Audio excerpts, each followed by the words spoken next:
It's the Mixed Martial Arts Hour with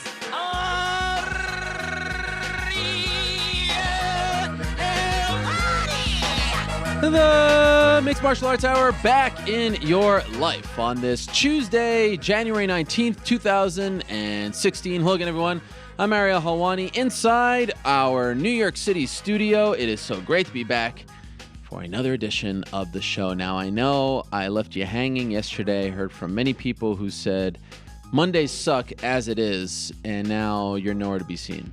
And I know, and I feel that. And you know me by now, more often than not.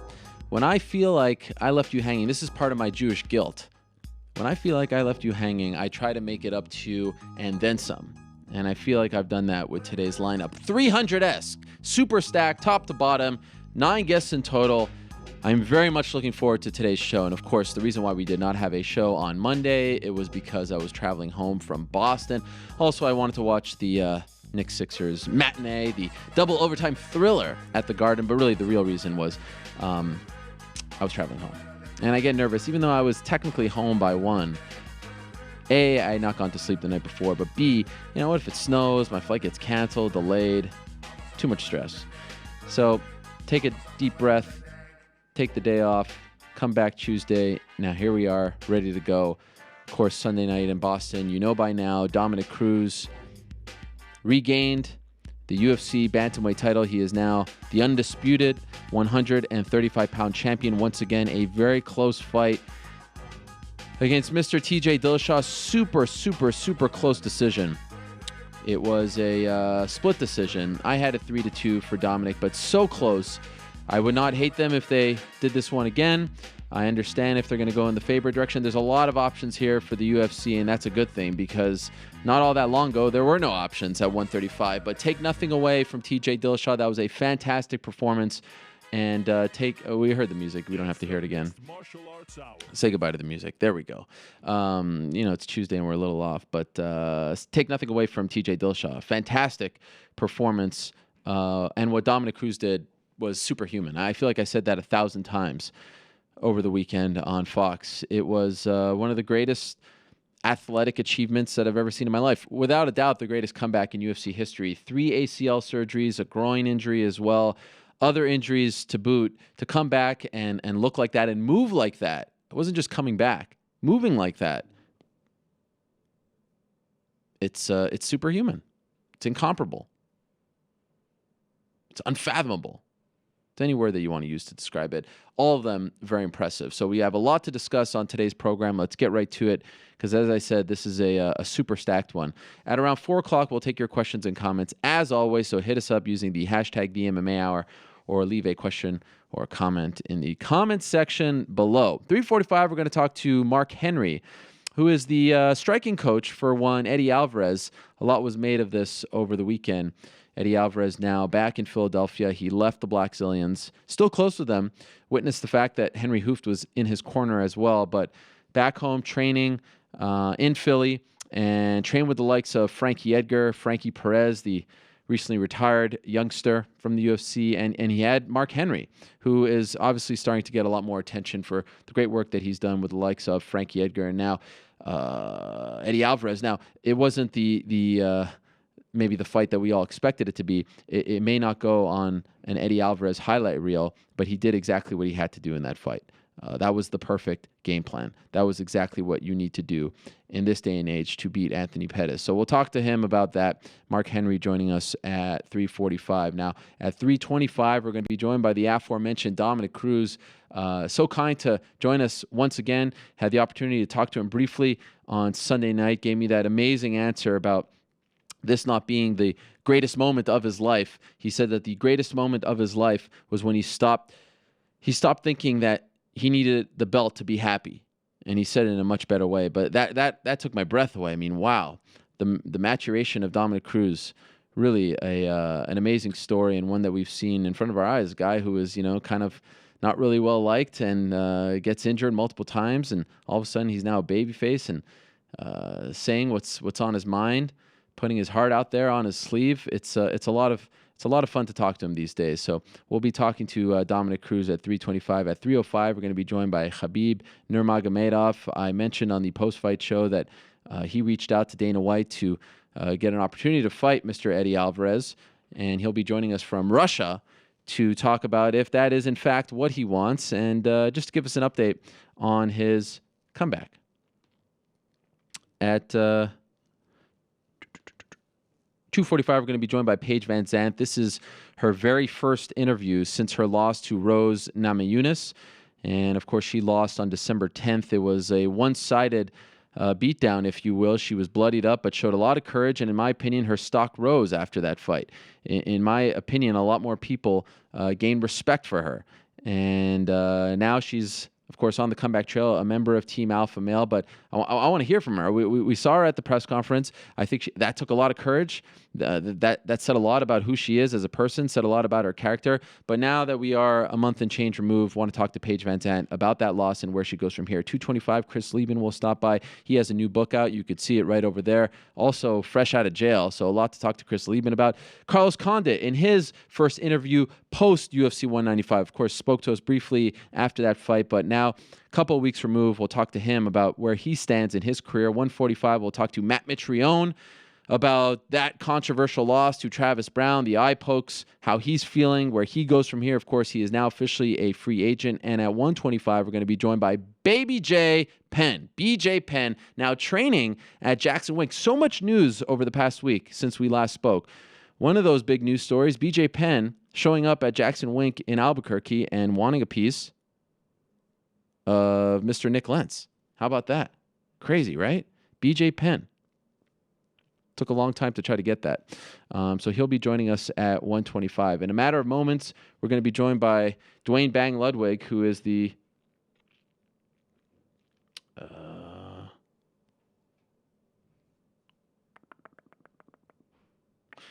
head coach for one TJ Dillashaw. And I said this on the program on Sunday night. I think too much was made of the fact that TJ was switching teams going into this fight. I said that it would be a big deal if and when he fights Uriah Faber. But I thought too much was made of it going into the fight on Sunday, because when you consider the fact that A, he trained in Colorado leading up to the Barao rematch in July, B, alpha male staples like Joseph Benavidez, Lance Palmer, they were in Colorado with him training for this fight. And also Justin Buchholz, who's become somewhat of a unofficial head coach of Team Alpha Male, he was in his corner. He was in Dillashaw's corner on Sunday night. So I thought a little too much was made of the fact that he had switched teams. Of course, the rivalry with Faber and all that's a big deal. But I thought a little too much was made of how it would affect him in this fight, because he had a lot of the same people around him. He trained in Colorado. He trained at Muscle Farm. He trained with Leister Bowling and a little bit with Elliot Marshall and those guys leading up to the Barao rematch. So it didn't seem like, like it was going to play. And look at the fight. I mean, I don't think he had his best fight ever. I don't think he looked as sharp. I think in large part that was due to what Dominick Cruz did. But I don't think that we can hang our hat on the fact that he was no longer with Alpha Male as a reason why he, didn't do as well or didn't win that fight. It was super close. I had it 3 rounds to 2.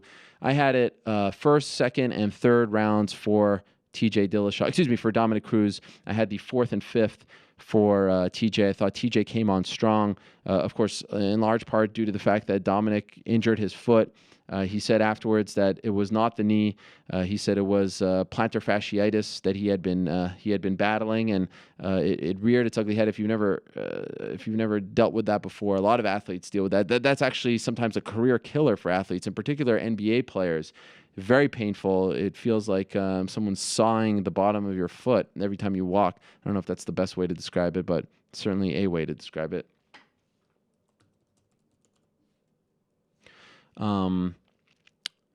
And so we'll find out from him later on in the program when we speak to him at around 3:25 how serious of an injury that is.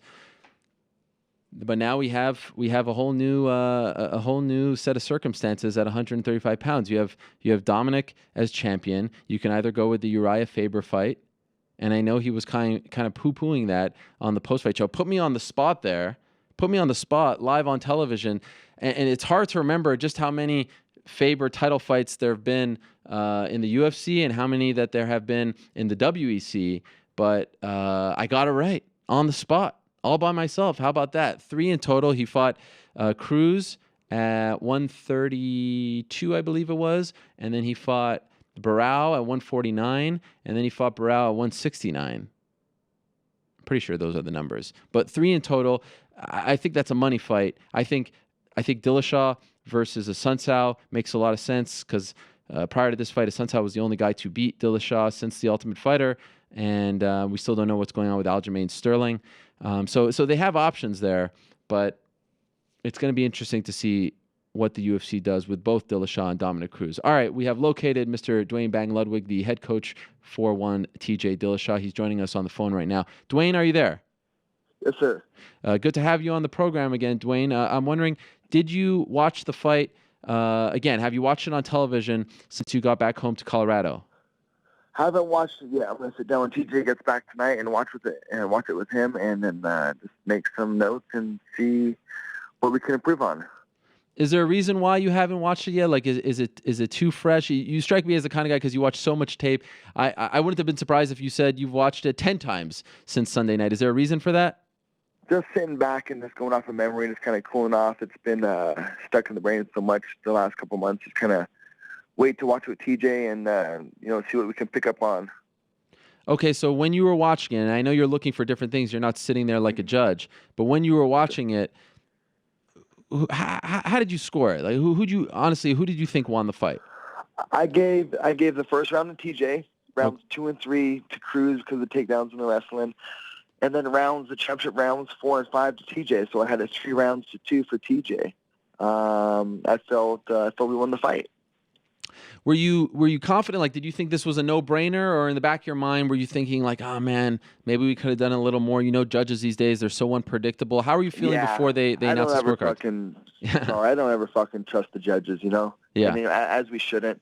I honestly felt we were able to stop Cruz in the second round, not to be boastful, whatever, but I just from watching and studying the film and working on what we were working on, I thought we were going to stop Cruz in the second.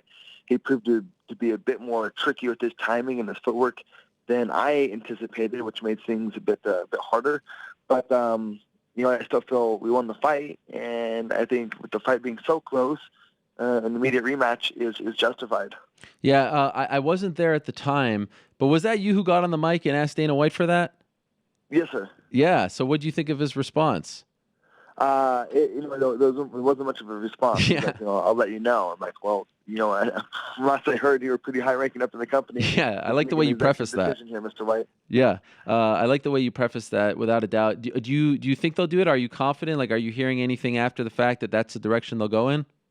I haven't heard anything yet. I'm still waiting. TJ and I text back and forth. Like I said, he'll be in tonight, and we'll sit down, we'll talk, and we'll watch the fight and see which direction we want to go. But from last time when we talked, in person, it was a rematch is justified, and I'd definitely like to have that. It was a close fight. It wasn't like either guy dominated the fight, but again, I still feel we won 3 rounds to 2, and just one of those things. The fucking judges, man, I think they need to be a bit more educated before they take a professional career in judging the lives and the decisions of a professional athlete. These guys should be able to, or should have to train. That should be a fucking mandatory thing. That maybe they earn a blue belt in jiu-jitsu. They train Thai boxing for a year, 2 years. Maybe possibly they even compete. Some kind of actual training for them. Yeah, I don't think that's the worst idea in the world. What about? I mean, this has become a hot topic, especially after 195 and this fight. What's your take on the 10-point must system? Would you like to see that changed? I would like to see that overhauled. For sure. Have it looked at with today's modern information. The sport is different. We're not a boxing match, obviously. Right. And we need to score accordingly.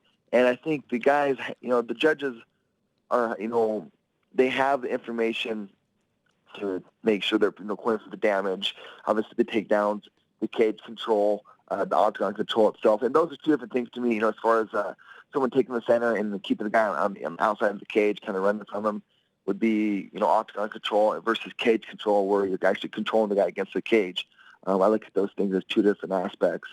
Of course, the wrestling, we did, was it 4 takedowns to 1? So, yeah, him getting 3 takedowns. I don't see that winning the fight. But, he was tricky to hit, man.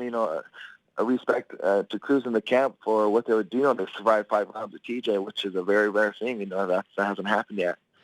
So Dominick, leading up to the fight, was adamant that this idea of cage rust, it does not exist, and I think I didn't believe him leading up. I thought, it's a pretty obvious thing. It's a natural thing. You don't do something for a long time, you're going to be a little rusty.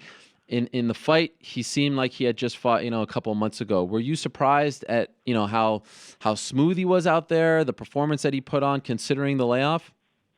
Yeah, he looked good. He was tricky for sure.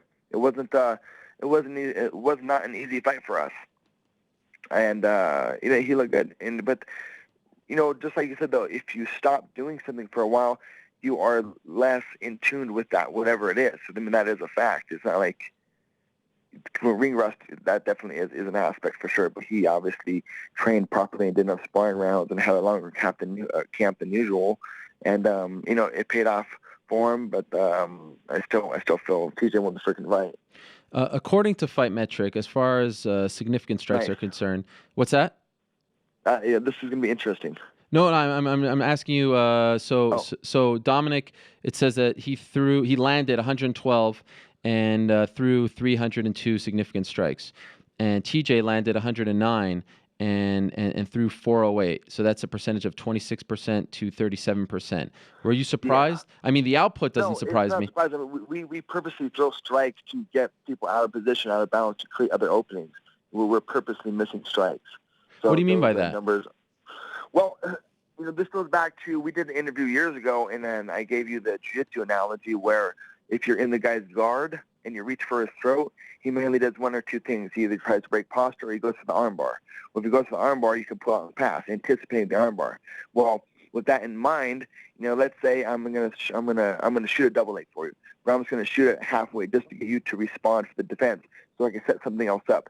Same thing with scenario for strikes. I throw a jab, not purposely to hit you, but to get you to slip or defend that, so it creates other openings. So we're not always trying to actually hit these shots. Interesting. Or these strikes. So do you feel like he was being penalized for something that you were actually trying to do on purpose? They weren't being penalized at all, but we are actually trying to miss these shots to create other openings. So it's not. Not every shot. We definitely miss some shots we're trying to hit them with. Yeah. But some of the shots we're throwing to create other openings.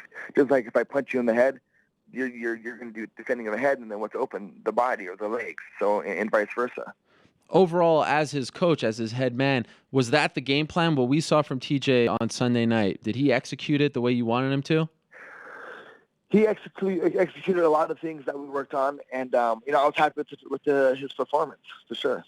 And there's always room for improvement. You can look back at things and always want to redo things and do them better. And that goes for our wins, our previous wins as well. Always look back at those and look for things to improve on. That's the goal. It's not always to just beat the opponent, but to also always improve, regardless of who the opponent is. Because our main opponent is ourselves. So I want to make sure that myself as a coach and instructor I'm always improving, and same thing for TJ. I always make sure he's always improving. Obviously, easier said than done. But it seemed like he had success when he was attacking the leg. In hindsight, do you wish he did that more? That would have been good, to attack the legs more, for sure. You would have liked that? That would have been a good idea, for sure. Was that a part of the game plan going in and the openings weren't there, or was that something that you guys saw later on that he was being effective? We worked that in camp quite a bit to attack the legs, but then again, Cruz proved to be a bit tricky. So it's not like it was an easy task. Was Cruz better than you thought he would be? He was just trickier. He was a bit trickier than I expected as far as there's a couple of things to this that I don't really want to say too much on, but I thought TJ did really well. Cruz did very good as well, and he proved to be a bit trickier than I expected. His angles and the distance that he was covering backing up was a bit longer and further than I remember watching in the previous films. Much was made of the fact going into this one that TJ had never been taken down, 100% takedown defense in the UFC. Mentally, what do you think that did for him? The first couple and in total was 4. Do you think, and you can make a strong case that nothing really happened once he was down, that those were just kind of, bumps in the road. But mentally, do you think that shook him up at all? I don't know if that shook up. I know, we did get frustrated a little bit during the fight, and the takedowns could have been a part of that. Again, I'm waiting to sit with TJ tonight and make some notes and talking to see where our head is at now, where it was in the fight. Now that we had a day or two to process what went on. Yeah. Because and then we'll look back at this fight a month from now and then have a different set of notes as well. It's just always good to just make notes and keep reanalyzing and always improving. But for me getting taken down, I don't want to get taken down unless that is the game plan, to get taken down to get him tired. Right. But there's always game plans, and they're just like Frank Shamrock when he fought Tito Ortiz. He was letting him take him down just so he could get tired. Was this part of the game plan? No, I would rather TJ not get taken down. Okay. That wasn't part of the game plan to get taken down, no.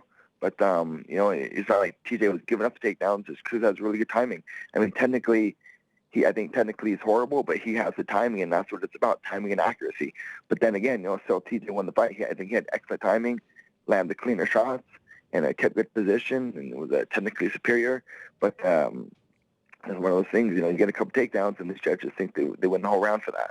When you say technically he's horrible, is that as far as his takedowns are concerned or his stand-up? No, just the striking in general. He's just all over the place. But that, when it's a fight, that doesn't really count. It's about hitting, not getting hit, and that's what he's that's good at, and that's also what TJ does really good at. So it's just, it's like looking at boxing matches. You go to a boxing gym, they say you hands up, elbows in, but then you watch a boxing match, and their hands are all over the place. Right. So just about finding that natural fluidity and the natural intuition and just flowing off of that. Any serious? Sorry, I talk fast as hell. No, I appreciate it. Any serious injuries for TJ following this? No, sir. So I don't think so. In a perfect world, when would you like for him to come back? Again, I'd like to talk with him tonight and see where we're at with things. I'm pretty sure he's healthy, and take a month off. Yeah. Not train as hard, just kind of sit back and then get back to always improving, is making sure we're focused on what we control, and that's us getting better each and every day. You know TJ better than most people in this world. Now in hindsight, all the talk from Cruz, all the drama with Faber, did any of that seep in there? Was that bothering him? Do you feel like that kind of threw him off a little bit? Going to all our previous fights, we had everybody on our side. We had a good fan base. And it was nice. And then, if Faber comes out and acts and says stupid shit and just spills a bunch of lies, and I don't think that helped at all. And then, of course, with Connor saying, the whole thing on Ultimate Fighter. But what people don't understand is I was the guy who was staying up late, holding pads, doing all these things to make sure TJ is always improving. And in my eyes, I don't think Faber ever did much for TJ. But so as far as if you want to put on a loyalty stamp, I felt I've done a lot more than Faber has, that's for sure. So yes, sir. Go ahead, sorry. So, but I don't think, I'm always going to back TJ's decision, and he's gotten a lot better under my guidance and the coach out here in Colorado than he ever did in Sacramento, other than under my guidance. So as far as loyalty, what's loyalty? It's him making sure he's always improving and doing what's important for him, not making sure he's doing what's important to put for other people. As in this sport, you got to do what's best for you. What's best for him is to have high-level coaches, making sure he's improving each and every day. And that's here in Colorado. That is not in Sacramento. So it depends on what you want to put that loyalty stamp on. And, hearing the boos and all that, I was there and I was a little bit surprised. I didn't even hear him. You didn't hear them? But what about the weigh-ins, all that? That didn't bother him at all? We didn't talk about it. Okay. But then again, it's one of those things, going up into all our previous fights, we've had a ton of support. This is the first time we've had, boos and a lot of negative stuff in the media.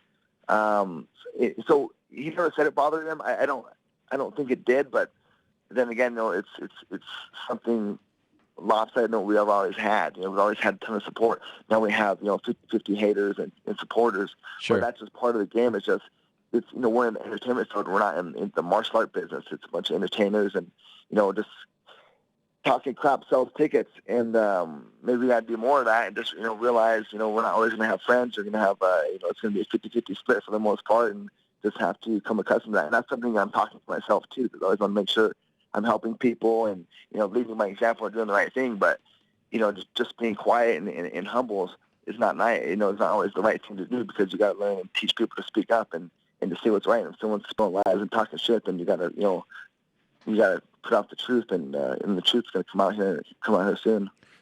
So considering all of that, would you almost prefer that he fight Faber next and end this as opposed to fighting for the belt next? And I don't know if that would end it or where it's at. One stupid ass thing that Faber said was that if he trained with Faber, because Faber fought him twice, he would have done better. I'm not quite sure exactly. Do you know what he said? He said, from what I understand, he said he would have done better if he trained with Faber. Like, what the fuck, man? Like, I used to run classes, and nobody wanted to train with Faber because you couldn't even hold the freaking combinations or had any insight on actual coachability. So he just says just stupid shit. But, I think Faber's calling that fight just because he wants to have another money payday. I mean, he barely survived his last fight against, a tough tournament. He wants to fight, one of the number one fighters in the world. Like, get the fuck out of here. It's just a payday call is all it is. He just wants attention. And I get it. It's all about money. He's at the end of his career. He wants another, payday fight so he can, I don't know if he wants to step away soon or what it is, but from what I understand, he probably should step away soon. It's not good to get hit in the head that much. It's not good for your brain. Final quick thing. I saw Benavidez was there. Palmer was there. Are you hoping that any of the other guys come to Colorado from Alpha Male to train with you full time? And, it's like the scenario with TJ initially. I didn't think, he had to move out here, but training out here and making sure that bridge is here to help each other out. And I just want to make sure these guys what's best for them is making sure they have coaches watching them. So my door is always open to most of them, not to Faber, but to everybody else it is. I want to help them, and it's fun for me. I genuinely love and care for these guys, and I always want them to improve. So it's always there, but not full time. I'm not drawing the line where they have to train there or here. I don't have a fight team. I have my martial art academy, and when the guys come, I put my all into them, and that's just the way it is. And I'm not going to draw the line where they have to go here or there. If they come here, I'm going to give them my full attention and make sure we're doing what I feel is best for them. Fair enough. Or what we feel is best for them, right? Yeah. Duane, I appreciate the time very much. Thank you. Good to see you over the weekend. Congrats on a great performance. Super close. And for your sake, hopefully you guys get what you want next. I don't know. So let me ask you, how'd you score it? I had it 1, 2, and 3 for Dominick, 4 and 5 for TJ. But, I mean, Gotcha. Super close, but that's how I had it. Yep. Yep, close fight for sure. Super close. Enjoyed it greatly. Yeah. And I thought both guys, don't take anything away from them. Fantastic fight. Indeed. Good, man. Thank you. Appreciate it, my friend. All right, there he is, Bang Ludwig, head coach for one TJ Dillashaw. Okay, let's move along now. I am so excited. It is always a treat. It is always a pleasure to talk to the legend that is BJ Penn, and he joins us right now on the phone. There's a twist, but he is on the phone. BJ, are you there? What's going on, Ariel? Oh, What's aloha. What's going on, man? Aloha, brother. How are you? BJPenn.com is here. BJPenn.com is. That is right. You want me to refer How you doing, to... sir? How you doing? Would you like for me to refer... You don't... Okay. BJPenn.com. BJ Penn. You could... Well, look... I'm just playing, Ariel. You're my favorite guy. BJ, you can watch us live. I'm assuming you're not near a computer, but right now on the screen it says BJPenn.com right next to your name, so people are staring at that, and I urge them to go to your great website. How about that? Hey, you're the man. Easy, BJ, easy. You're the man. Okay, so we have a lot to talk about. This kind of came out of nowhere. Last week, around this time, a picture is sent out of you and Greg Jackson in Albuquerque, and I start talking to Greg. He says he's excited you had a meeting, but I want to hear it from you. What led you to go to Albuquerque from Hawaii? How does that song go? That song, it goes, I cut my life into pieces. This is my last resort. I didn't like how my last this and that, but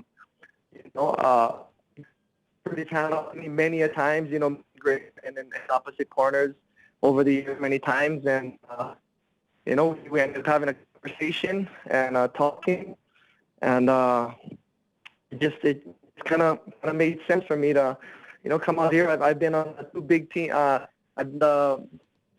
On was a while back at American Kickboxing Academy. Back in. Hey BJ, I don't mean to interrupt you, but the phone is cutting out a lot. Go stand outside. Okay. Go stand outside. I'm sorry. Because I'm hanging on every word here, and I want to hear what you have to say. But yes, sir. Oh. Yeah. That's good. Okay. What about now? That's okay. nice. That's nice. Yeah. Just of course I always dream of being the champion. I mean, once you're the champion, I don't think you ever can get a thought like that out of your head. But me and Greg had a talk, and I could tell his excitement that he really wanted to work with me, and I showed up over here, and he seems like he's happy with what he sees, and I make sure to tell Greg. I let him know the other day that if I can't do this, Greg, in any way, shape, or form, you feel that BJ doesn't belong in the ring, please let me know. Please let me know. And he's very confident that we can get something done. And when somebody like that, who has so many champions himself and has done this many done as well as he has in this sport, when he tells me that I know you can go out and I know you can beat all these guys, it gives me a lot of confidence, and and just surrounded with a lot of great people in the gym, and just a real exciting time for me right now, Ariel. So you're there right now, right? You're in Albuquerque right now? Yes, I'm here right now. Yes, I am. How long had you been thinking? Like, when did the itch start to come back that you said, all right, I'm going to pick up the phone? Because I know it's a big deal for you to leave your family. I saw you posted something on Instagram saying you were missing your beautiful girls on a Sunday. How long had you been thinking about it, and how difficult was it for you to actually leave Hawaii and come to Albuquerque? You know what? I've been kind of thinking about it for a while, but this is my last resort, and I'm gonna give it everything I got, and I don't even, I'm like speechless up here, just watching it all unfold myself, and Greg's bringing me in, and he's really teaching me, and he's showing me a lot of things, and it's just I'm just starting to feel real good about everything. So a week in, you're actually feeling comfortable. You're going through with this. You're coming back. The retirement is over. Yep, I'm going through with this. You know what? If I didn't have somebody like Greg Jackson to come out and talk to me and tell me that I can do this, I mean, of course, really, you're always going to believe that you're the best. You're always going to believe that you can be the champ. But I mean, once in a while, you do have to step back and get someone else's outside opinion, and somebody like Greg, he tells me something like that. I look at him, and who cares what everybody else is saying around the world? Have they done what Greg Jackson has done? Do they even know the game at all, or whatever, and this and that? So this is going to be fun, Ariel. It's going to be fun. What's your motivation? Is it to prove that you're once again the best in the world? Is it, something else going on? I mean, why? You've done it all. You've won it all. In fact, how about this, BJ? I don't know if you know this, but 8 years ago today, January 19th, 2008, you became the second man in the history of the UFC to win a title in 2 different weight classes. You defeated Joe Stevenson at UFC 80. How about that? That was today. That was today. In Newcastle, Amazing. I remember licking the bloods. That was amazing. Everyone wants to see that BJ back, but why do it? Why come back at this? What's the motivation? That's who I am, Ariel. That's who I am. That's what I do, and the motivation definitely. I wanna go get that 145-pound belt. That's definitely a huge motivation for me. I believe, with Greg Jackson's help, I can get that done, and I believe that I will be able to walk away the only man with 3 titles in 3 weight divisions. So you want to stick around at 145? You like that? Really? Why? Yes, I've never took an IV because of just what I said. That we'll be the only guy with 3 belts, and then me and Greg were talking about it, and then we can tell everybody, okay, good luck, guys. Good luck. Do that, guys. Good luck. How much do you walk around at now? Right now, I'm 158 pounds. Oh, wow. Okay, so I'm 158 pounds, yes. Okay, so that's one part of the story. So you're back, you go to Albuquerque, you meet with Greg, you're feeling great. And then the other part of the story is maybe 24 hours later, you post on your Instagram, at BJ Penn on Instagram. Again, bjpenn.com. Tremendous site. You should go check it out. You put out the challenge, March 5th. You want to fight Nick Lentz. You've had this simmering feud with Nick Lentz. And I don't know if a lot of people really understand where the beef comes from with Nick Lentz. Can you explain that to us? You know what? It all started with the whole Dolce thing. I mean, Nick was I don't know. He's kind of a quiet guy. When he came down to Hawaii, he seemed like a real kind of a punk. I don't know how to explain him, but besides that, Nick was just the first guy who came up in my head when I was talking about Dolce, and then he's the only guy that I knew Dolce. That anybody knows that Dolce trained around in that weight. But I ended up speaking. I guess it got Nick Lentz fired up. So he went and took a picture on Instagram and showed a shaka, and everybody in Hawaii is like, hey, make sure he never shows that shaka again. That was terrible. And then he thing that said, I'll fight BJ anytime, but I think he forgot what the word anytime means. He says he's some kind of vocabulary genius or something. But I think he forgot what the word anytime means. And then he was saying, bring Penn back. So truth be told, Ariel, I could care less if he writes 50 poems. I don't care what he thinks. He is kind of making me think he's smarter than I thought, though, because he's not getting in the ring. Because I could care less what he says. Sticks and stones, The lion doesn't care what the sheep says. But it's just, it's really, I wanted to use him as a punching bag to get some ring rust out. I've been gone for 2 years. I wanted to use him as a punching bag, but I kind of think he's smarter than I thought, because he's smart enough not to get in the ring. So I don't think he's going to get in the ring. I'll tell him right now, Nick, I'll fight you at 155 pounds since you keep crying about the weight. Let's do it. But Nick better believe, if I fight someone else, don't ever think I'm going to fight him again. Don't ever think he'll ever get this opportunity. He sits around. He tells people how hard his life was. He's so jealous of me. He's jealous of my accomplishments. He's jealous of my life. I think he came down to Hawaii. He was like, man, all these Hawaiians, they live so happy and this and that. This can't be like this. This can't be like this. He's just a real jealous person of me, though. I mean, it's obvious when you just hear him talk. But besides all that, I just trying to goad him to get into the ring. I mean, who cares, Who cares what he says? Let's just fight. And I tell him, I always direct message him and let him know. No one gives a crap about all this stuff you're talking about. They just want to see somebody get their ass kicked, And it's just, it's funny. It really is funny. But he's going to lose out on the biggest opportunities he's ever had, because I'll forget who he is. As soon as I get my next opponent, I'll forget who he is. I'll forget he's even alive, and we know he's never gonna run into me later. So, Nick, you want to sit there and tell everybody how hard your life is and how bad it is and how spoiled I am and this and that. Well, here you go. You got a chance to hurt a spoiled kid, since you're jealous of every spoiled kid, and you got the biggest opportunity in your life, Nick. But is he gonna do it? No, he's scared. He's either too scared or too smart, whatever you want to call it, But there it is. That's what's going on. I could care less. I'm not fighting the man who says the words. I'm fighting the man and his skills, and we'll walk through them. Easy fight. So have you read his 155 pounds? You've read his last letter to you, right? No. You did not read it. No, I did not read his last letter to me. I'm assuming you have no interest in reading it. Well, I mean, the lion doesn't care what the sheep says.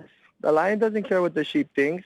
The lion just wants to eat him, I don't care. I don't speak ba, whatever the sheep speak, I just want to eat the sheep.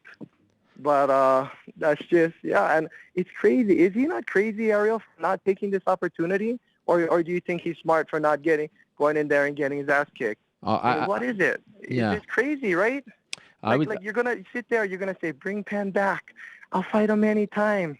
And then you finally get the fight, and then you don't want it. And so don't sit around and tell everybody how hard your life is when you pass up every opportunity that comes by. It's funny. But with all that said, I ain't mad at Nick Lentz. I just want to use him to beat him up, Good for Nick. I'm glad he knows how to let people write poems for him or whatever he does, you know? Good for him. Good for him and his whole deal. But he ain't going to get this opportunity again. He should jump on it. You don't believe he's writing that stuff? I don't know. Maybe, I mean, I don't know. Is he as stupid as he looks? I don't know. I mean, he looks pretty stupid, you know? I don't know. I don't know. I don't know too much about the guy. He's a real quiet guy. You know, I kind of thought he was a punk, so I left him a bloody mess in the gym. He ran out of the gym screaming. Dochi, please stop this. He jumps on the next airplane home because he doesn't want that to happen again. He's a bloody mess. And you know what really broke him? It wasn't that I bloodied him up and smashed his whole face. It was that I passed his guard and mounted him, and he prides himself so much in his ground game, but he's a white belt. Felt like I was grappling with a white belt. But anyway, he wants to go and say all these things, so I'm giving him the opportunity first. So we'll see what happens, you know. But yeah, I made sure to do that to him when he came to Hawaii because he just seemed like a punk. Seemed like he was high. What do they call that? They call that a high maka fucker in Hawaii. He's a high maka fucker, and he fucking. That's what. I felt he thought he was better than everybody, so I left him a bloody mess, and he ran out of the gym screaming, "Stop this, Dochi." That's the last I seen of Nick Lentz. Now he's a poet. He wants to be the fighting poet. That's a pretty weak thing to be, but I'd rather be the champ than the fighting poet. Now, here's the big question that everyone's wondering. Have you told Dana White and the UFC that you are back, that you want to fight at 145, that you want him? And if so, are they on board with this idea? Yes, me and Dana have talked a few times about me coming back. But I think like everyone else, you know, Dana wants to make sure if this guy's coming back, there's no sense for BJ to come back and get beat up. So, you know, I tried to make the right moves, period, by coming out to Jackson's and, you know, I mean, people are going to know if you're taking this serious or not. If I was sitting in Hilo, you know, challenging Nick Lentz, I mean, that fight is such an easy, insignificant fight. Nobody cares where I would train for that fight. But when we go to start moving into some tougher opponents, you know, people are going to want to know that I'm properly prepared. And that's why I'm up here at Greg's, preparing properly. And so do you feel like March 5th is enough time to be at your best? Why do you want to come back so soon? You know what? Because what everybody's seeing is just me saying that.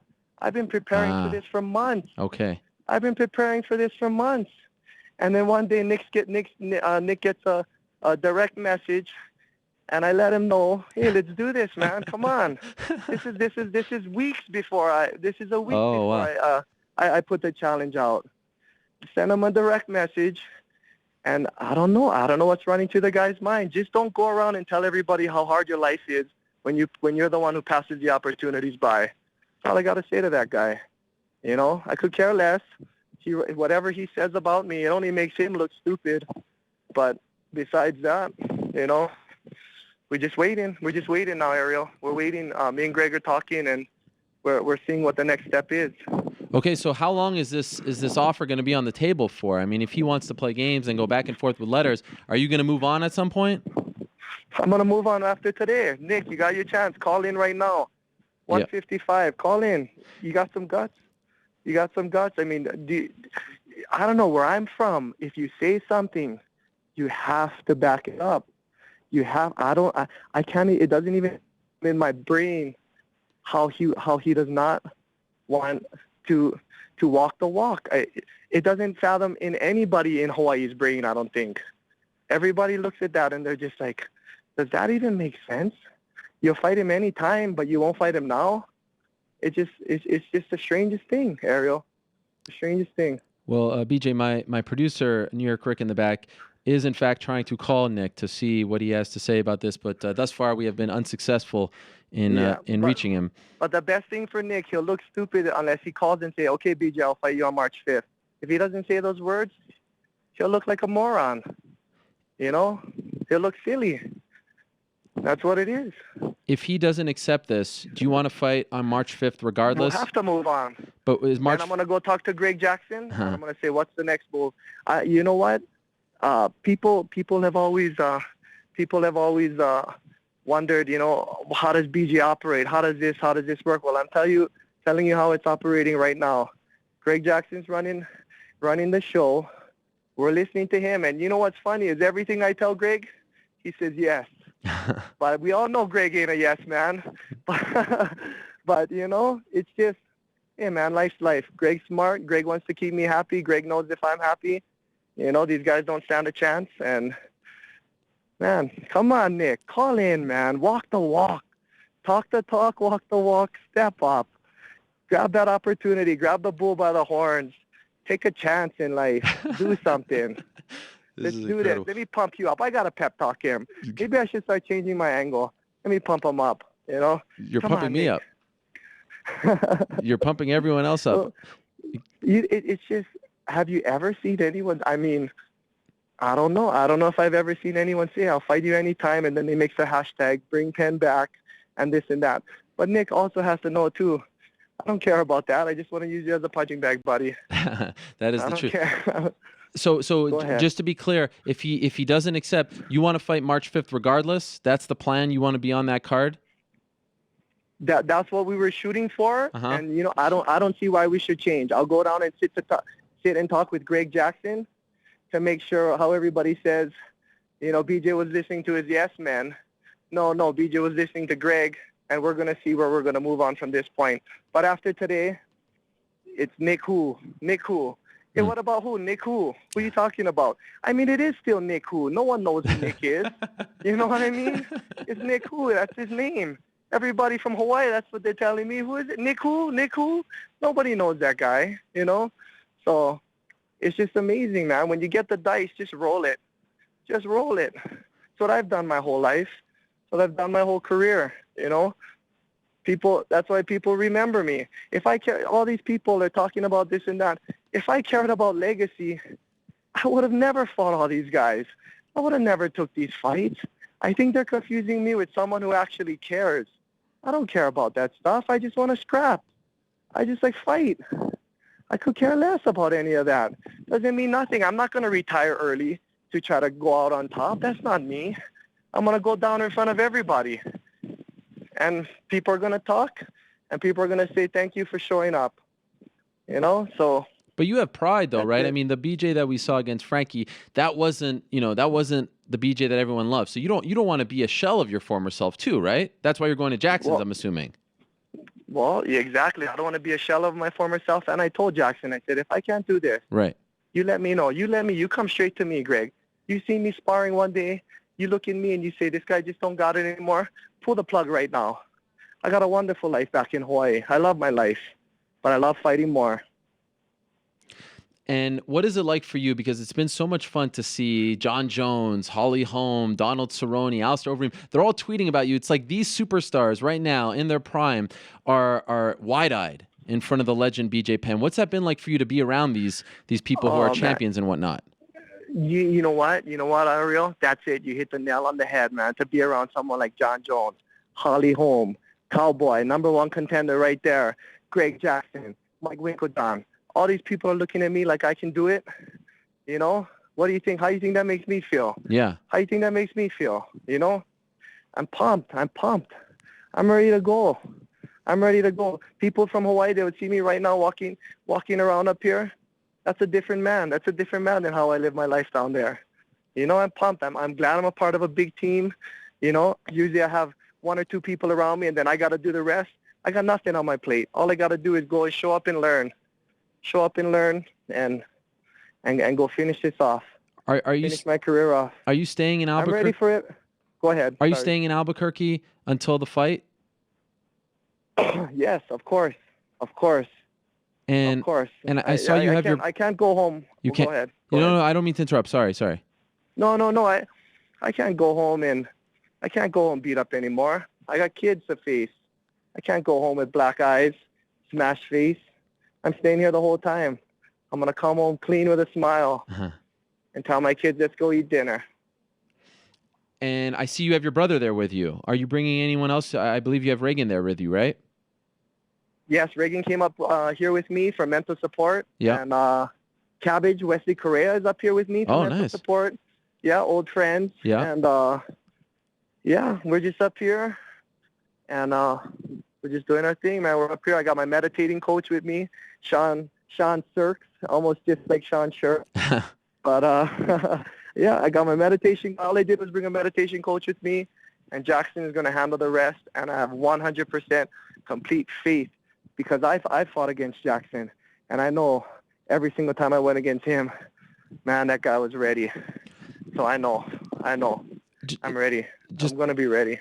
Just a couple more minutes with you, and I know your time is precious. And again, thank you so much, BJ, for this. Hey, for you, the Howard Cosell of MMA, come on, man. Come on. I'll take my time for you. Thank you. I feel like a real turning point for you as far as this new venture, this decision to come back was the Hall of Fame in July. I got the feeling you weren't totally comfortable with everyone closing the book on your career, and that made you realize, you know what, I still got more fight left in me. Is that accurate? You know what? That you know what? There's a lot of accuracy there, Ariel. If you've seen that, it was there. Mm-hmm. You know, but make no mistake. You know, the stakes are higher than ever with everything, how big the sport is, and everything's there. You know what? But I'm coming back for honor. I'm coming back to do this, give everything I got. And when I look back, you know, everybody's going to say, you know what? Fucking BJ fucking did it. BJ fucking stepped up. He didn't talk the talk and not walk the walk. He stepped up, and he gave it his best effort. A lot of people might say, you should have did this 10 years ago. Hey, you know, there's a time and a place for everything. There's a time and a place. And I believe I've only been fighting one fight a year for the last 3 years, and I think I saved a lot of myself there. I think I saved myself. How old is the UFC champions? You know, Verdum's my age. You know, I think this is going to be good, Ariel. I think this is going to be good. And you know what? I know that inside you're going to be rooting for me to win every single fight, even if you got to pick against me, because, you know, my heart is there, and fighting is my whole life. I would never say something about anybody and not back it up. That's just me. Like I said, I have a wonderful life at home. I can go to the taro fields. We can make poi all day. But fighting is my life. And so now that you're 37, do you have any idea how many more years you want to fight for? Or is it unlimited? How many more fights? Have you thought about this? I would probably say I got 2 years left, Ariel. Okay. 2 years left. 37 and 38. That's what I would say. Who knows what happens? I'm a natural athlete.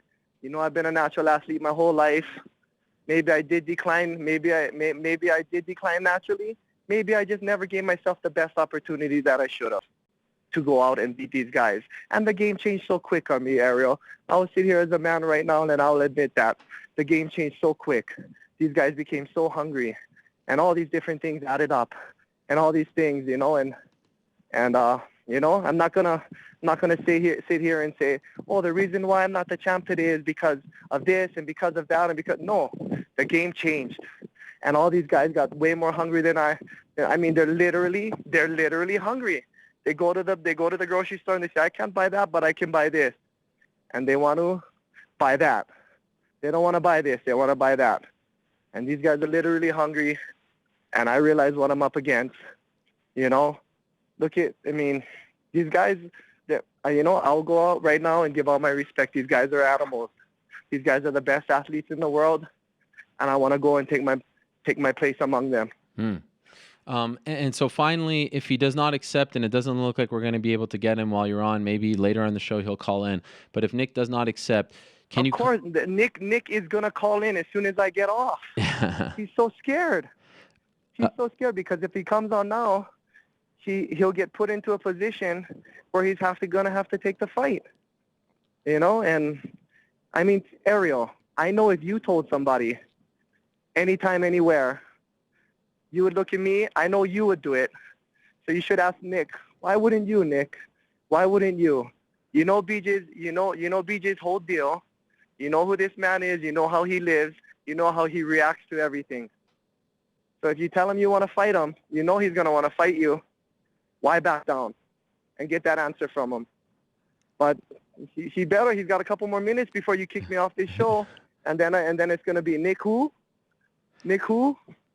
So. And if that's the case, can you confidently say to everyone who's listening that you will be fighting in 2016 in the UFC? They're on board. You're on board. This is happening. Nope, 100%. I will be fighting in 2016 in the UFC. Wow, this is something. I think we should leave it at that. BJ, thank you so much. This has been fantastic. Ariel, I always told you would get to the top of the MMA media, and you have. You have reached the BJ Penn status of MMA media. Just kidding, Ariel. Oh, I'll take that. That to me, I said last week on this show, I've only been starstruck once, interviewing all these people, and it was when I interviewed you for the first time. You have been so very kind to me. Thank you so much. Welcome back. I hope you get what you want, BJ. I really appreciate you coming on. I wish you the best in Albuquerque. I also said last week, if there's one man who can do this, if there's one man I trust, it's Greg Jackson, and I think you made the right call. So all the best to you, my friend. I wish you great success, and I hope to talk to you right before your return to the UFC. Hopefully it will be against Nick Lenz, because that's what you want. Hey, you just telling me that Greg Jackson is the one man who I know can get this job done. You just gave me chicken skin all over my whole body, man. We got this, Ariel. Easy, brother. We got this, sir. All right. You take care, cuz. Okay. Talk soon. All right. Talk to you soon. Mahalo to BJ Penn. Check him out, bjpenn.com. Holy moly, that was intense and incredible at the same time. Welcome back to him. Appreciate his time. Okay, let's move along to our next guest. Had a frustrating night on Sunday in Boston. I went off a little bit because I felt like he was wronged, and I felt like the referee in question, one Gary Foreman, wronged him as well. I'm talking about Matt Mitrione, who lost a controversial third-round TKO to one Travis Brown in Boston. Now he's joining us via the magic of Skype. I do believe there he is, Matt Mitrione, in his car. Matt, how are you? What's up, AH? How you doing, buddy? I'm doing great. That was a little loud in my ears. I don't know if that was for everyone else, but we could turn them down just a touch. Matt, you're of course wearing sunglasses, and we all know about the eye. We saw the pictures. Oh, there it is. Holy moly! How is it feeling right now? I can open it now, which is really good. So it feels fine. I don't feel any pain in it at all. It just after the fight, I went and got a CAT scan. They told me I had the break in my orbital floor, and so it's just I just have to get some surgery on that probably, unless it's not that displaced, and then kind of see what happens from there. But and I mean, it is what it is. I've got feelings about it, but yes. I mean, what now? Well, no, I was saying yes. Please share them. I'd love to hear your feelings. All right, let me close this door before I get into this. So I feel that I've never been poked in the eyes before. So I don't really understand the significance of it and how it can change the balance or the ebb and flow of a fight. So, and please do not take this as an excuse that I lost, because I lost because I chose to continue fighting. And that's the reason why I lost. With that being said, I feel that the referee, who I never knew before that, I feel like the referee, and I feel the rules should be changed, and there's a reason for that. And I hope to God this doesn't come off as I'm a whiny bitch. I hope it doesn't. But I guess I'm taking a chance on this, and I feel that I'm a competitor. I'm a lifelong competitor. And I know that I'm losing a potential of getting half of my other half of my paycheck if I say I can't go anymore. So I'm going to do everything I possibly can to continue fighting, even if it's not the best option, because I need just one chance to get it, right? But in the middle of that fight, after the first eye poke, I was fighting with one eye closed, with my lead eye closed, just so I could see one Travis, It's not a safe way to fight at the highest level in the world against people that are takedowns, kicks, punches, everything in the world. So I feel like once that was seen after the eye poke, and I had my eye closed for however long it was closed, for like a minute or something like that, and I think it was in the first round, maybe the second round, I can't remember. Like, that should have been a sign to the doctors and or the referee, be like, all right, hold on. Dude's closing his eye because he can't see, because he can't focus. We need to cause this a no contest. Like, we need to save him from himself and step in and do something about this, because I'm not going to do that, because I'm too grimy and gritty and I want my paycheck. But that's not a safe way for the sport to evolve. It's not a safe way. And like I said, I'm not going to blow the whistle on myself and remove that chance of me getting my other half of my money. Mm-hmm. And I don't think that I don't think it's as it should be. And it's another thing too. Like, I think that there should be some form of instant replay where if you react in any way adversely, right? Like, for example, I finally got the straight left I was waiting on for Travis, right? I finally got it, and it was time for me to go for the kill. I start going in for the kill. I throw my long hook followed by a straight, and that's when I get poked in the eye. And then I kind of bail back and I cover my eye up, right? And the referee lets it continue and as Travis tried to jump into it, and then I got to start swinging and letting fly to protect myself, right? As soon as I react, and I don't know how long it was, I haven't watched the fight. As soon as I react, we start scrapping off, right, or whatever else. Like, I react to my eye, and then I realize that Travis is about to jump on me because I can hear his corner yell, try to finish him. So I start swinging, and then however long it was, I have no idea. It could have been 5 seconds, could have been a minute, I don't know. And then I think I finally bailed out, and I was like, I can't see. And I think that's when they stopped it to have the referees come back in, or the doctors come back in. Well, like, in any situation where that comes up, if the fighter reacts adversely, like something that's not normal, that fight needs to be stopped at the moment if that happens, and then check the replay on the screen because they play it immediately afterwards. And then be like, okay, look, you didn't get poked in the eye. You just got punched, carry the fight on. Or, oh yeah, no shit, I missed that. You got poked in the eye. Take your 5 minutes, right? And then see if you can go on ahead. And then in that situation, they should have let me speak to my corner, not strategically, but to be like, hey, Coach Henry, I can't see shit. I'm seeing double, and it's 8 inches apart. And Henry's gonna be like, look, dude, you do not need to finish this fight because he's gonna step in for me and protect me. Whereas me, they're putting pressure on me, saying, hey, look, can you go? And I'm telling them, look, dude, just give me 5 minutes so I can pull my eyes back together. Right. And from what I understand, that was audible. Like, you could hear that on the TV copy. Like, look, just give me 5 minutes so I can pull my eyes back together. Like, that's how far my double vision was.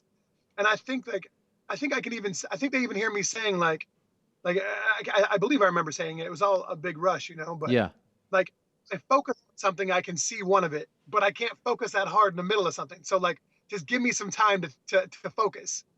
And they wouldn't award me that time, but it was obvious I got poked in the eye just because the referee, who I'd never seen before, didn't even know he ref fights.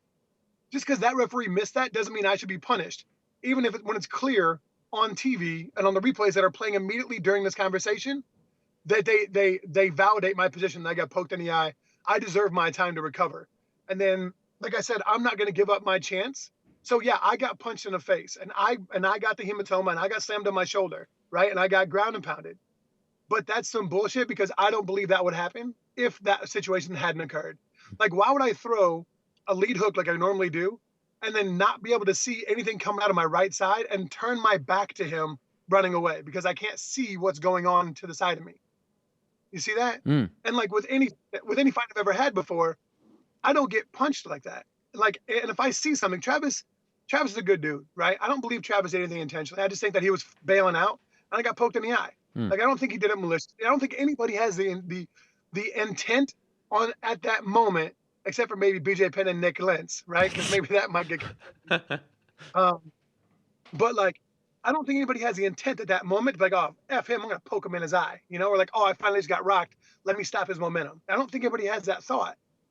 But the fact that it happened, it really changed quite a bit, and it changed the flow of the fight. And the fact that I'm in there fighting with my lead eye closed, that should have been a sign to somebody, hey, to protect this guy because he can't protect himself because he's in the mix right now. And I don't think that was the best way to go. And I think there could and probably should be a rule change with that. Did the thought, and so much is happening, you're in pain above all, but did the thought ever cross your mind, look, I'm on the final fight of my UFC contract. There's a lot riding on this. I have to win this fight. I can't just walk away with a no contest, or try to roll the dice and have them call it a DQ. I need to win this fight. Did that ever cross your mind? Like, if you're 4 fights in, if you have 4 fights left, you just signed a new deal, do you maybe say, you know what, I'm not going to continue, as opposed to what you did on Sunday?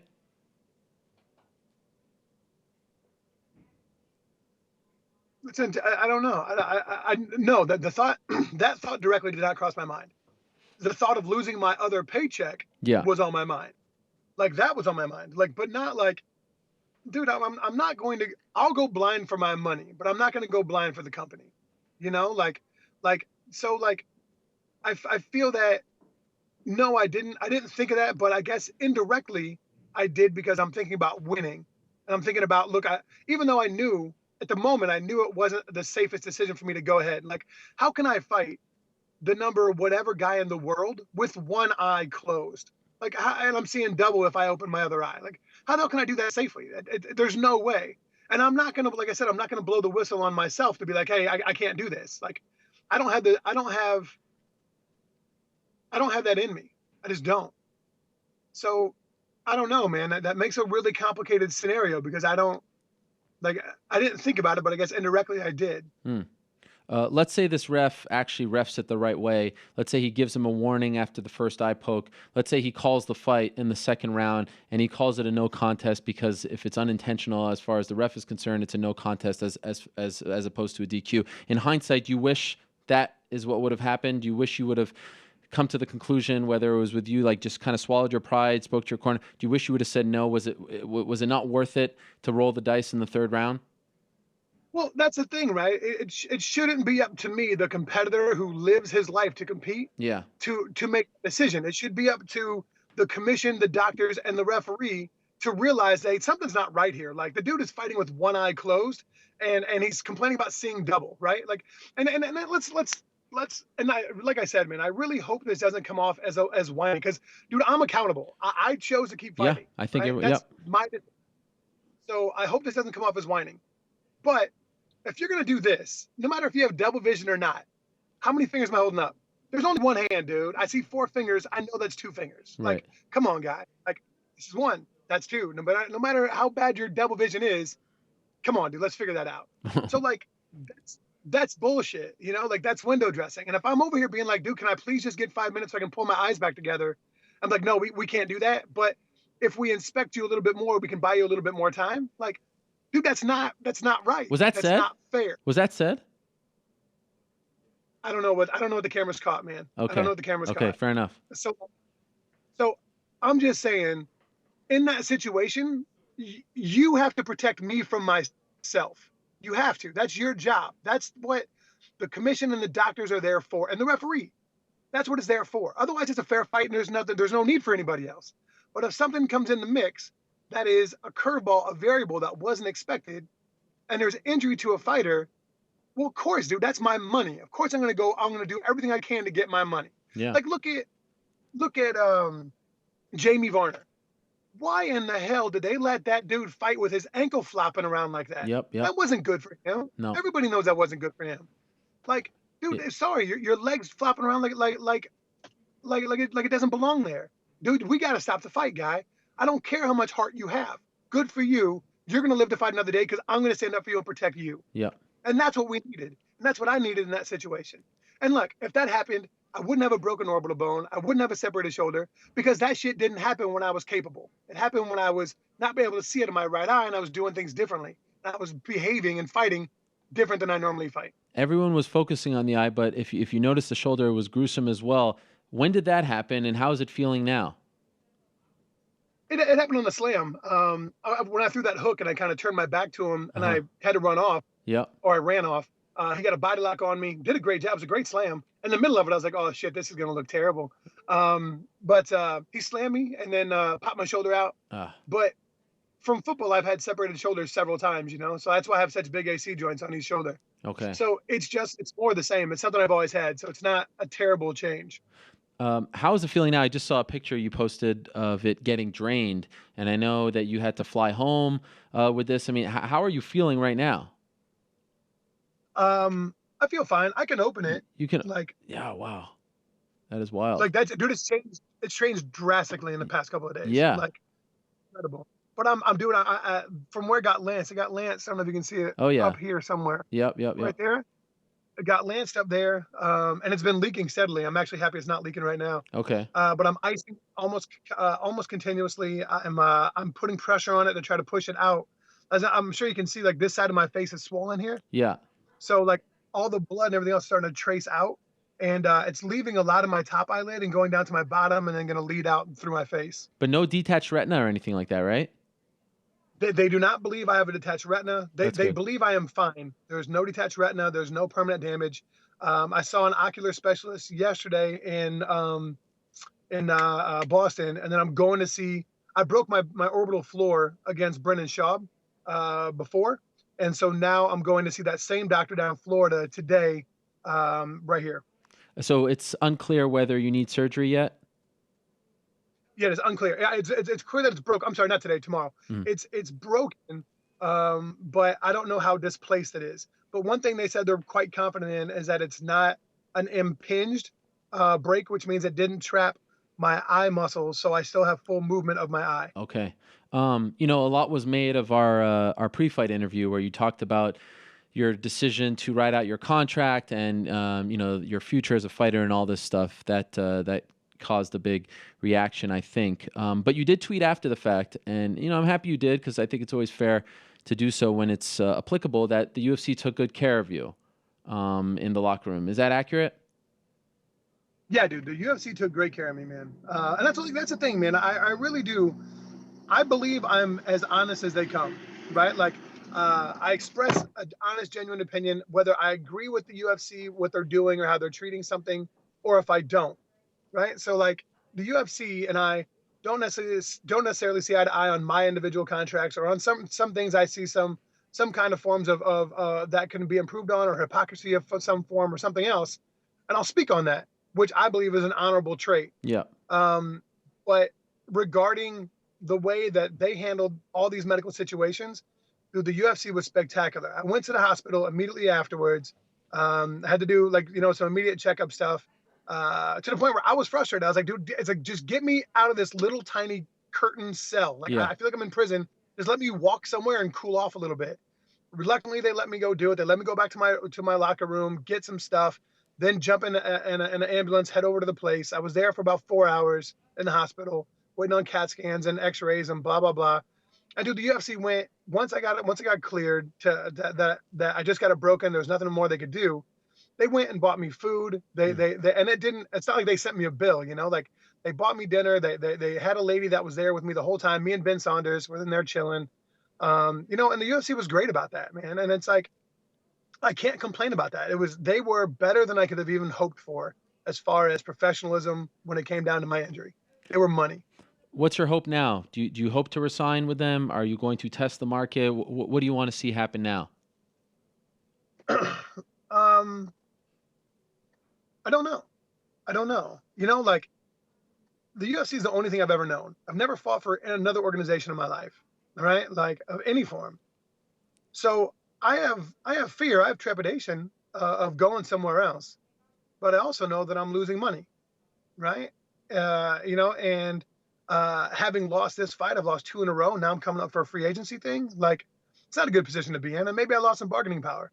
But then again, maybe I won some because I fought my ass off that last fight, and a lot of people would have taken the easy way out. Yep. And I think that I, in the court of public opinion and fan approval, I think I came out a winner there. Mm-hmm. Like, I was sincere. I'm always sincere in what I do, and I think that's the reason why I have such a good fan base.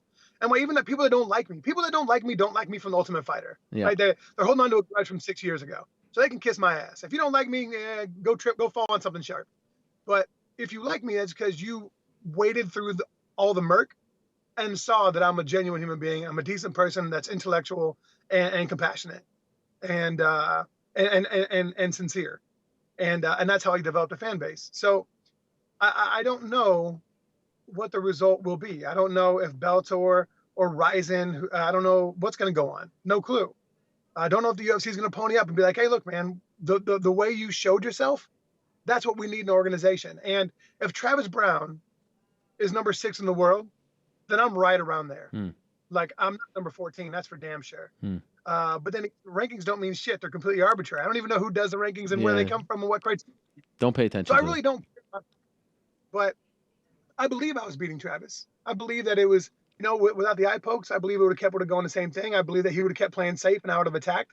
Maybe it would have ended up in a decision. Maybe I'd ended up starching him. I believe I was on the cusp of starching him and really putting hands on him when I got poked in the eye the second time. And I believe I smelled the blood in the water, and I felt it. I felt it was time to let it go, and that's when I started doing that. But you never know, man. Like I said, if he's number 6 in the world, I'm somewhere right around there. And I think a lot of people want 6 in the world on their team. Yep. Final quick thing. I just want to put a bow on this because, again, it was brought to light in our interview. I do understand that a couple of Reebok officials tracked you down at the weigh-ins to talk about the whole thing with the sandals and you going barefoot. Were you happy with that conversation? Yeah, dude, I wasn't mad about it. I wasn't mad about it. Like it wasn't some silent planned protest that I had, to kind of, stick my middle finger up at the UFC passively. It was just, I wear Jordans. They fit my feet really well. I've got size 16 that are, quadruple E's. I've got big feet, and they didn't have those. All they had was size 15s that kind of squeezed my feet, so I didn't want to wear them. And that's what I had. So I took my shoes off. Well, then the Reebok ran out there and actually had a pair of flip-flops made for me. Like, really genuinely had a pair of flip-flops made for my feet. Wow. Dude, I can't argue with a company that's willing to do that. I can be upset about the parameters of the deal, but as far as the professionalism that they showed to get to the commitment to their craft, they did a damn good job. I may not like the deal that was struck. Sure. But the way they went about doing their end of the bargain, it was completely professional and perfect. You're a good man, Matt Mitrione. Thank you for the time. I appreciate you doing this off the side of the road over there. And again, I think you were wronged on Sunday. I hope everything works out. Most importantly for your eye, please do keep us posted, whether it's on Twitter or whatnot, on how your appointments go. And I hope you get what you are looking for as far as free agency is concerned. Always appreciate the time. Good to see you. Good to see that you're in good spirits. And we'll talk to you very soon, my man. Most definitely. Hey, thanks a lot for having me on, man. And of course. And like I said, I hope it doesn't come off like I'm whining, but I think those are kind of legitimate positions that I never had to view before. So We'll see how it comes off. All right, we'll talk to you soon, Matt. Get well soon. All right, there he is, Matt Mitrione, stopping by. Wish him the very best, and definitely do echo a lot of the things he said in that interview. Okay, let's move along. We are a little over 2 weeks removed from UFC 195. Of course, on that night, Carlos Condit fought Robbie Lawler to a very, very, very close split decision. In fact, I said on this show right afterwards, I thought Carlos Condit won that fight and should be the welterweight champion. Unfortunately, he came up just short. Wanted to talk to him about that and a whole lot more, so he is joining us right now on the phone. Carlos, how are you? I'm doing well, Ariel. How are you doing, man? I'm doing great. Thank you very much for the time. So like I said, we are around a little over 2 weeks removed from that fight. Have you watched it since it happened? I did. I think I watched it twice. And what was your takeaway? Do you think that you won? I do. I do feel like I won. But it was super close, man, and MMA judging is subjective. There's no real, no standardized way that they're judging things. So, it was close. I thought you handled it so well. I mean, it was just amazing. You put out the blueprint how to handle a heartbreaking loss. But as you watch it twice at home, from the comfort of your home in Albuquerque, do you get really upset that you were that close? A lot of people thought you won. Does it bother you that you don't have that welterweight title? Here and there. When I watched the fight this weekend with Dominick Cruz, watching him walk away with a belt, that got me a little bit. But for the most part, I'm okay with it, I guess. It felt to me, and correct me if I'm wrong, like you were almost at peace. Like you did what you needed to do to potentially be champion. You fought as hard as you could. You showed incredible heart. Your chin, I don't know what that thing is made of. Like it's almost like you were saying in your mind, you know what? These three guys sitting around the cage, they could think what they want. I know what I did out there, and I can live with that. Is that kind of accurate? Yeah, I would say so.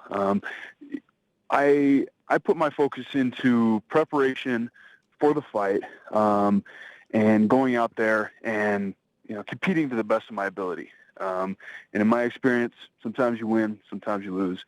But really, my goal every time I step out there is to leave absolutely everything in the cage, and I did that. I did that a few weeks ago.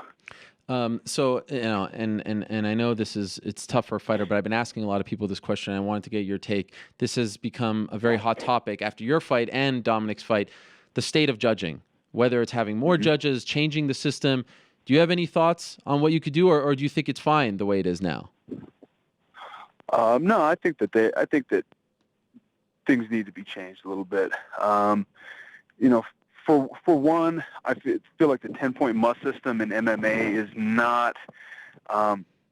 It doesn't work well.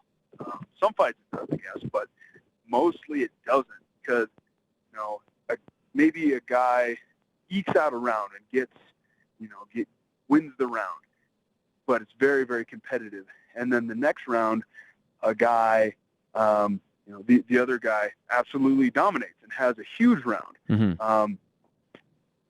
He's getting scored the same as the other guy in the very, very close round. I think that they don't give enough 10-8s. That would be, that would make things like a little bit more accurate, instead of these 10-9 rounds constantly. But I would actually like to see the 10-point must system changed, amended quite a bit. I was actually thinking of you on Sunday when Dominick won that close fight. I was wondering if you were at home thinking, why couldn't I gotten the benefit of the doubt like that? Why were you ever thinking that while watching it? No, not really, man. I'm not dwelling too much on the decision. It is what it is. We all know that MMA judging is, it's wonky. It's, sometimes, you just never know what the judges are seeing. Somebody, I forget who it was on the post-fight show, it was actually with you, was talking about the judge's perspective, and if they're on the wrong side of the action, they're not necessarily seeing what's really going on. In the Dominick Cruz fight, he slipped and avoided a ton of punches, but by centimeters at times. And if you were on the wrong side of that, it may look like he was getting hit. And so I think that that sort of thing needs to be taken into account. Yeah, that is a great point. Brian Stan made that point, and I couldn't agree with him more. When you're watching the fight, did you think, okay, in this round, that round, I could have done a little more. I should have done this. Shouldn't have put myself there. In hindsight, you wish you did things differently. Oh yeah, I mean, from a technical standpoint, I'm always critiquing my fights. There's always things that I'm like, okay, well, that worked well, and then other things that I'm like, oh man, I definitely could have done things different. There's always room for improvement. I think I'm the biggest critic of myself. But technique-wise, that's just like the little stuff. But overall, like I said that night, I'm proud of what I did. In particular, is there anything that comes to mind that you could tell us from your perspective? I'm curious, just because you are your harshest critic, that you wish you did differently. So there's a technique that worked very well in the first round. I actually dropped Lawler with it, where it's kind of like you use the switch footwork like a switch kick, which you throw an uppercut instead of a kick, and dropped him with that in the first round, and then I kind of went back to it over and over, and I got myself in some trouble because I think he made an adjustment, and it worked for me, and I didn't, and I just stuck with that. So that was one thing. I worked a lot on my wrestling for that fight, and feel like if I got a takedown or two, yeah, I would have definitely solidified those rounds in the judge's eyes for me. So stuff like that. But yeah, that's it is what it is. It happened the way it did, and it's all good. After his fight against Robbie Lawler in July, Rory McDonald said that was the best moment of his life. Like, he was so happy throughout those 23 or so minutes, even though he was getting his face smashed in. Do you echo those sentiments? Like, did you actually enjoy that whole process, even though it truly felt at the end you guys were hanging over the cage, like you had absolutely zero left in you? That moment is why I do this. I'm in this sport to win and for the glory and the money and all that. I'm not going to sit here and act like that's not part of the reason I do this. But really, it's about pushing myself to and past these thresholds, and seeing really what I'm made of, and testing myself against these other guys that are doing the same thing. And so yeah, I would say that I did have a blast. I had fun, man. I feel like, that's what I live for. I live to fight. Ever since, I've said in other interviews, since the first time I got punched or I punched somebody else, first time I mixed it up with somebody, I knew that I loved to do this thing. And so that leads me to the obvious next question. Afterwards, you said it might be it for you, that you were considering retirement. Have you thought about that anymore? Do you have an official answer, an official stance on where you stand? Do not have an official answer, no. So I still love what I do. I still have a lot of fight left in me. But, from like a long-term, looking long-term, I have to, do what's right for my health, for my family. Things have been difficult the last couple of years. My wife's had some health problems that are fairly major, and it's these fights are super stressful. And like I said, I absolutely love what I do, but I got to do what's right for my family, and I'm still weighing my options right now. Are you leaning towards retirement though, considering all of that? I don't know. Part of me is, man. But I think there's one or two fights that would definitely, get me interested and probably get me back out in the cage. If Dana White called you today and said, we're giving you the immediate rematch right away, we want to do this again, does that get you back in the gym, and does that get you to say yes?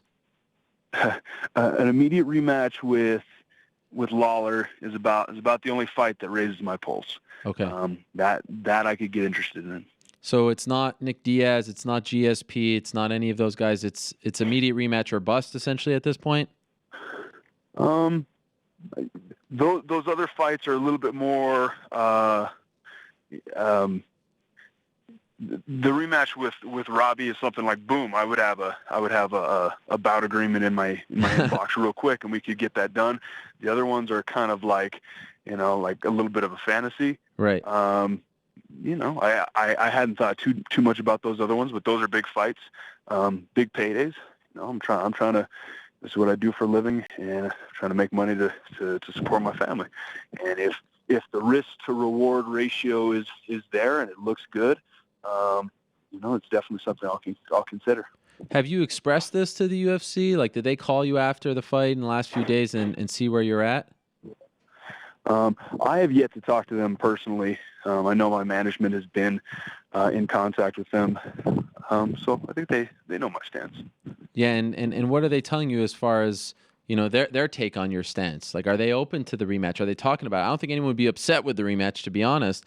What are they saying to your management? We don't have any solid answers, but I think it's definitely a possibility. Do you have a sort of deadline as to when you'll move on, as to when you want to hear back? Are you thinking in those terms? No, not necessarily. I mean, I just spent 6 months at least training for that fight. Went in there, had a war.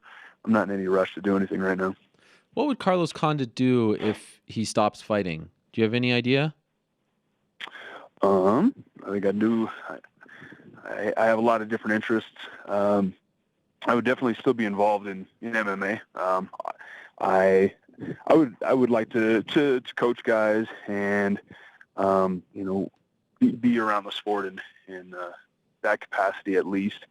I got some other things too. But I'll wait till they materialize before Sure. I talk about it too much. Any chance you follow in your father's footsteps and go into the political world? I don't know. Like, definitely not like in the sense of like an elected official. He's trying to get me up there this legislative session to kind of go kick around and Oh, really? hang out. Yeah, just And I've been doing that since I was a kid. Just listening to stuff. He always likes me to go and, schmooze a little bit. But I don't know. We'll see. I guess, yeah, it's in the realm of possibility. What is your family saying to you as far as your future? Do they want you to keep fighting? You know what? There's no really push either way. Oh. They kind of support me no matter what I do. And I think they give me advice, but there's no real push either way. I think they just kind of present me with different options and different things to think about, and then ultimately the decision is mine. And when you talk about coaching, you want to do that eventually. Have you talked to Greg and Winklejohn and Brandon Gibson, those guys, about it, or would you go off and do your own thing? Have you gotten to that point? Like, would you go under their ban? Would you just be a coach at the gym, or would you like to open your own gym and have your own students and go that route? I would probably not want to do my own gym. I would I think most likely I would stay under the Jackson's Winklejohn banner. But yeah, probably not do my own facility. Maybe do my own fighters. You know how boxing used to be, where it'd be like, different camps in the same, training facility, but they're not all necessarily on the same team. Right. Speaking of which, we just had a few minutes ago BJ Penn on the show, who officially announced that he is coming back, and he's been at the gym for the past week. Have you run into him at all? I have not been down. Okay. I've been doing some other stuff, and I have not been down to the gym in the last week. But I've seen the pictures. Yeah, it seems like everyone's posing with him and very happy to have him. Do you feel like that's the right move? I mean, not knowing the guy, but just I feel like if BJ Penn would have announced he's coming back, I'd have been like, but BJ Penn teaming up with Greg and Wink, I feel like, okay, if those guys are signing off on it, I can feel comfortable. You know what I mean? Yeah. Well, do you agree? He's always had, all the talent in the world, and I guess the criticism in the past is, his motivation or his where he's training, who he's training with, whatever. That you can't really question that if he's here training with us. I think we have a great formula for success, and you plug BJ Penn into that, I think it's pretty exciting. Typically after a fight like the one you just had, how long do you stay away from the gym for? I've been lifting and doing my strength and conditioning and moving around a little bit. I haven't been down at Jackson's, not for any reason. I've been busy. I've been doing other stuff. Okay. But a week, 2 weeks, I'll probably be back in this week. Okay. By the way, I wanted to ask you this before I let you go. I meant to ask you this before the fight. All this talk about Conor McGregor and his movement, Ido Portal. You were kind of doing that before anyone was talking about it, right? Like a year ago. Is it what you do? Is it similar to what, I don't know how much you watched of his stuff. Is it similar to what the stuff that Ido and Conor are doing? I think there's different approaches. I've watched Ido Portal a little bit. There's different approaches. I think the end goal is the same. It's mastery of movement and really any situation or any plane, and it's a cool thing. And I've been training with Erwin LaCour with the MoveNat program for a while, but even before then, I was working with a guy named Jake Herbert, who was a 2012 Olympian, who is very much into movement himself. He's Olympic wrestler, and he's developed a movement program for youth wrestlers. He incorporates that big time into his training and his coaching. So there's a lot of different people. And on another note, Ricky Lindell has been doing the same thing. They've been doing very, very similar things. So, and I don't think anybody's copying or jumping on a bandwagon. It's just more like a great minds think alike kind of thing. Right. Okay. Finally, just to sort of wrap this up, is there a reason why Carlos Condit is not banging the drum and jumping on? I don't know if you look at social media, but a lot of people are in your corner supporting you, trying to get you that rematch, arguing, saying that this was, a robbery and all things. equal to that. Is there a reason why you're not going out there and banging that drum? Is that just not your style? You're not comfortable with that? Is it because of where you're at in your career? Explain to us why you're taking this stance. I guess it's just not my style. Yeah. I just go about things different ways. Yeah. And I respect that. Yeah, may happen. But yeah, I guess it's just not my style. And if someone says to me, okay, where is Carlos Condit at in his career right now? What's the proper way to describe the state of your career? Like where you're currently sitting?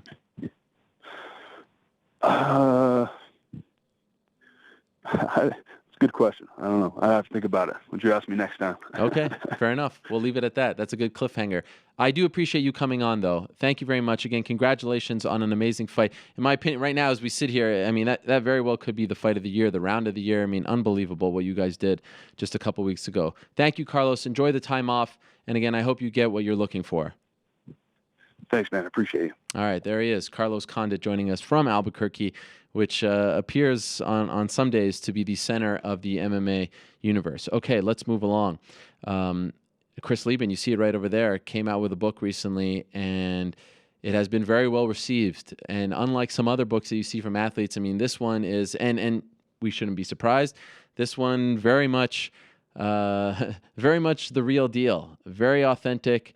A lot of eye-opening stuff, but that is who Chris Leben is. He's had a very interesting life, to put it mildly, and it's all out there. He shares it all in this book, so I do suggest you checking it out. It's called The Crippler, Cage Fighting and My Life on the Edge, and the aforementioned Chris Leben is joining us right now via the magic of Skype. There he is from the gym. How about that? Chris, how are you?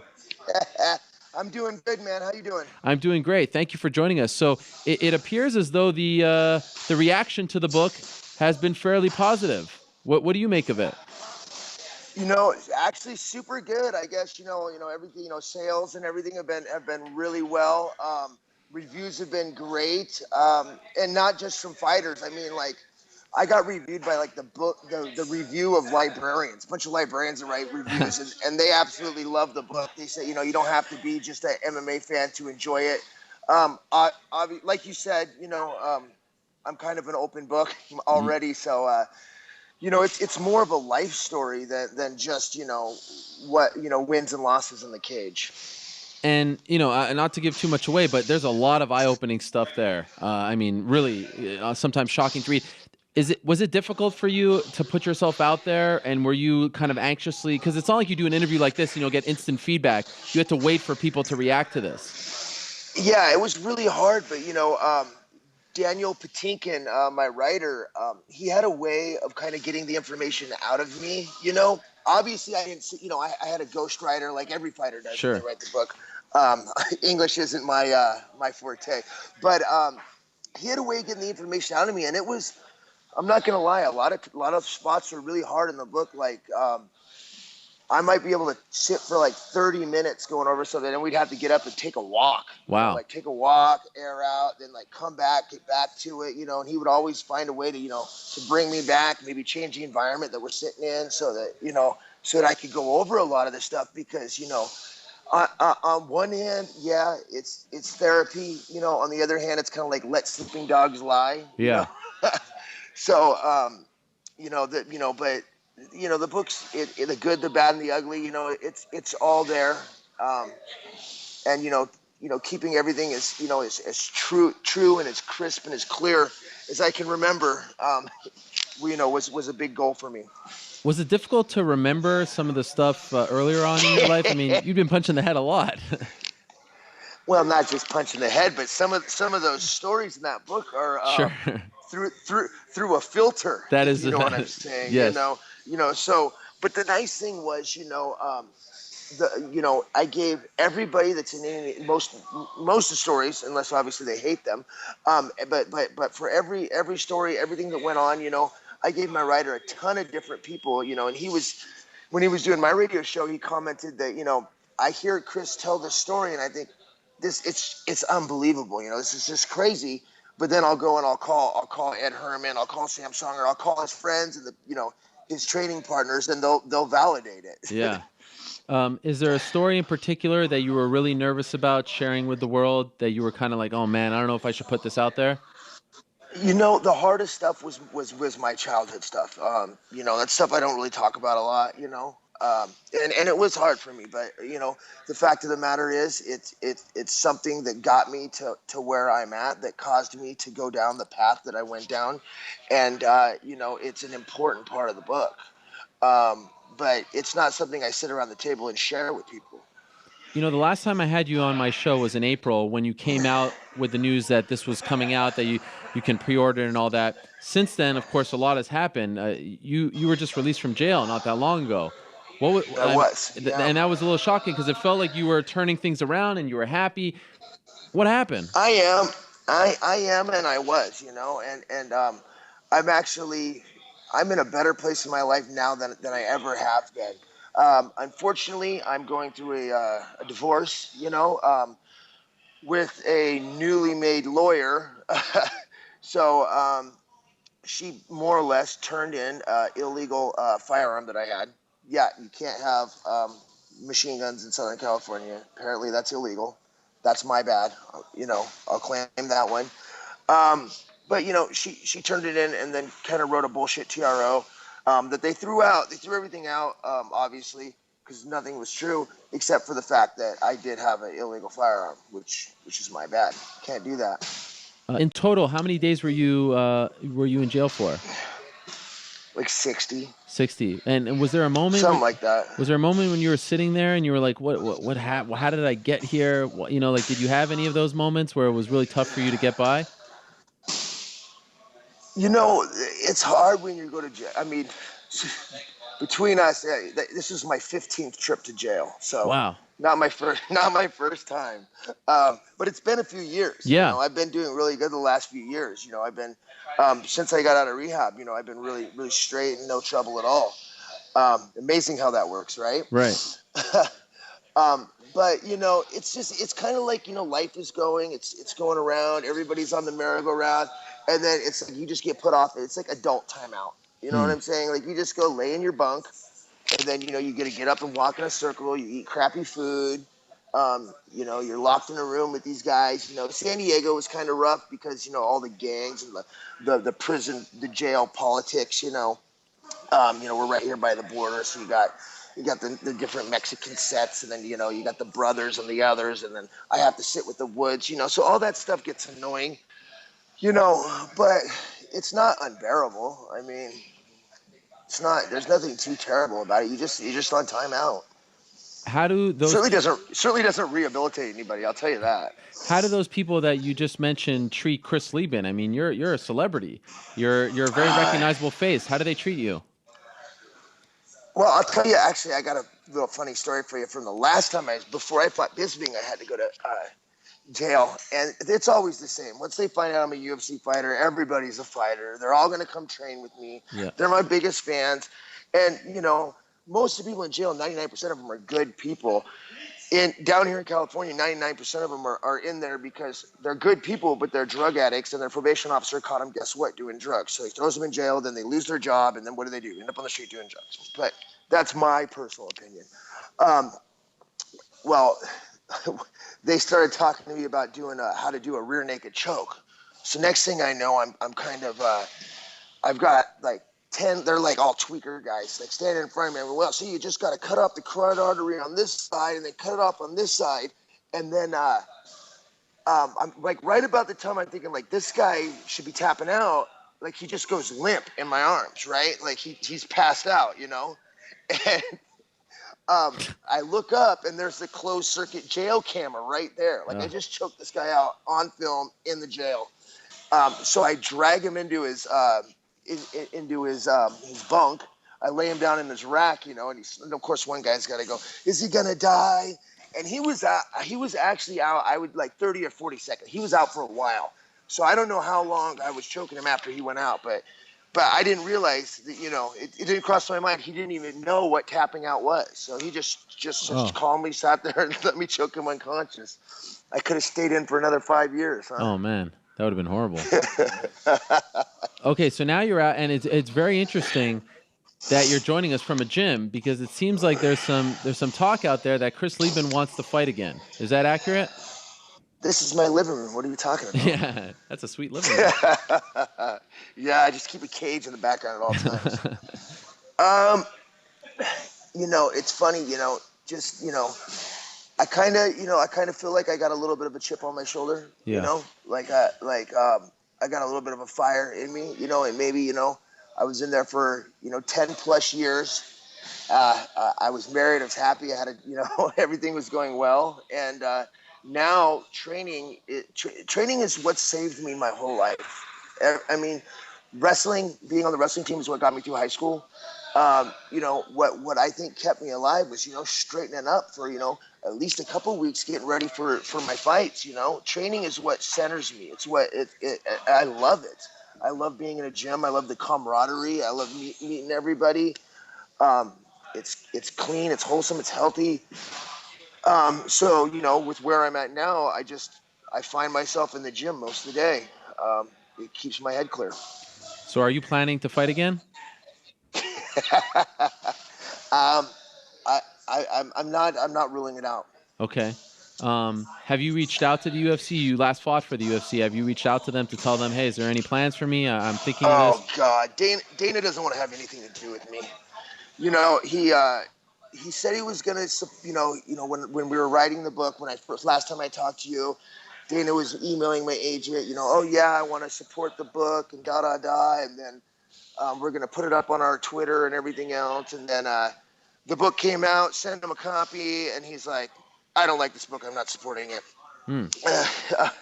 He just totally backtracked on that, but I'll take a polygraph on anything that's in that book, man. I don't know what it is he doesn't like, what Dana doesn't want the world to see, but there's something that just makes he's not happy with me about something, I guess. I don't know. And apparently it's in the book. Are you free to sign anywhere you want right now, or are you still tied to them? I'm free to sign. Okay, because did they release you? Yeah, they did. Oh, okay. Well, I reached out to them and got released. Recently? Yeah, recently. Oh, so that would imply maybe that the wheels are in motion here. Yeah. Your deductive reasoning is amazing, Aaron. Thank you. And was that a difficult thing, or did they not put up a fight? Yeah, they didn't put up a fight, which is good. You know what I mean? Yeah. Because apparently they owned me for life. So. And just curious, why are you hesitant to say I'm here? I'm a free agent. May the best offer come. I'm back. Well, why do you seem hesitant to say that? Well, because I may be talking to a couple different people right now. And I don't want to say who or what or where or when. So that's kind of the main reason I'm leaving. I'm trying to leave all my options open for me. Fair enough. And I respect that. Just if I may, I mean, a guy who was on the first season of The Ultimate Fighter on a certain network, I believe they're called Spike TV. If you're talking deductive reasoning, I feel like we might see a good fit there. Am I off? I don't know. Okay. I couldn't tell you. Where are you now? What gym are you in? I'm at Arena. Okay, is that where you'll be? Yeah, absolutely. It's they got phenomenal coaches, great instructors. Just an awesome program here. Great team, so I'm really happy. And who would be in your corner? Who would be guiding you in your comeback? Like coming out to wherever, I haven't even gone that far. Okay. Right now I'm just, training with the fight team here at Arena. I just got done doing Barrett Yoshida's grappling class. There's some great coaches here. All that stuff will still have to get hashed out. And for a fan out there who sees this and says, look, I saw Chris Leben his final days in the UFC. That wasn't the crippler of old. That wasn't the guy who beat Vanderlei. Why should people believe that you can actually make a run again in your career? Because it's huge. I got out of rehab and they put me on a drug called Suboxone, which is basically what they give heroin addicts. And it slows you down. It makes you docile. It's also the most addictive substance on the planet, hardest drug to kick in the world. And you can Google that shit if you don't believe me. It was horrible. I had to come off when I was in jail. It was horrible. But, I will never. The stuff they give you to get off is worse than the stuff that you're on. You know. So when I moved here to San Diego, I didn't drink for 2 years. Didn't do anything but take my medicine from my doctor. I would have told I was doing meetings and everything else. I would have told everybody I was 100% sober, but I wasn't. I was in a haze. I was cloudy. I wasn't motivated, and I'm just so much meaner now.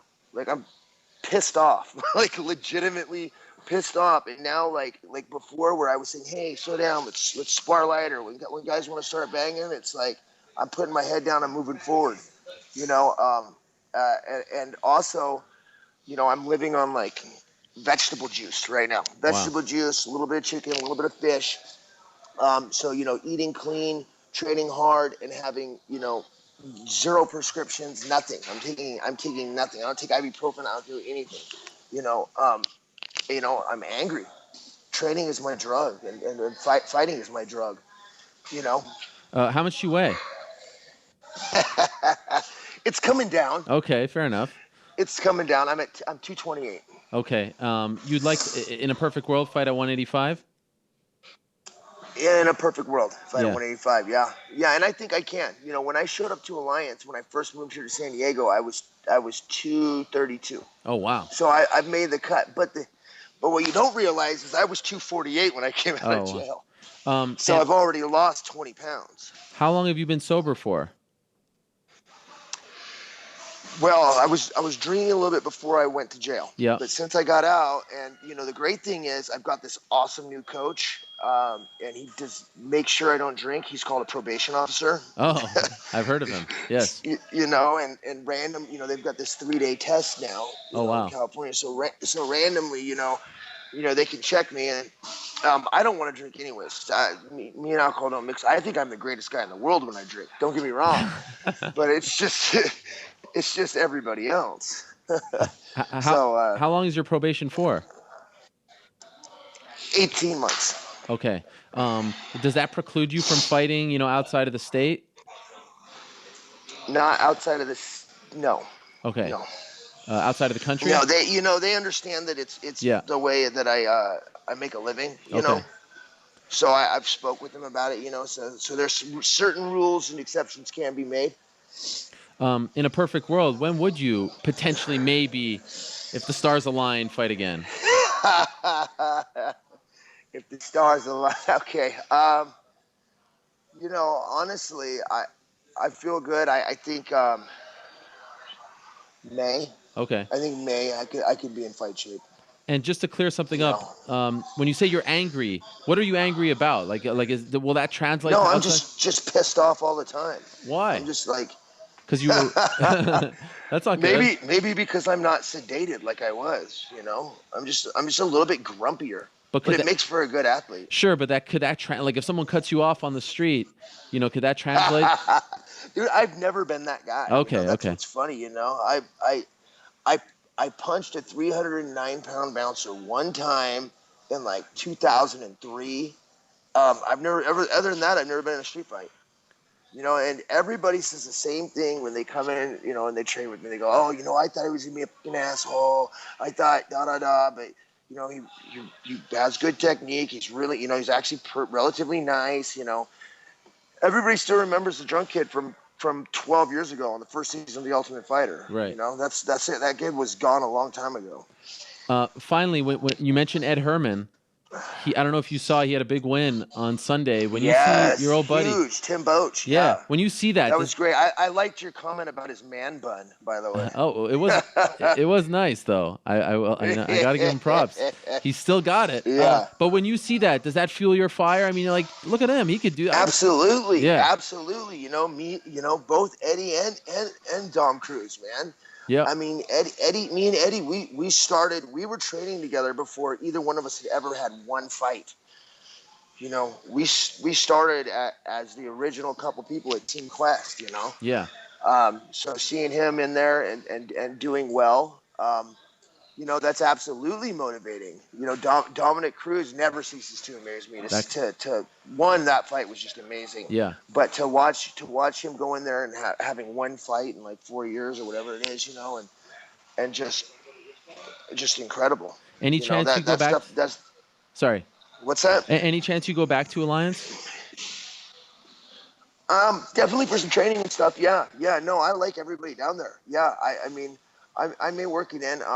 You know, it's a little difference in I'm doing like a lot of classes, a lot of technique right now, and I'm Yeah. sparring like twice a week. You got to be, when you're training in the Alliance, you need to be 100% top level shape. Yeah. It's high level athletes, but I'll talk to Coach E, and hopefully get in there and get some rounds with some of those guys for sure. Well, again, Chris, I can't recommend the book enough. It is called The Crippler, Cage Fighting and My Life on the Edge. It is a fascinating look into a fascinating man, and I appreciate you stopping by in the middle of training here to talk to us. It's great to talk to you. I hope Sorry, everything I'm goes. sweating everywhere. No, I like it. I like Right it. on. It's raw. I hope everything works out for you, my man, and I'm sure we'll be talking soon. Awesome. Thanks, man. We'll talk Okay, to you. there he is, Chris All right, Leben, bye. stopping by. Great stuff from him, and I do. I'm not just saying it is a very well written book. It's interesting. You hear that he is a free man, and you see what they're doing over at Bellator. One would think that he is a good match over there. In particular, you forget it has been some time. He had a little bit of a feud with one Josh Koscheck, right? And I know Josh has his feud with Paul Daly that is still simmering. He was actually supposed to fight, I think, next week, but that has been delayed. Daly will be fighting, not Koscheck. But hey, that's another guy. So it's to me it feels like a no-brainer for Bellator, but we'll see what happens there. Appreciate his time, and again, I do suggest checking out the book. Okay, in a minute, we are going to be joined by Paige VanZant, who, as I mentioned at the top of the show, is coming off her first UFC loss. That was to Rose Namajunas in Las Vegas. It was on, I believe, December 10th, the Thursday before UFC 194. And one of those fights where, of course, she lost. It was one-sided, but it felt, at least to me, and I know to a lot of other people as well, that her stock went up after that fight. That people actually, for whatever strange reason, people actually started to respect her more. And not just because of what she did in the cage and the heart that she put on display, and that she refused to quit, and that she went, almost the distance with a very tough contender like Rose Namajunas. I think it's also because she showed up to the press conference. She put herself out there. She was not, afraid to speak to the press afterwards. It was obvious that she was in a lot of pain, obviously physically, but also emotionally. It was tough to do. It is very tough. I think we take this for granted when these athletes, put everything on the line, train for 8 weeks, 3 months, whatever the case may be, and they fall short, whether it's in spectacular fashion or the way TJ Dillashaw fell short on Sunday. And then for them to show up to these press conferences, that always amazes me. No one will.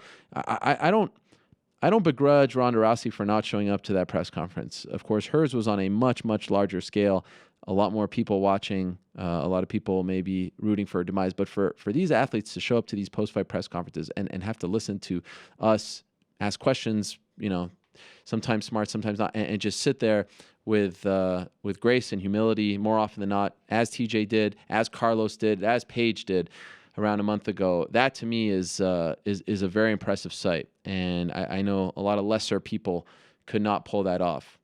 What she did at that press conference was very impressive. So wanted to talk to Paige about that fight and a whole lot more. She is joining us via the magic of Skype right now. There she is, sporting that now famous smile. Paige, how are you? I'm great. How are you? I'm doing great. I really appreciate you coming on the show. It is good to talk to you as always. So we are a month removed from the fight. How are you feeling about it all now? Do you think about it? Are you over it? What are your thoughts on it? Yeah, I'm definitely not over it yet. Right after the fight, I talked to Uriah right when I got out of the cage, and instantly he told me what I did wrong and what I need to work on. Of course, he gave me a hug, but yeah, that's just what we're working on now is getting back into the gym and figuring out what I did wrong in the fight so it won't happen again. How much time did you take off after the fight? Just a break from MMA training, etc.? I took some time off. You're required to. I had the medical suspension, so I took what I had to off. I stayed working out, though. I keep going to my CrossFit gym here in Reno, Double Edge CrossFit. So I've been doing a lot of that just to stay in shape and then getting ready to go back into full training. So you're in Reno right now? I am, yeah. So do you only live in Sacramento while you're training for a fight? I do, yeah. Once I get a fight set, then I go back to Sacramento. But I have such a good CrossFit gym here. Double Edge was huge for my UFC debut. They really helped me out, and I have a personal trainer there. So I really like to stay here in Reno until I have a fight set. My family and friends are here, and then once I have a fight lined up, then I head back to Sacramento and train. In hindsight, you look at. By the way, how many times have you watched the fight? I haven't yet. You haven't? Wow, that is super interesting. No. Is that? Yeah. Did you make a conscious decision you don't want to watch it? Why is that?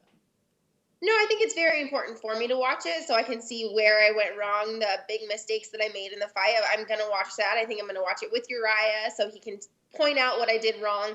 I'll watch it here pretty soon, but I wasn't quite ready yet. Okay, so you don't have the benefit of watching it, but in your mind, are there a few things that you're like, if I would have done this differently, things could have started out differently? Like, do you have things already in your mind, or do you need to watch it first? Yeah, I definitely already know a lot of the things I did wrong. I was very predictable in that fight. I went out there and did what I did in my last 3 UFC fights. So I think that was a big mistake on my part, is just being very, very predictable. And then other than that, there's just technique. There's a few technical errors that I made, and working on my stand-up game, ground game, a little bit of everything. Do you feel, again, in hindsight, that it was too soon to fight someone like Rose? That was the big talk going into this fight.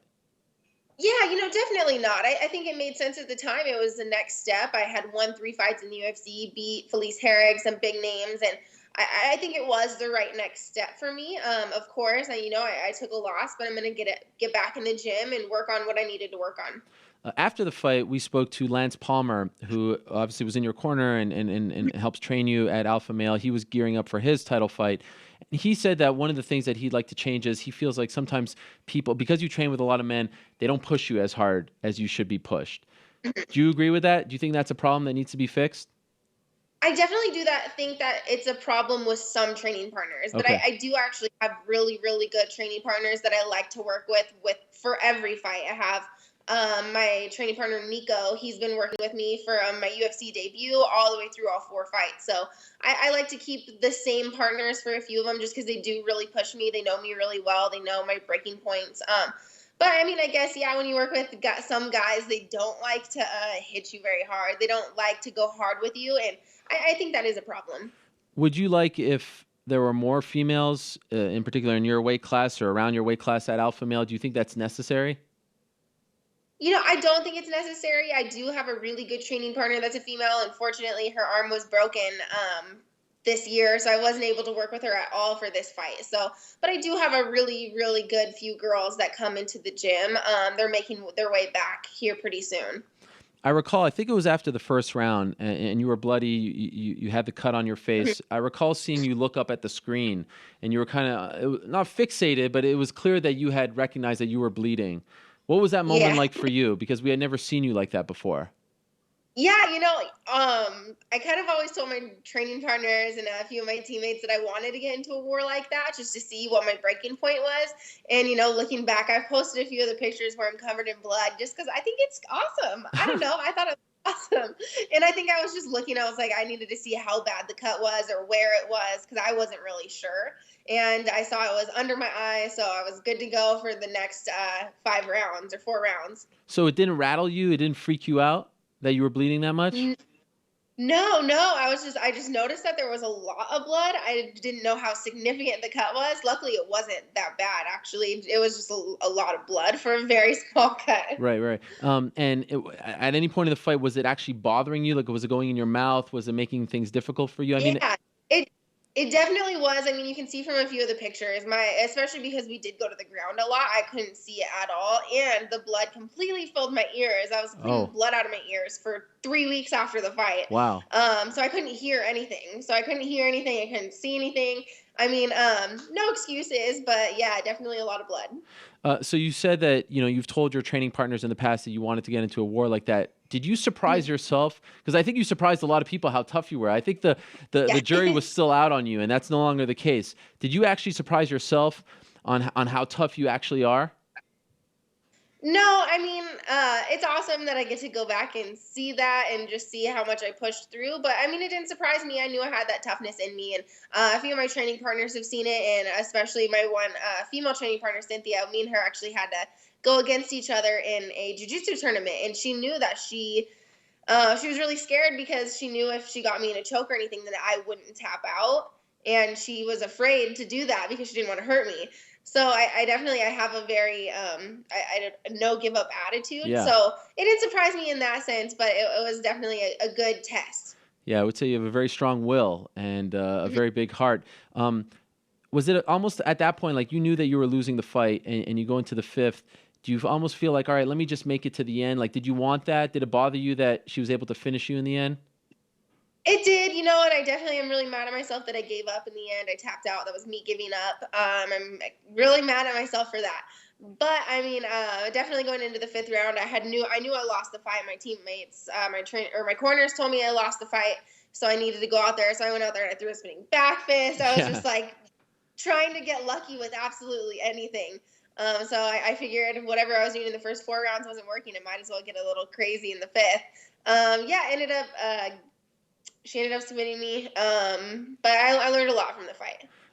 First time in your career that you have to fight in the fourth and fifth. How did you feel about that? Were you ready cardio-wise for that?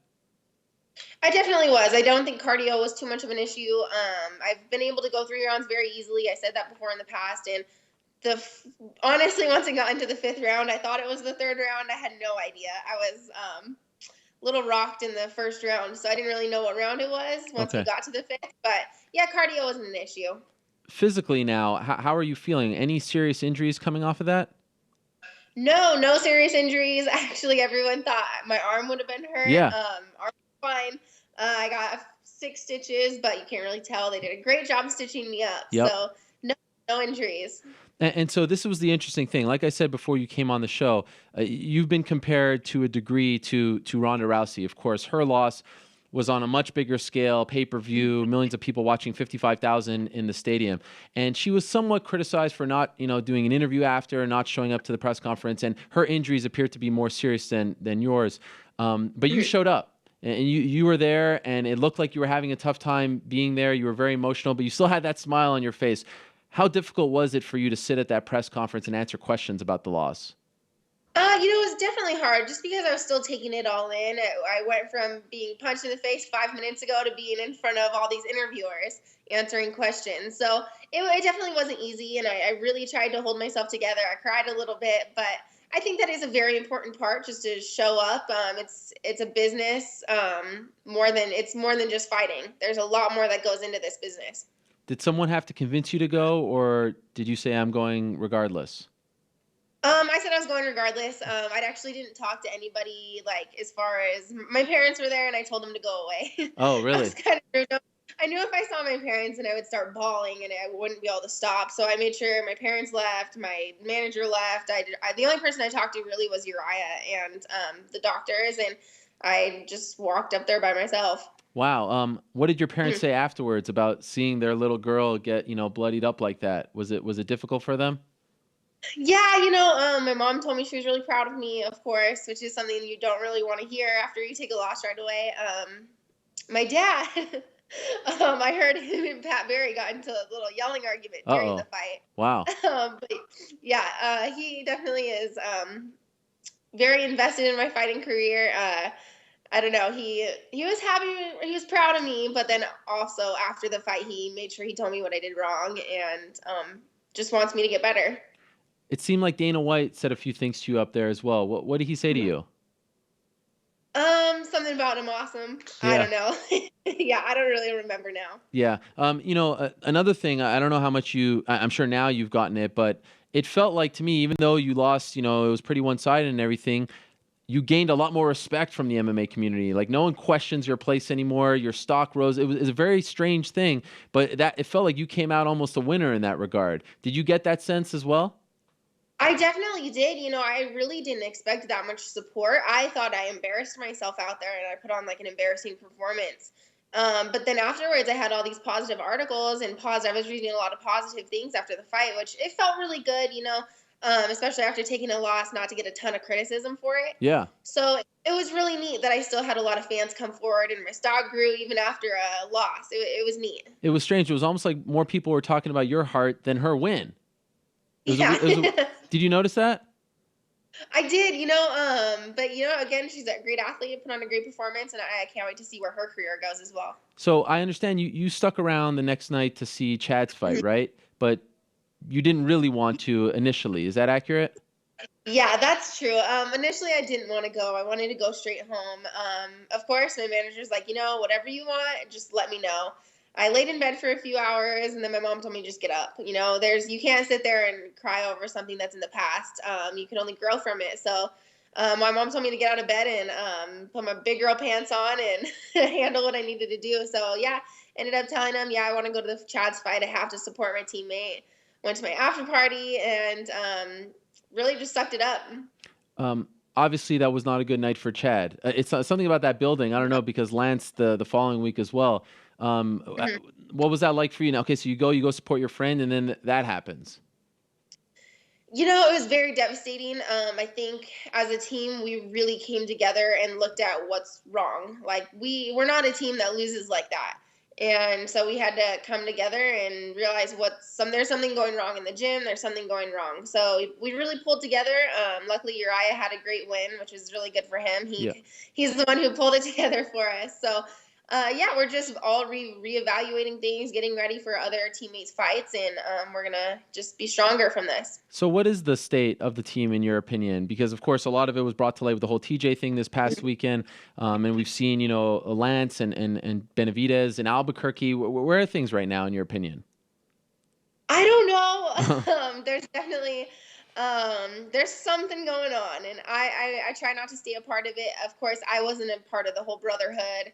I've only been with the team for about 2 years now, so I've seen people come and go that weren't as big of names, So I don't know. There's definitely something happening, and I hope that the team pulls together and we stay strong. And we do have very good coaches still. It's still going to be a strong winning team for whoever stays at the gym. But as far as who's going to, I don't know. Are you staying at the gym? I definitely am. Yeah, Uriah has been there for me from my UFC debut, and he's a huge contributor to my success inside and outside of the cage. So I'm with Uriah no matter what, and I know he still has a lot to teach me and I have a lot to gain from him. Did you watch TJ's fight on Sunday, and was that strange for you at all, considering everything that's happened? I did watch it. Actually before the fight, I said I thought Dominick Cruz would win, and he did. He pulled off an amazing win. So it was definitely weird to watch, to know that TJ wasn't a part of the team. But again, I wasn't really that close with him. I didn't train with him a lot leading up to either of our fights. Okay, to wrap this up, when in your mind have you started to think when you'd like to return yet? Of course, yeah. I'm really excited. I want to return soon, but I have some other big things happening outside of the cage that I'm waiting on. So once I find out on those, then I'll set my fight. So it's interesting that you say that. I was just about to ask you. I saw via your Instagram that you were with your manager, the great Mike Roberts, one of my favorite in the business. You guys went to LA for some meeting or something. You hinted. The floor is yours. What is going on? I can't talk about it yet. Well, that's not fun.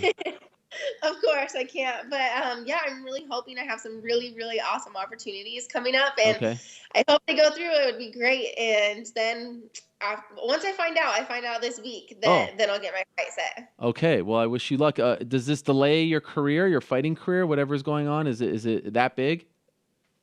It is, but only by a few months. Okay. All right. So nothing too serious. I won't be out for a year or two. It'll just be a few months. All right. So you're not retiring. You're not going Gina Carano on us or anything? No, definitely not. I can't wait to get back in the cage. Okay. Have you started to think who you'd like to fight in your return? No, I think for me, I don't really like to call people out. I have a list of people that want to fight me. Yes, that is true. Whoever the UFC tells me, I just take it. Okay. So this week, you're going to find out this big news. If you get the news you're waiting for, you're going to take a little bit of a break, and you're hoping for that. But you'll be fighting again this year. Is that fair to say? Yes, definitely 2016. Okay. So when can we find out about the news? When do you think it will come out? No idea. Okay. I don't know. I'm still waiting. I have nothing. I know nothing. All right. I don't want to jinx it, so we'll leave it at that. But I wish you the best with it. Good luck. I'm hoping that we'll find out what it is sooner rather than later. So again, congratulations on just showing the heart that you did. I mean, it's rare for someone to congratulate someone else when you lose, especially in that fashion. But I think congratulations were in order. You proved a lot of people wrong, and again, I think you gained a lot of respect. So thank you very much for coming on. Thank you for talking about it. And again, good luck with that big piece of news. Maybe if it's huge, you can come back on and talk to us about it. Definitely. Okay. Thank you, Paige. All the best. There she is, Paige VanZant, stopping by. Great stuff from her. I wonder what that is. Big news. You know, if Mr. Mike Roberts is involved, it is big news. But I do agree she handled herself very well, and I'm curious to see what the UFC does with her next. Just alerting the world that Khabib Nurmagomedov is up next as we continue this Super Stack show. A reminder that in a few minutes' time, we will be joined by Dominick Cruz, the now new UFC bantamweight champion, the new/old UFC bantamweight champion. Following him, we'll be joined by Mark Henry, the coach for one Eddie Alvarez, striking coach, of course, for one Frankie Edgar. And I also have a little bit of a treat for all of you after those interviews as well. But for now, let us go back to the magic of Skype. Let's go all the way to Russia, where Khabib Nurmagomedov is stopping by. But it looks like the picture is not there. I don't know if he's in a dark room or whatnot. Khabib, I'm here. Khabib, are you there? I'm here. Yes, I'm here. I hear you. It's a little pixelated. So let's see if we could fight through this. If not, maybe we'll do it via the phone. Where are you right now? I'm just finished training, and I'm here with you now. Okay, are you in a car? Yes, I'm in car. Were you training with the bear over there? Okay, I don't think this is going to work. I'm just finished running in beach, Caspian Sea. You were running in the beach in January? Where are you? In Russia?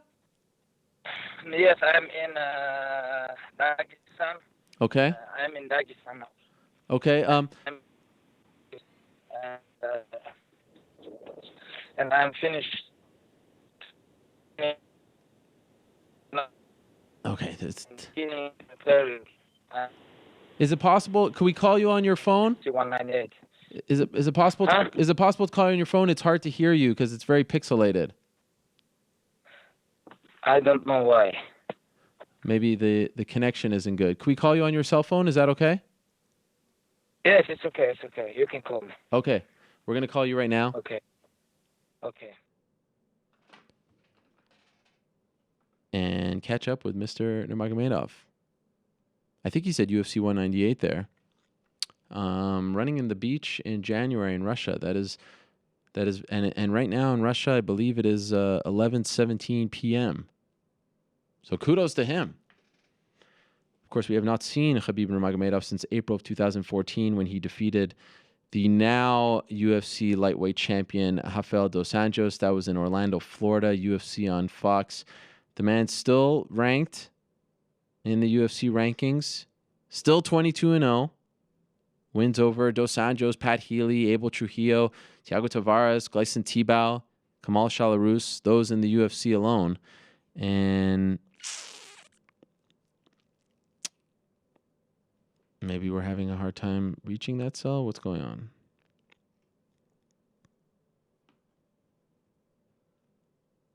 You're quick trying to figure this out, trying to navigate the waters over there in Dagestan. We could try the Skype connection again. Maybe do audio only Skype. Maybe that will work. Tough when you're traveling. But what a show so far with BJ Penn laying down the hammer. Chris Leben hinting at a comeback as well. Carlos Condit still on the fence about his future. Bang Ludwig bringing it strong. My, oh my. This weekend, of course, a bit of a break. Actually, there is World Series of Fighting this weekend. But as far as the UFC is concerned, a bit of a break. They're back next week, which I'm very excited about because they are back in Newark, New Jersey, which means I don't have to get on a plane. And that excites me greatly. That card kind of flying under the radar, and not in the traditional sense. Like, I feel like we always say every card is flying under the radar, because it's not getting the pub, but it's il y a quelque chose. You know what I'm saying? Quelque chose qui manque. Rumble Johnson, Ryan Bader, Sage Northcutt returning. Ben Rothwell versus Josh Barnett. That's a very important fight in the heavyweight division. Tarek Saffiedine making his long-awaited return. He hasn't fought since October of 2014. Been a while since we saw Tarek Saffiedine. He's fighting Jake Ellenberger. And then after that, it's UFC 196. Boston was nice. Thank you for asking. The people there in Boston they're an interesting bunch. I really enjoy Boston. I think it's not just because it's a short flight. It's such a charming city, but they're very sensitive about their sports teams. Like they really, when I was wearing that Canadians sweatshirt on the preview show, like people were very offended. I mean, it's a free world. You can wear whatever you want. I wore it to a basketball game also with the man in the hat. They're a very sensitive bunch. When I mention, Patrick Cote, Canadian, going into the Boston Garden and being victorious there, they got all up in arms. I don't know. I just felt like everyone. It's like, lighten up over there, guys. You've won. Well, how many championships have the 4 Boston teams won in the past decade? Celtics, Bruins, Patriots, Red Sox. It's got to be at least 10, right? Why are you so sensitive? What's going on? But I did enjoy it. And the crowd was great. They supported Eddie Alvarez. They were a very knowledgeable crowd. That's what really impressed me. Often when the UFC goes to markets, and maybe it's because they're outside of Vegas, and Vegas isn't, more often than not, the hardest of the hardcore. At least on fight night, they're not up to speed. But these fans were very up to speed with the news. Like they were booing Travis Brown for obvious reasons.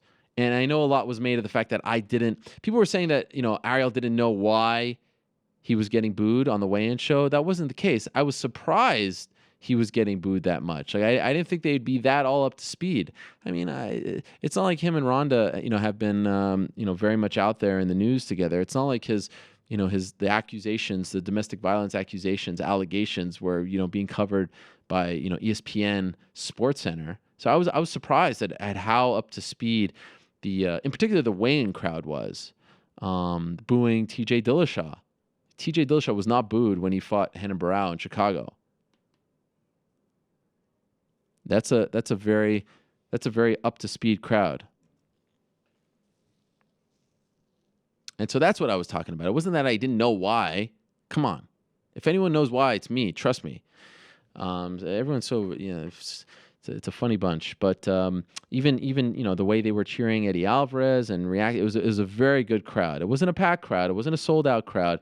It wasn't quite Conor versus Dennis Seaver exactly a year ago, but it was a very knowledgeable and smart crowd.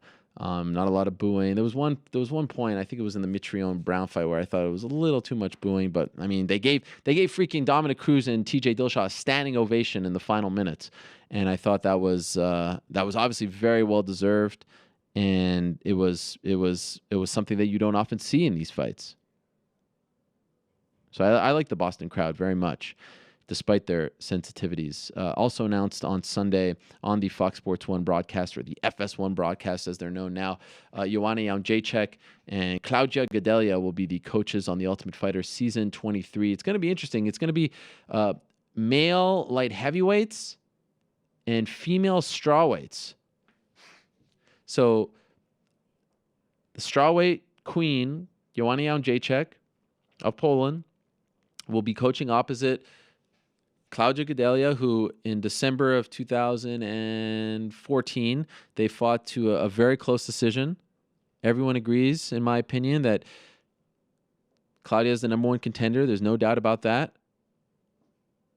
They're going to be coaching. It's interesting. I can't recall, as far as the domestic Ultimate Fighters are concerned, I can't recall a time where they had 2 foreign fighters as coaches. Both of them, their English is fine, but I mean that's something a little bit different. But you're having the female strawweights coach male light heavyweights, so it's going to be co-ed again in the house, and that premieres April 20th on FS1, and they'll be fighting in their rematch, this time for the belt, on July 8th, my birthday, in Las Vegas. So that was something else that was announced. But the big news, of course, on Sunday in Boston was that Dominick Cruz came back and won what he never lost. He is now the new/old UFC bantamweight champion, the undisputed bantamweight champion. He won via split decision. It was inspiring. Just him getting to that point, being in the cage and fighting was inspiring. And then seeing what he did, considering the time off, considering the injuries, was one of the greatest things I've ever seen in all of sports, period, in my 33 years on this earth. And I am honored that he is joining us right now via the phone. Dominick, are you there? I am here. What's up, Ariel? What's up, man? Congratulations. Wow. What an amazing, it's hard for me still to truly digest what we saw on Sunday. Now, a little less than 2 days later, what's it like for you? Are you on cloud nine? How would you describe your emotions? I feel pretty good just because when you get done with fighting like that, it's just nice to have some days off. Like I got to sleep in today till 11. I didn't have to wake up and train in the morning, and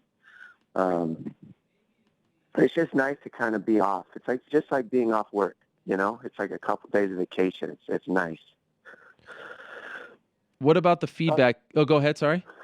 No, I was just going to say, other than that, it's weird because my life doesn't really change too much, whether I'm in camp or I'm at a camp. It shows me how much I actually enjoy what I do. Where are you now? I'm at home. I'm in my bedroom talking to you in my altitude tent. Okay, so I think we need to get, this out of the way right off the top. Physically, how are you feeling? Because a lot of people are concerned, of course, with the limping and all that.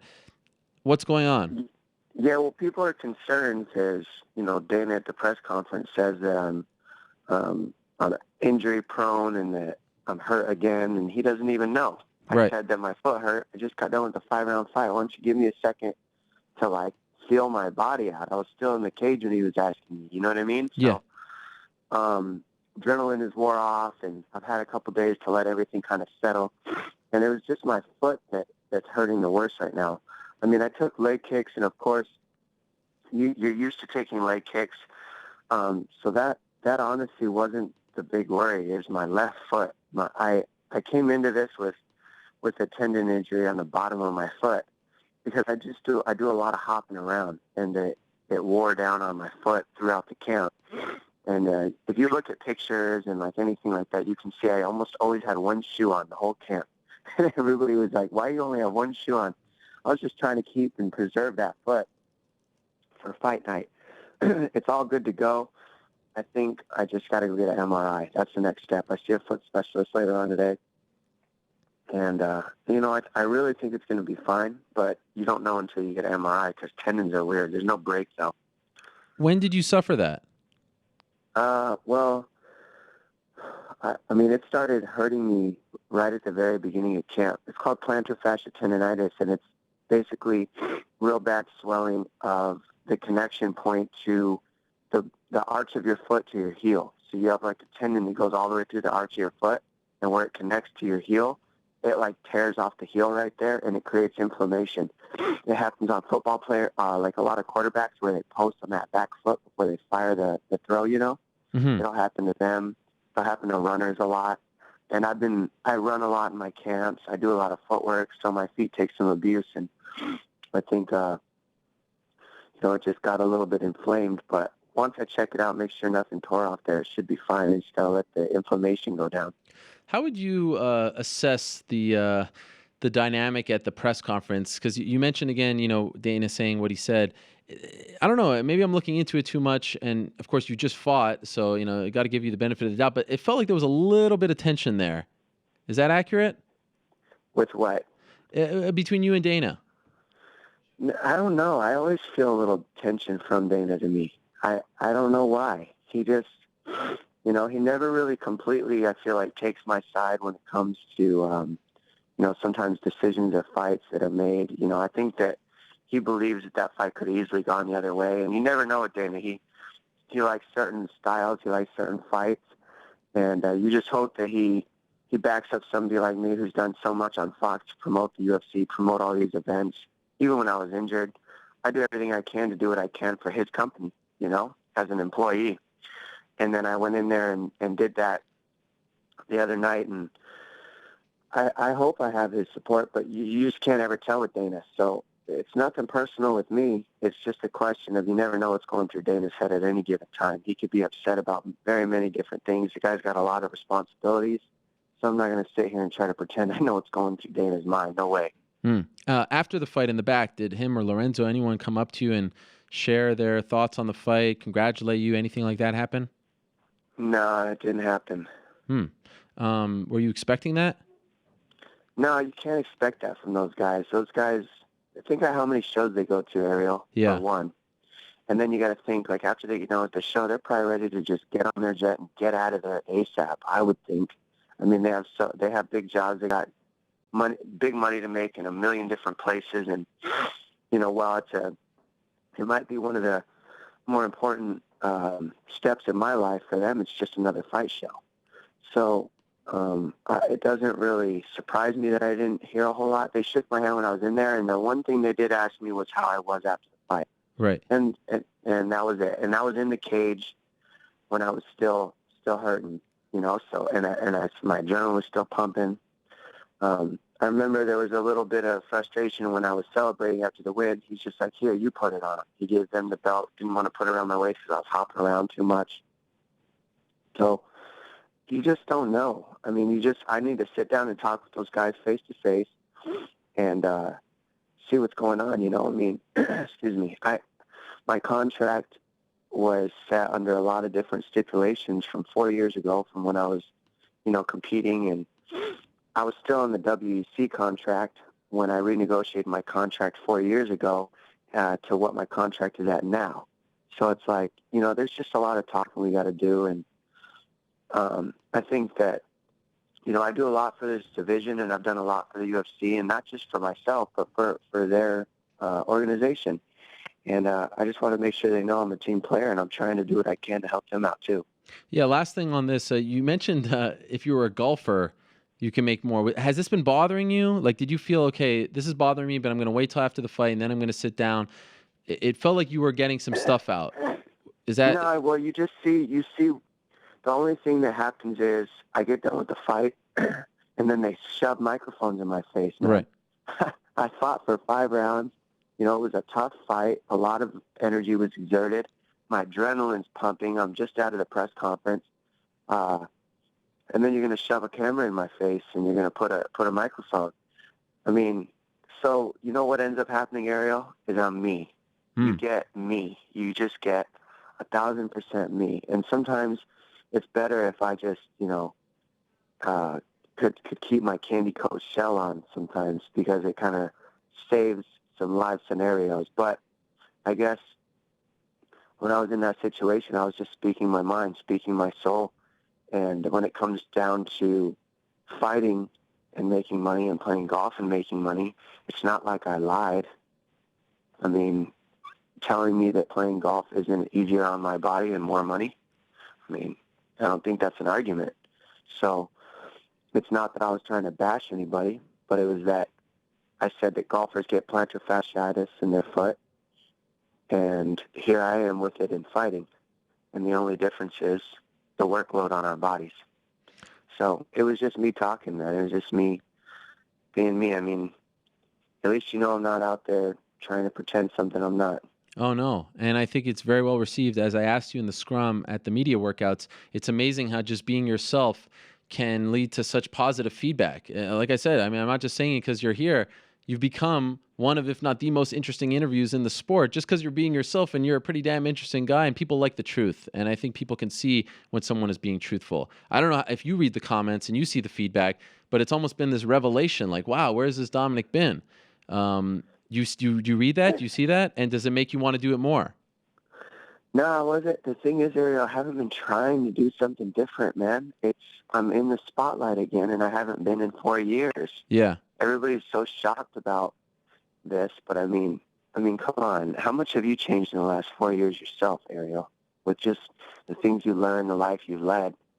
Now, I've had to really, really, gather myself together on several different occasions throughout this last 4 years.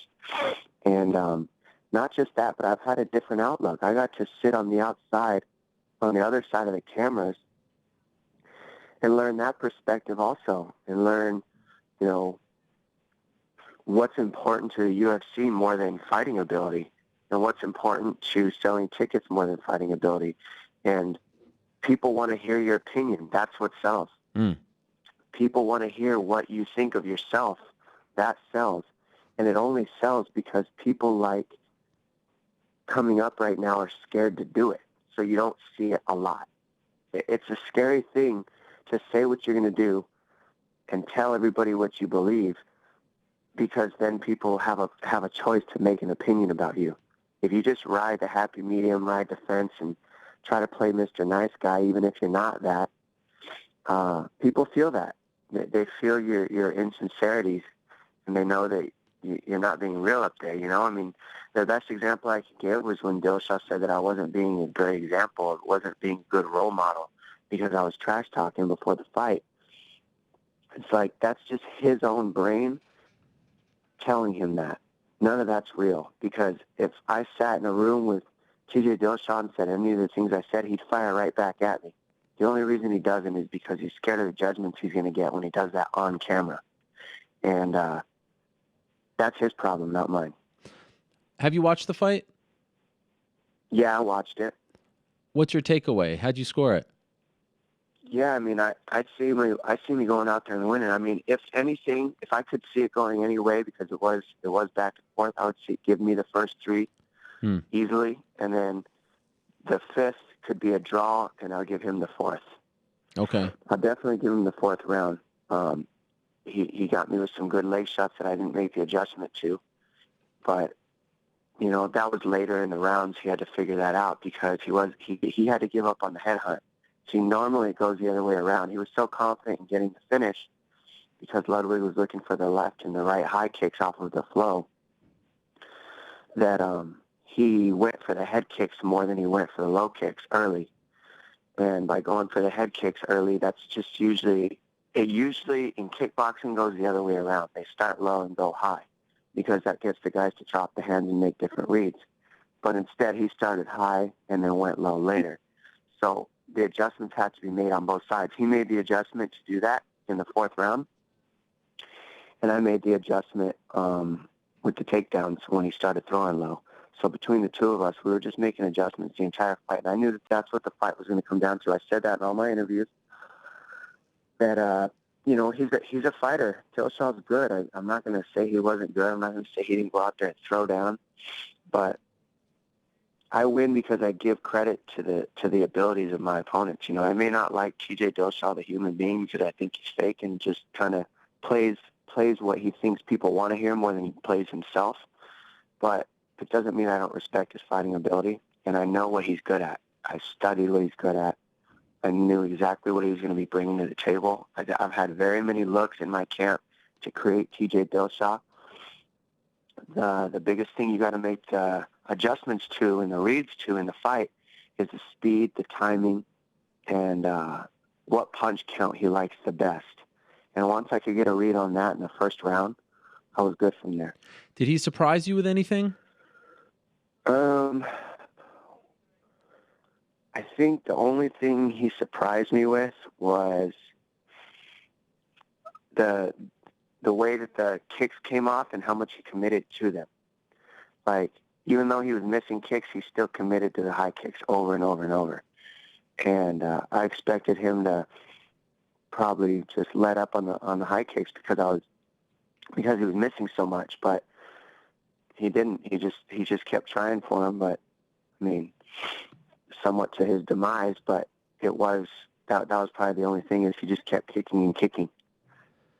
Two-part question about the takedowns. A, when you got the first couple, did that increase your confidence? And B, let's say you're a judge, how much weight should we put into those takedowns? Because it does seem, and for the record, I think I told you this on the set, I scored it 1, 2, and 3 for you, 4 and 5 for him. How much weight should we put into those takedowns? Well, I mean, first of all, he's never been taken down in his entire career. Yep. So that's one thing you got to think about. I took him down 4 or 5 times in a fight and 2 times in one round back to back. Yep. So that's me pushing the aggression. Then you have to think, only people who wrestle understand the amount of energy that goes into that.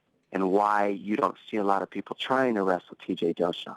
Okay, now let's look at that into that further. As an analyst, the reason why people don't shoot on TJ Dillashaw is because he's an offensive fighter. Pure offense is his defense. He throws such a high volume at such a high rate with such power that he keeps you from being able to time any kind of takedown or read any kind of takedown, because what is a takedown? A takedown is offensive yourself. People are scared to use their offensive takedowns because they're too defensive from his offense. When he outputs so much, you end up using up your energy trying to not get beat up by TJ Dillashaw. Well, I had energy for both because I knew that. I knew he was going to be coming hard. And I knew that his offense was going to be the one thing I had to use against him, because his defense wasn't as good as mine. So what's the best offense is a good defense is my mindset. If you can't hit me, none of your offense is going to matter. If you can't hit me, none of your power is going to matter. And to be honest, the only way it matters is against him. So he beats himself, essentially, as long as I can make him miss. And that's what I had to do. I mean, he landed some, but on the percentages, I beat him in the numbers pretty much everywhere. Takedown, submission. I did have a submission attempt that I stepped off the top of. I landed at a higher significant strike rate, and he had more output, but I made him have more output without it paying off, which ends up working against him. To that point, it was obviously back and forth, and I know that you never liked when people would say that he was copying your style or he was like you or better than you. It seems like they want the rematch, and that's no surprise. We had Bang on earlier in the show, and he was saying, to a degree, sometimes when he was missing you, that was actually part of the game plan to set up other things. He also said, if you're wondering, that technically as a striker, you are quote-unquote horrible. Do you feel, though, that you proved your point with all those misses? Do you feel, though, by winning and getting the takedowns and doing what you did, that you proved your point? Would you like to move on from TJ Dillashaw at this point? Oh, man, this is a fighter, so you got to know that the excuses are coming, especially from silly Duane Ludwig. That guy's been talking the whole time, and now he's got all the trash talk. You know what I mean?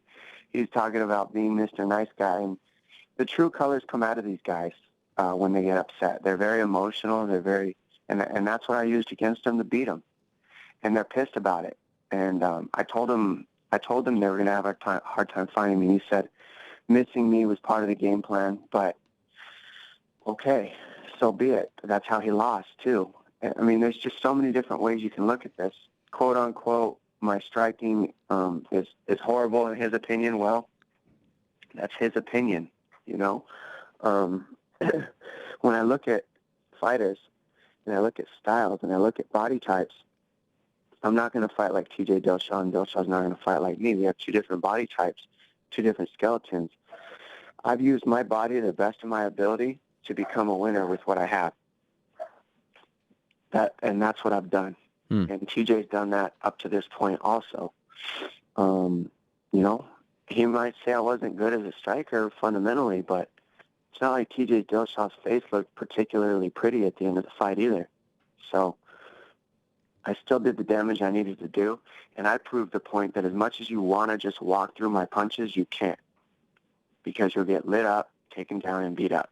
And the harder you come, the more I'm going to hit you.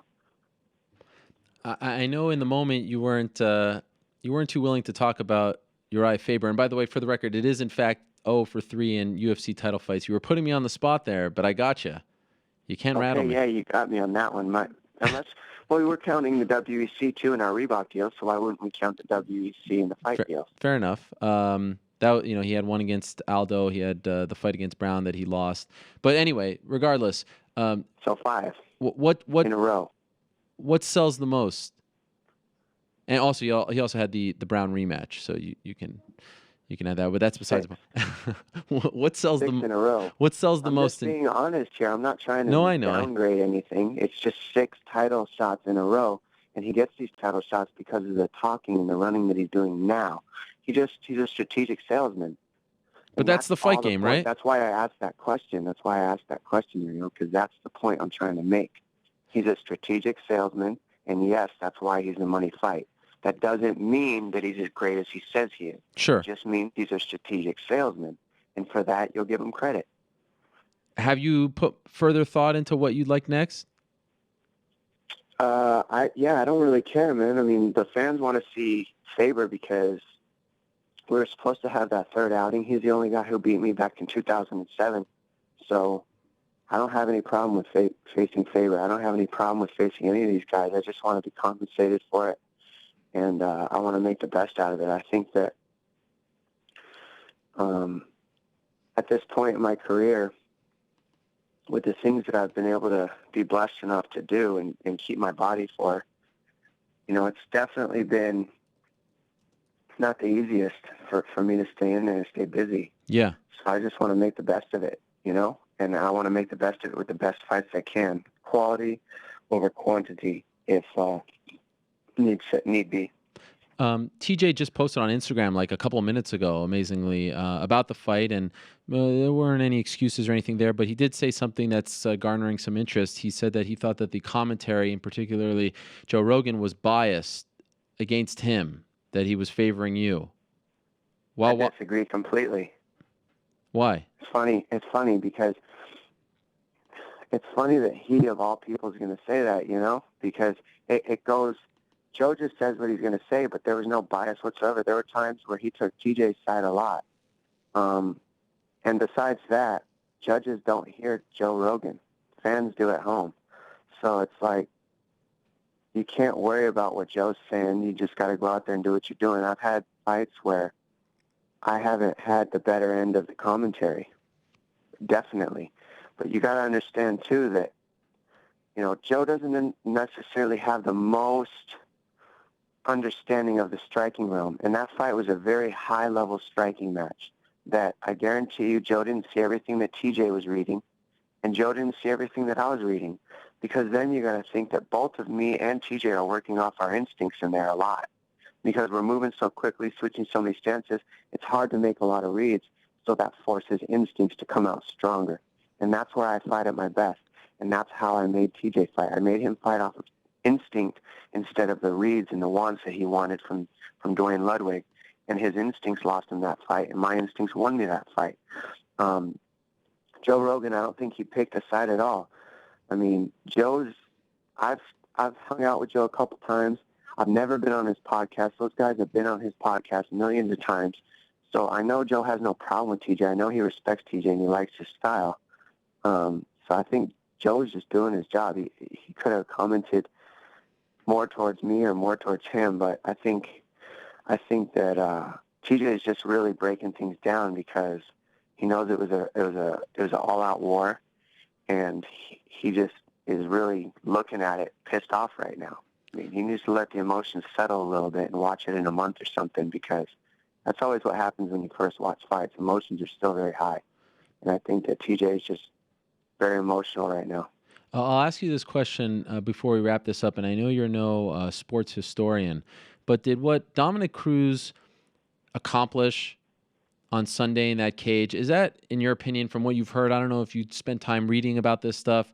I learned over the weekend that there's a guy named Thomas Davis on the Carolina Panthers who suffered 3 ACL injuries in the same leg, so not quite like you, but similar. Is what you accomplished one of the greatest athletic achievements in the history of sports? Because I can't find an equal. The thing about that, Ariel, is it's so hard to say that because people criticize you so much for being injured. I mean, you hear Dana is a big example of that. He's, I'm injury prone to him instead of I go out there and lay my body out on the line. There's two different ways you can look at it, right? Well, a lot of people will say because I've been injured so much, that's it. That's all I really am. And then other people would argue it's harder to come back from all these injuries and do what I've done. I think that because I've lived it, I know the truth, and I know what I did was not my best. I know that I could be better. I know that there's things that I can do much better than I did on that night. And while I wasn't rusty, I'm better than what I showed. And that's what I look forward to coming back and doing, is showing a better version of me with more time, more rounds. I had to do a lot of this on the fly, man. I came off of knee surgery and went straight into camp. I didn't have an adjustment period, so that means I had to go from not sparring at all to sparring 5 rounds. There's no leeway in that, and I had to be able to keep not just do that, but I had to be able to do it with somebody who so far has kept the highest offensive pace of anybody in the division besides myself. So, yeah, what I did, in my personal opinion, was harder than anybody's going to ever understand or give me credit for. But that's why it's important that the things that we do have to be for ourselves, because somebody else is always going to downplay what you're doing forever, for the rest of our lives. I've watched the very end of our interview on Sunday maybe like 30 times, where you said that the best moment of your life. I've asked that question to people before in that spot, and it's always, yes, this is the best moment. You threw me a curveball, and you said the best moment was when you realized you didn't need the belt to be happy.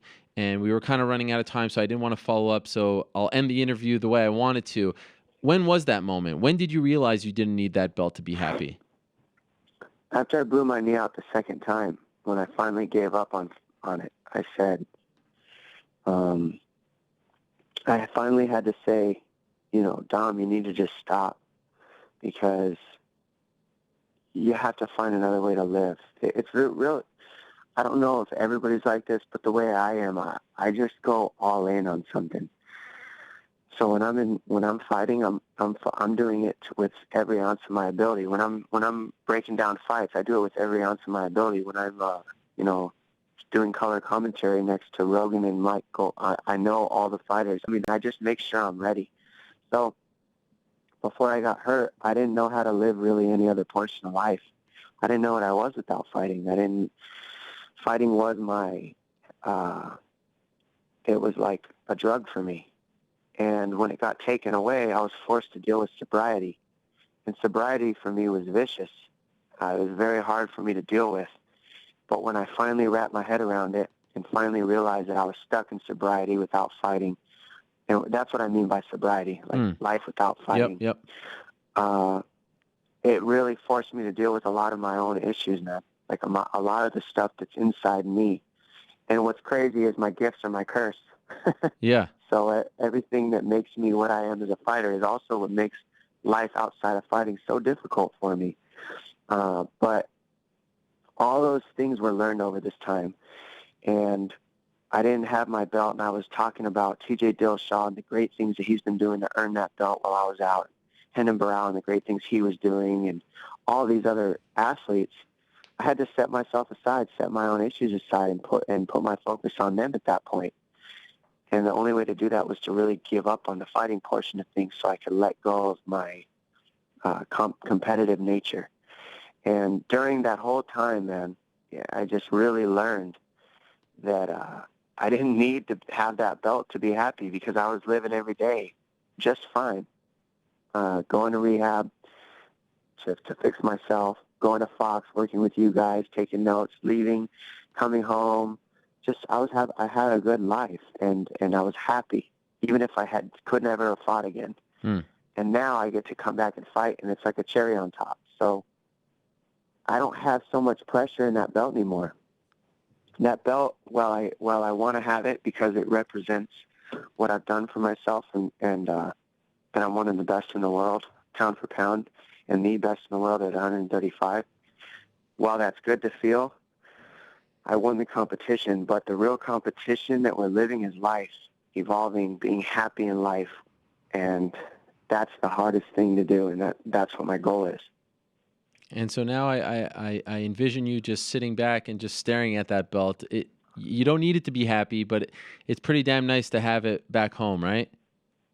Yeah, it's just nice. I needed to know, doing that is bigger than the fight. It's about something that I have in myself now that I know I have. Like, I have a different type of will. I have a different type of toughness.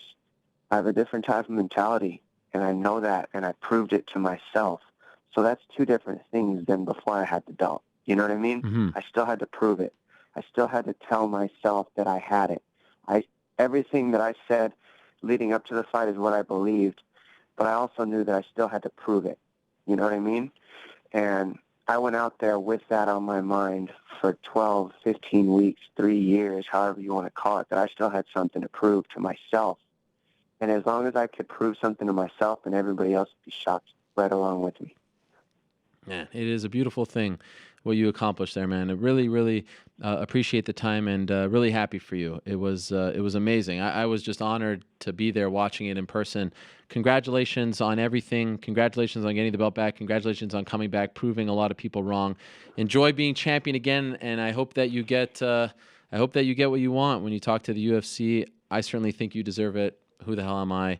But I'm just blown away. It's hard, it's really hard, so I don't know how you can do it. It's hard for me to digest it all. Again, congratulations, Dominick. Happy for you, and thank you for coming on the show. I know you're very busy today, so it means a lot. Thanks, Ariel. All right. Talk to you soon. There he is, Dominick Cruz, stopping by. Great stuff from him.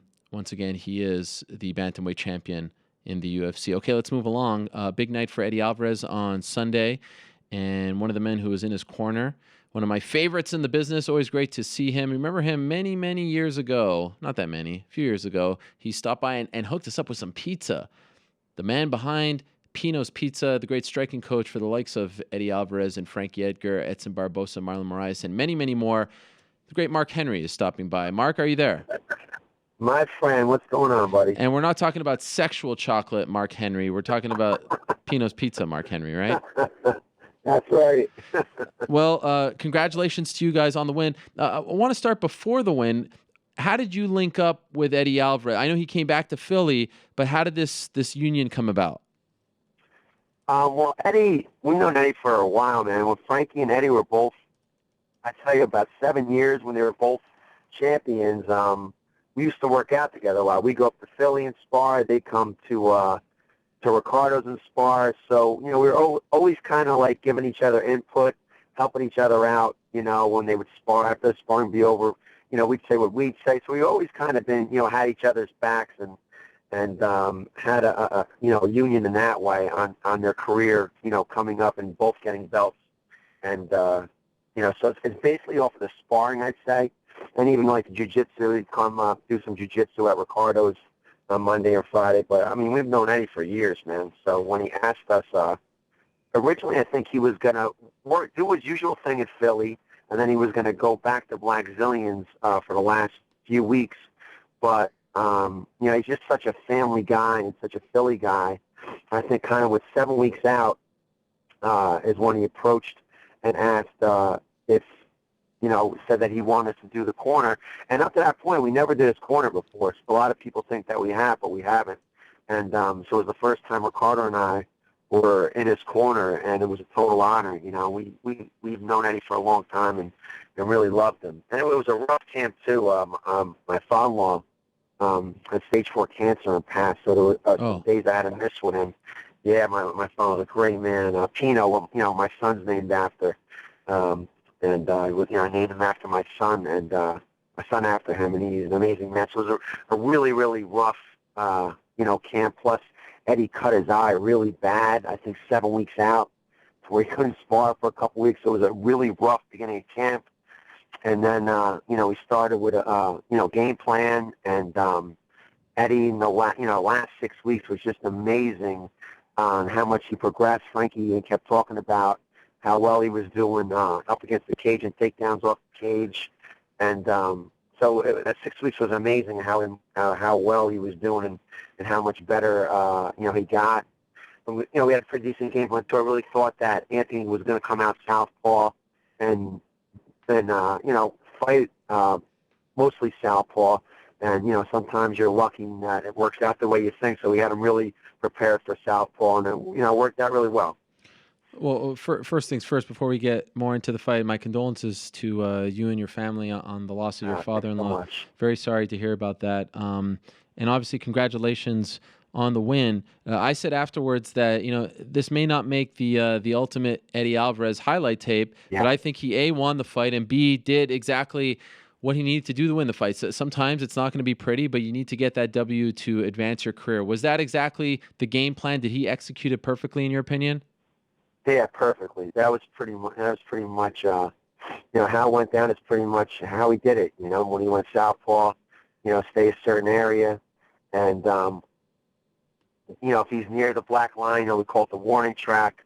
Pretty much a lot of the codes we have were directed towards that. So it just worked out really well. And to Eddie's credit, man, he listened phenomenal, and Henry was in the corner, and it was great being with him. I did a corner with him when I was in Rashad's corner for Chael Sonnen. Right. So it was my second time with Henry, which worked out really well. And, Ricardo's phenomenal. And, Eddie was great, man. And, he beat, to his credit, he beat Melendez. Yep. Who was highly ranked, and now he beat the number one. So, he's doing great, man. He still has, little, jitters of coming from Bellator to UFC, and I think now they're about gone. And I think he could progress so much more, that we've had him, doing some new things. And I think he's even gonna be real better the next time. Is it tough with a guy like Eddie? We've seen him in some wars, some great fights, back and forth, these firefights. Is it tough? Like, are you worried, man, okay, this is the game plan, but when you're fighting a guy like Showtime Pettis, that maybe his ego is going to get the best of him, just not because he has a big ego, but just, we all want to put on shows, the fighters, you want to entertain all that. Are you worried that he's going to stray away from the game plan? There are boos, people are, complaining, he hears it in the crowd, and then put himself in a tough spot and not do exactly what you guys worked on? Did you worry about that at all? Oh, absolutely, because, we never cornered him before, so we had no experience on, what he would do. And as you said, Eddie sometimes will just go at it. So, we were definitely worried about it. I mean, I think he was a minus 350 underdog, and Pettis is very dynamic. And, yeah, definitely didn't know. And, it's MMA. People have to understand, it's not,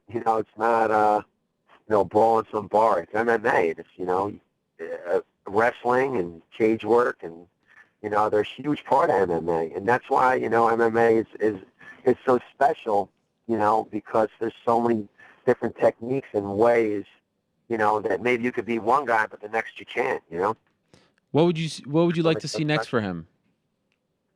I'd like to see the title next for him. And he beat Melendez. He just beat the number one. Our little Jim. Your buddy Connor's whole thing is kind of up for us in a different direction. I don't know if they're, what the UFC's plans on with Eddie anyway, but, we'd like Eddie to be 55, Frankie to be 45, and right now we're stuck in the middle of going nowhere. That is a very good point, and we'll get to Frankie in a second, but were you around, like, did the UFC brass go up to Eddie, tell him? I know he was calling for it, but did you get a sense of where they're leaning? Nah, nothing. Okay. Nothing as of now. Well, let's talk about Mr. Edgar, because tomorrow in Las Vegas, they are holding a press conference with Conor, with RDA. That's the fight. It's going down March 5th. And I know Frankie was upset. He was on this show and very upset, but it takes a lot for him to get upset. And, I've talked with you a little bit. I think you are equally, if not maybe more upset than him. Can you put into words for me how you felt when you found out that Frankie, after the win over Chad Mendes and what you guys were told, was not getting the title shot? Well, it was kind of a process, and Aaron, you know us better than anybody, and we're lucky that we're right up the block from you, and so you've been around us a while, and we're not really talkers, Yeah. And we're not like that at all, but it's kind of what you have to do these days, I guess, which we'd rather not, but I think there's just no other option. But it's not just about the talking. It was a process. It was like, is Conor, is Frankie getting the next shot or out? That was the first thing. Conor obviously has to defend the belt. Nobody's, he hasn't defended the belt once at 45. Nobody's had the one fight and gone up. BJ dominated, 55 before he went up. So you knew he was going to have to. And all of a sudden you hear, well, wait a minute, he wants to go up. So that was the next step, He might not, So then we were talking about that. And just the whole thing for us is, to really care less about Conor, it's about the belt. Conor's supposedly going to make history for 2 belts. Well, guess what? Frankie is also. Frankie could go 3. Frankie did it the hard way. He fought at 55. I mean, to put in perspective, if Frankie dropped what Conor drops, he'd get 125. So, and that's real, those are real numbers.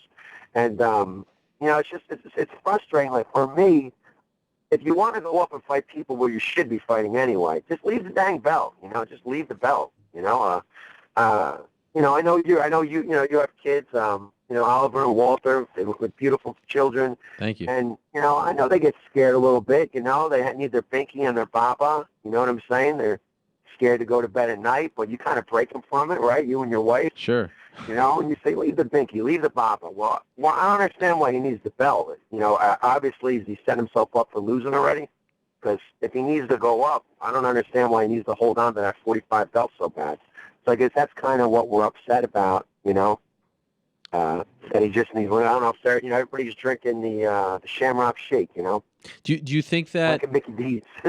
Do you think that it's also, that has something to do with Frankie? Like if it was some other guy sitting there, some other number one contender that he would have fought him, do you think that's the reason why he's going up? Hey, he definitely had an opportunity to fight Frankie when Aldo got hurt. I mean, we called up instantly, and said, Frankie's ready, is he in shape? Yeah, we train all year round. Of course he is. Chad, he was doing I think a hunting show. Yep. And definitely wasn't in shape, and and he did not pick Frankie, and now again he's not picking Frankie again. So, I don't know what's the answer to that. He every time it seems like Frankie's, and then he even said in an interview, if Frankie wins, then he deserves it, and I'll be fighting Frankie. Well, I guess he's not a man of his word, because that went out the window too. It's just frustrating too, because you hear his coach, Frankie was ready to go into the octagon. They had him right by Cage's side after the Conor Aldo fight. So Frankie was ready to go up, and I believe that and I could be wrong on this, but I believe that his coach said he can't make 45. So they told Frankie to go sit down. But, first it's the first day he can't make 45. The second day is he needs a rest from making 45. Now you hear he might, maybe we'll go to 170. I mean, it's ridiculous. It sounds like my wife. Not my wife. I love my wife to death, but at nighttime she loves me. Then all of a sudden, sometimes in the morning, she's mad at me for something. I'm sure you've been through it too. So I feel like that's what's going on here. It's frustrating that you keep hearing different things, and that's what I'm saying. If you drop the belt, if you don't want to do it, let go of the baba, let go of the binky. I know a lot of people are sipping on the Shamrock Shake, but the Shamrock Shake is seasonal, Cheers for St. Patty's Day, and it's gone, brother. I understand Frankie met with the UFC brass last week. What did he tell you about that meeting? What did they promise him? Well, not going to promise anything. I think we're just waiting on March, Okay. See what happens in March, and then, then take it from there, So, you try to, talk a little bit. Like I said, we've never done it. I'm not too good at it. I tried it, and man, I'm getting murdered by piranha, these Irish piranha, man. Holy cow. Oh, my. I enjoy it. I think you're doing a good job. Man. Oh, man, those Irish guys, man, I got so many new freckled friends now. They don't like me too much, but it's funny. They're passionate fans, and it's great. He has not shown us a lot, but how would you assess his striking? Are you impressed by Conor's striking? Oh, absolutely. Okay. Absolutely. I think he has by far some of the best striking in MMA. But it is MMA. You need to combine it all together. Look at Dominick. Mm-hmm. And I think Frankie blends everything very, very well. And I think the main thing about Frankie that I'm so happy about is that he's just gotten so much better in the last few years. And his power, we're working on his power a lot, and, his ground and pound, his wrestling, jiu-jitsu, like everybody's really, they're so passionate about Frankie. Frankie's like, he's our captain, man. I mean, Frankie's awesome. Like, I think the other day he had to go, I think this morning he had to go somewhere, but he still rushed to the gym to help out Marlon Moraes, the WSOF champion. Yep. Who's who's going to be hopefully fighting soon. So he even rushes, he's just such an amazing, an amazing friend and champion, and any hat that he puts on that, we all wanted so bad for him, that we everybody's out there as hard as they can. Ricardo, myself, Anderson Franca, we're just, Chris LaGore, we're just really pushing, to just make him better and better. And Frankie's got such a white belt mentality, like I could be training an amateur, and Frankie comes in after, the mentality is the same. Wow. And it's awesome. He's a very special person, Frankie. Very special. Yeah, you see the way people around him talk about him, and I've been around him enough. The guy really, truly hasn't changed. The exact same guy from day one. So is the plan to wait, see what happens, and hope to get the title shot after March 5th? Is that what you're hoping? Because it could work out if he fights at UFC 200. This could all work out, and you get that big stage.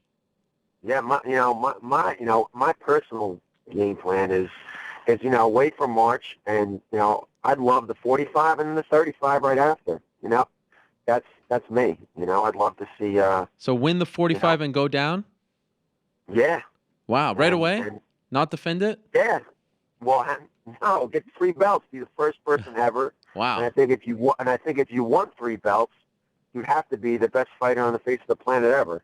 That is true. But it's still it's a massive it's a massive undertaking. Dominick is phenomenal, incredible. I shouldn't be talking about him now. I know 45 is tremendous in itself, but for me, I always see Frankie as being able to have 3 belts, and I believe it 100%. And I only believe it because, like I said, the last few years he's gotten so much better. His last 5 fights, he has 3 stops in 3 different ways. 1 ground and pound, 1 submission, and 1 knockout. And that's what I'm saying. 5 fights, 3 finishes in 3 different ways, 3 different techniques.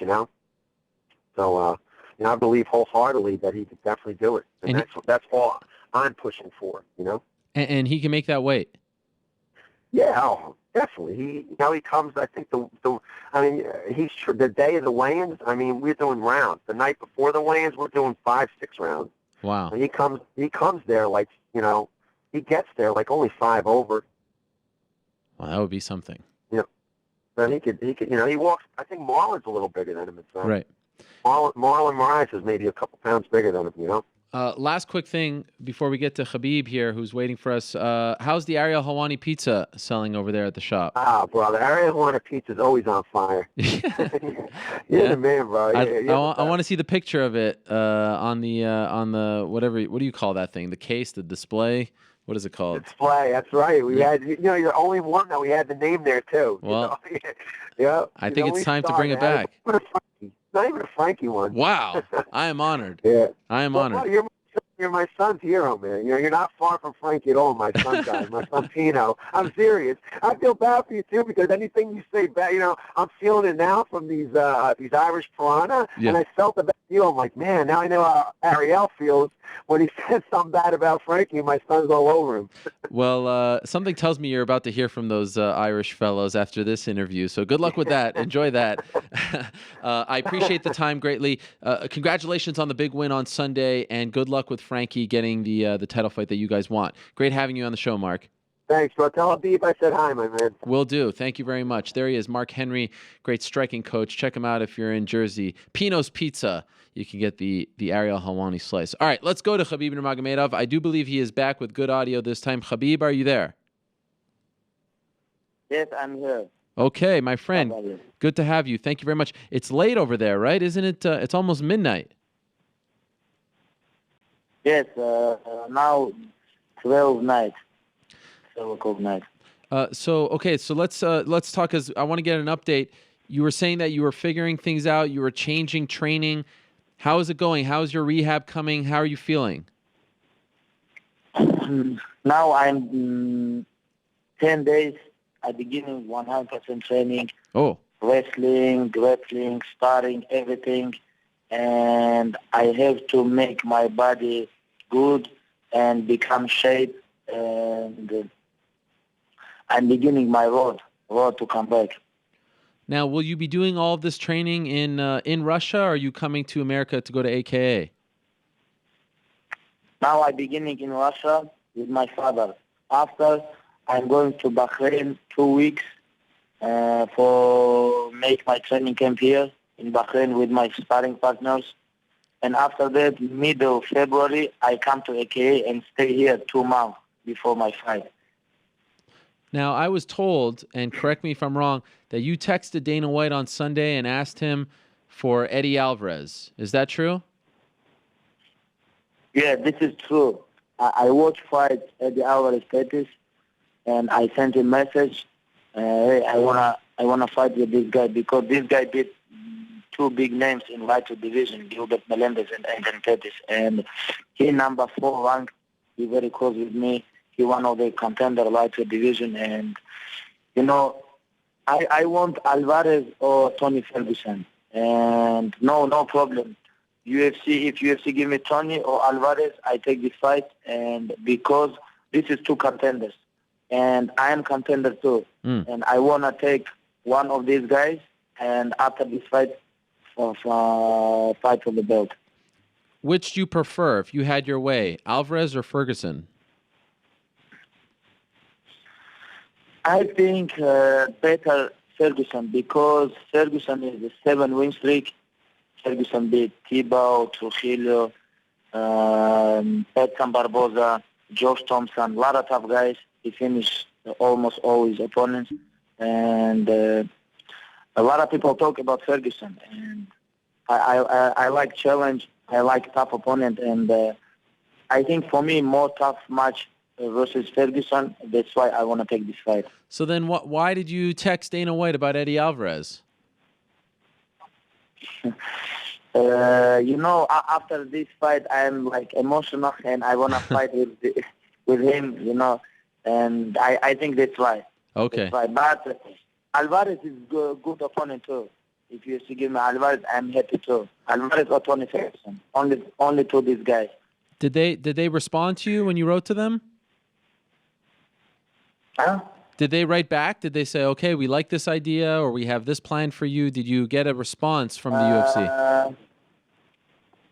UFC say I have fight in April. Oh. And we will see what happens. But I think for me it's good Tony Ferguson. And Ferguson sent for me message in Twitter. He say, hey, why you not fight in March? And like this, something like this. And I don't know, I don't know. But two guys, Eddie Alvarez or Tony Ferguson. Let's go. Yeah, I saw the... I'm ready, and I need 12 weeks for preparing and for comeback, because I have a lot of injuries, a lot of surgery, and I need time. I need time. I have to take time, become good shape, and because I know when I am good shape, nobody can beat me, nobody. When you were watching on Sunday or Monday in Russia, when you saw what Dominick Cruz did that inspire you? Did that give you confidence because he's come back from major injuries as well? Yes, because a lot of people talking about when you injure, when you no fight big time, you have problem. But I am every day I'm sparring competition with a lot of tough guys in the gym. But cage, this is different. When you go to the fight, this is different. I agree. But if you have mental like Dominick Cruz, like me, this is no problem for you. If your mental is no good, this is problem. But I'm confident guy, and I know what I do. And when I go to the cage, I enjoy. And I love competition. I love challenge. That's why for me it's no problem. Only what I need now, become my good shape. That's it. And when I come back, I can beat anybody in my division, in lightweight division. And now I need 10 or 12 weeks, and I come back. Are you doing anything different in training to avoid injuries this time? Yes, I changed a lot of I changed something. But I cannot. I don't want to speak about this. Sorry, okay, I understand. And obviously the lightweight title is going to be defended in less than 2 months. RDA Rafael dos Anjos, who you beat in your last fight, is fighting Conor. Who do you think is going to win? Very good questions. My opinion, in lightweight division, Conor McGregor more strong guy than featherweight, because he no need cut weight, too much cut weight, and I think he have more takedown defense good because his power become, and he have, this is my opinion, he have more punching power, kick power. But, Rafael Dos Anjos is very tough guy. And if fight going to 5 rounds, my opinion, Rafael Dos Anjos win. But first round or second round, I think Conor win. But my prediction, I think Conor beat him like knockout. Wow. Early? Yes, this is my prediction. Wow. Are you hoping he wins? Because Conor obviously is, he's a big draw and he makes a lot of money for people. Are you hoping that you get a chance to fight him soon? I never think about money. I know a lot of fighters think about money, or maybe I can make money, but this is no motivate for me. Really? And this is about my spirit, about my blood. I never know, because for stylistic, this is very bad matchup for Conor McGregor. This is my opinion. And this is like for fans, for me, it's very interesting fight. But I think for him, better if he stay in lightweight, because he don't need to cut too much weight, because, when you cut too much weight, your injuries become very easy. And this is kill your body. Cut weighting, this kill your body. And I think he make like a very good decision and smart decision. He keep one belt, and he keep featherweight belt, and he come to lightweight belt, fighting for lightweight belt. I think he make like a very smart decision. But we'll see what happens. I think if he lose, he go to the featherweight division. Right. But my opinion, he win. Just curious, what do you think of his takedown defense and his wrestling overall? Do you think that you'll be able to exploit that if you fight him? Everybody talking about his takedown defense, but Chad Mendes is one of the best wrestlers in the UFC, and he taken down like a couple times, like 4 or 5 times.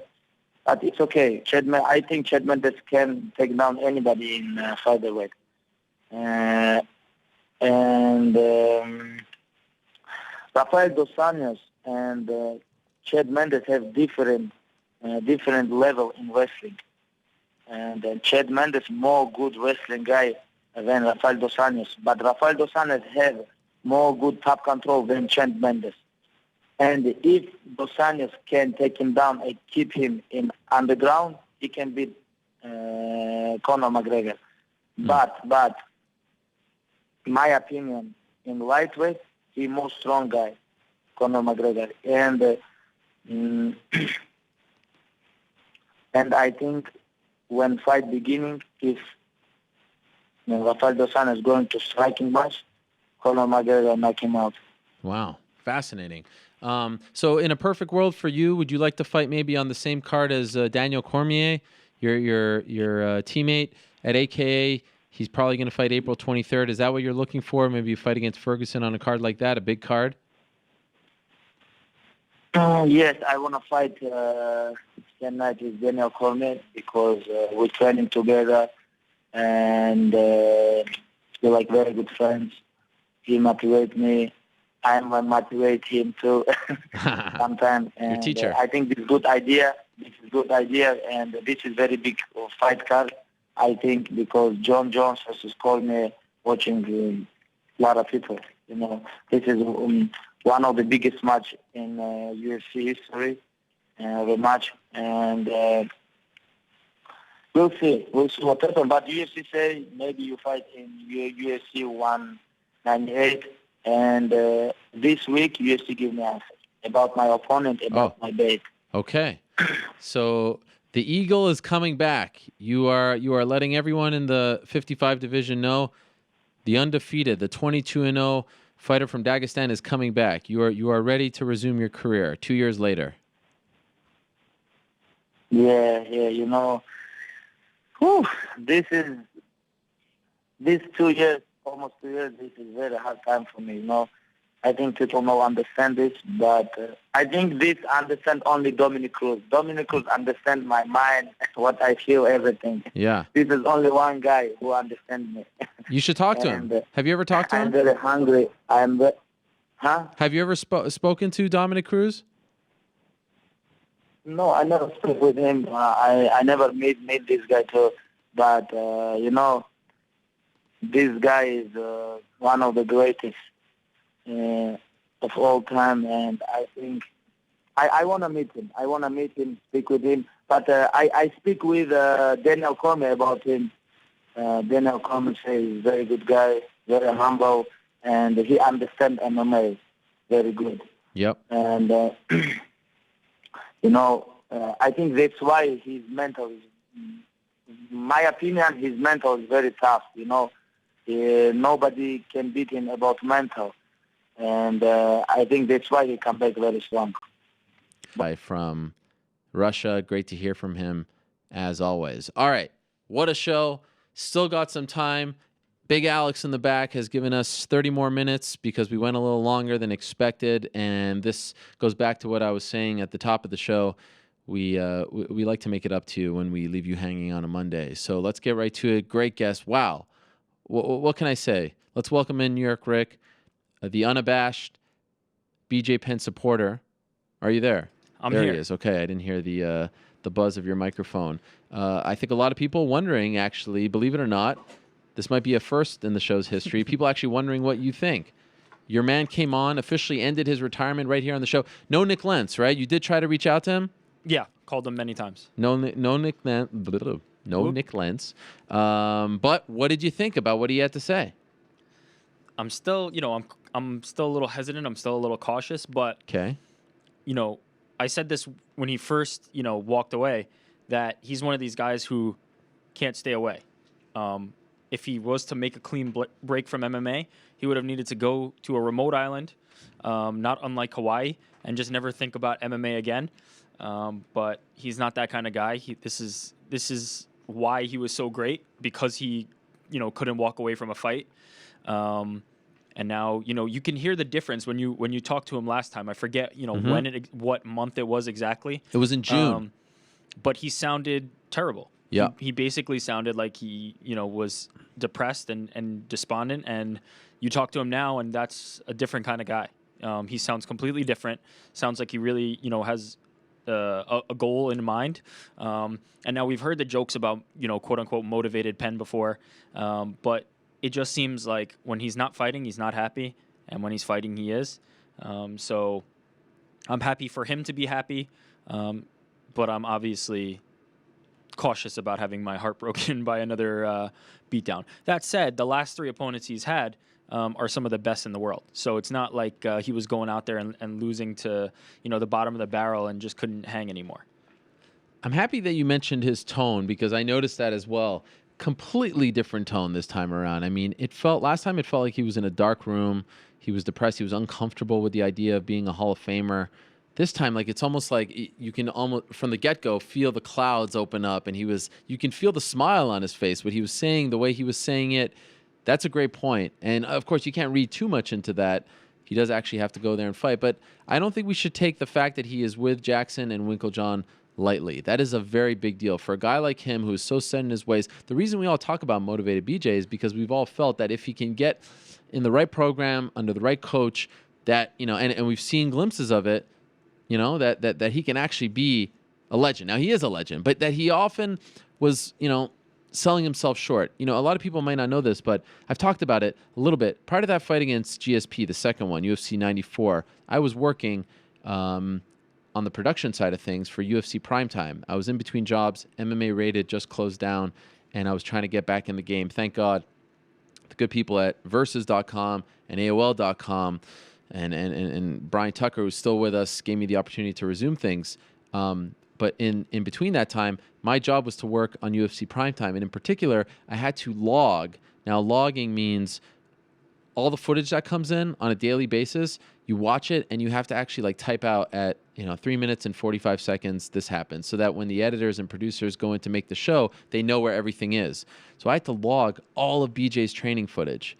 And he was not very motivated going into that fight. He was not pushing himself. And it's surprising it was such a big fight because, maybe he had, maybe guys who weren't pushing him. He wasn't under the right system, whatever the case may be. Greg and Mike and all the people there, they're not going to let that happen. They're not going to attach themselves to this. Look what they've done with others who all of us counted out. I feel a lot better with them signing off on it.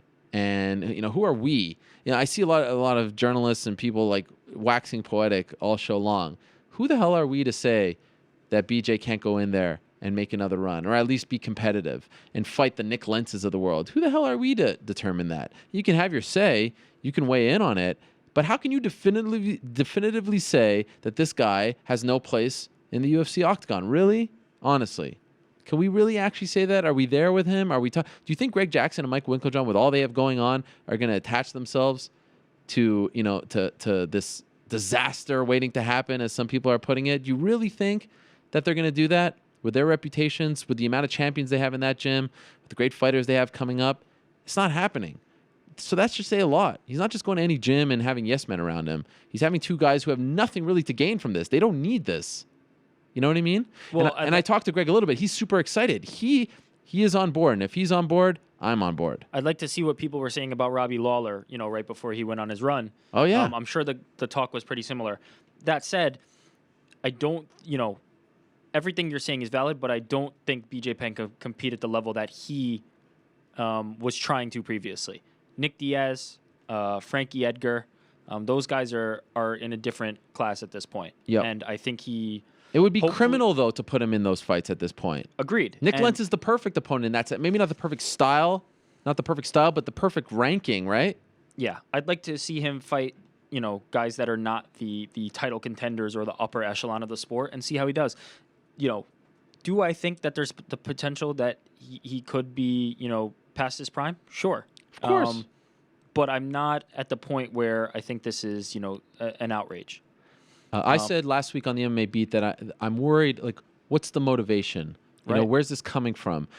Is he doing it because of a beef? Is he doing it because he needs money? Is he doing it because, he's having troubles at home? Just by listening to his voice, and we can all be, we could all be swayed by an interview here or there, but just by listening to his voice, he seems like he's in a good spot. His brother is there with him. That's a big deal as well. So his family is behind him. Who are we to say that he is incapable of doing this? This is the prodigy for a reason. You lose some of that. Yes, he's not going to go out there and become a two-way world champion tomorrow. I know that. He's not going to do what he did to Joe Stevenson and Sean. I know that. Time has moved on. We get older. But again, if they say he can do it, or if they say that they're comfortable with him training to do it, then I feel 100% comfortable as well. Last thing, he was going to do this regardless. He can't not fight. I think we all almost knew that. We were hoping that it wasn't the case, but we all almost knew that when he stepped away, that he was eventually going to come back, and he can't not fight because that's who he is. That's who BJ Penn is. He even alluded to that, or straight up said it in the interview with you. So the alternative is not doing it properly, or doing it with a team like Jackson's, who have revitalized guys' careers and, execute really, really smart game plans. I think that, if there was a way to do it, this is the way. So let's see how it plays out before we count him out. All right, let's get to some questions. I'll paraphrase them, so you just weigh in. Did you agree with the Cruz Dillashaw decision? Yes. I got my scorecard was 1, 2, and 3 for Cruz, 4 and 5 for Dillashaw. And again, I mean, this was even tougher in my opinion than the Lawler Condit fight. It was so close. Like 1, 2, and 3, I'm sitting up there with Stan and Anik, and I'm like, well, I'm picking Cruz for this reason, that reason, takedown here and there. But it was so damn close.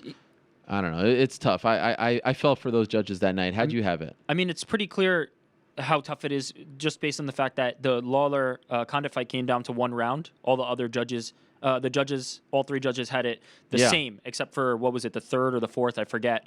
In this fight, the scorecards were all over the place. Nobody really had any rounds the same, except I believe the fourth round to Dillashaw. All three judges had. I had it for Dillashaw. I thought he won 3 rounds. Possibly ones? Even 4. I know 4 and 5 are very clear for me. Yep. Dillashaw won 4 and 5. Yep. I think he won 2 and 3 as well. but I could see a case being made for Cruz in either one of those. I haven't rewatched it, so I wouldn't be able to weigh in and say I'm 100% sure this is exactly what I believe now. But when I was watching it, I believe I had Dillashaw pulling away in the last 4 rounds, and possibly only the last 3. But either way, I felt like Dillashaw won that fight. I rewatched it last night. They replayed it on FS1, and I had it the same, but I'm still not sure. You know, I'll say this: does anything come up about Matt Mitrione, by the way, about his eye? Not specifically, about eye pokes in general. Okay, so then I spoke to someone who's very, very in the know, whose opinion I respect, but he wanted to remain anonymous. And this is a guy who's in the sport, a legend of the sport, but from the official side of thing, and he agreed with me. He agreed that it was 1, 2, and 3. So once I heard that, I was like, all right, I'm cool. I could sleep well. Dominick Cruz is the champ. No doubt about it. I mean, regardless, the story for Cruz is incredible. Even if he had lost that fight, is anybody walking away saying Dominick Cruz is done? No. The guy came back and had an all-time performance. What's next for each of them? What's next for Cruz? What's next for Dillashaw? Ooh. Or does that depend? Because one may influence the other. Well, I do think that fans are a little tired of immediate rematches, especially when they're so emotional going in and there's a lot of back and forth. I would not hate. This was so close and it was so much fun. The buildup was fun. The fight was fun. The aftermath is fun so far. I'm okay with an immediate rematch. Absolutely. I would also be okay with this scenario. Cruz, Faber 3. Obviously, there's animosity there.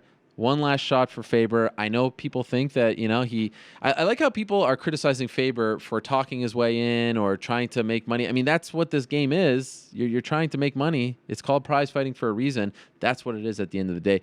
The belts are just, you know, an indicator of who at the time may be the best in the division sometimes.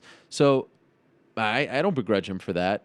I don't mind seeing that third fight and then seeing Dillashaw fight a Sunsao, maybe even on the same card. Sunsao beat him, close split decision, and then that fight is the #1 contender fight. I don't hate that at all.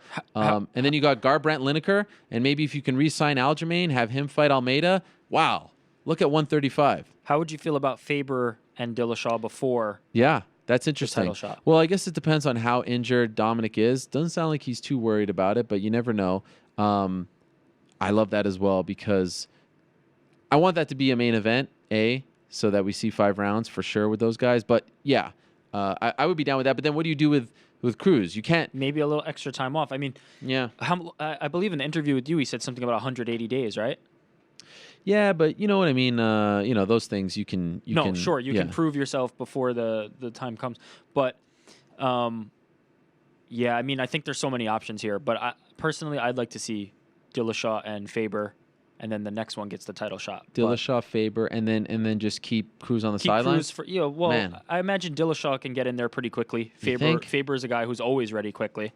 I know. If he is healthy, I don't like the idea of keeping Cruz inactive. That's fair enough. I could see that. Also, on immediate rematches, I'm sick of them. I'm done with them. Let's not see any more of them. Yeah, we're about to get one. Yeah. It gives credence to this idea that the judges' decisions aren't final. And they are, regardless of how we feel, whether it's controversial or not controversial. It's almost like, oh, well, whoops, like, let's see the real one. I'm tired of immediate rematches. Enough of them. Fair enough. So then let's go final answer. Let's go final answer. Cruz, Faber. Yep. Dillashaw, Sunsao. I'm cool with that completely. I spoke to Sunsao, by the way, at the event. He was there. Puts himself at around 85%, but hoping to return soon. That interview, at least a portion of it, I think is going to air on UFC tomorrow.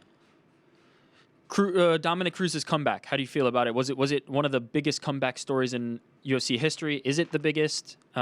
Just encapsulate your feelings on the comeback itself. Forget about UFC history. I think it's one of the greatest sporting achievements that I've ever seen in my life. Is that crazy? It's not.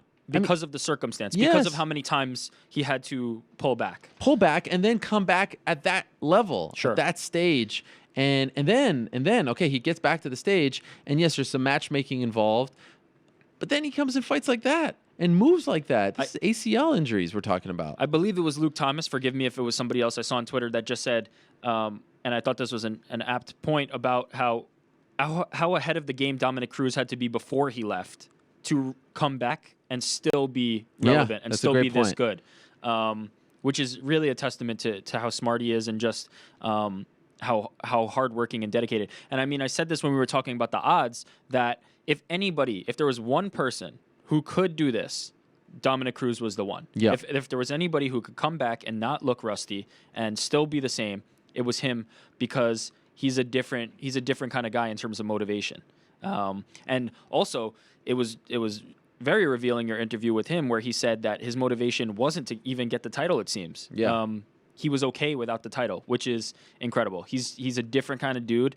And, you know, it's only like, you have to be kind of objective when you're talking about these things, but you can't help but be happy for a guy who, worked that hard and came back and got it done. It's I mean, you could come up with any superlative. I feel like I've thrown them all out. It's mind blowing what he did, and for him to come back and fight the way he did, to me it's the greatest thing I've seen out of an athlete in my lifetime, because an ACL injury, one, can end your career, let alone three. And the other thing about it is, let's say a guy, blows a knee or something in other sports. Typically, people aren't going to be attacking that. Yeah, that's a great point. This is a sport where you're going after that injury. You're moving. Your goal is to harp on that injury. It truly is one of the best sports things, and also that I can think of. I feel bad to a degree for TJ, because TJ broke another record. Going into this fight, he was the only man to land more than 100 significant strikes in 4 straight fights. He did it again, even though his percentage, he threw a lot. So I feel bad. He actually fought, pretty damn well. He just, Dominick Cruz is the man for a reason, and was the man for a reason, and that's why I don't hate the idea of the rematch. I do like freshening things up, but I agree. I think people were criticizing us on the post-fight show for being pro-Dom. We're being pro-Dom. It's just so mind-blowing what he did, but TJ deserves a lot of credit as well. He fought a great fight and probably fought Dominick tougher than anyone had up until that point.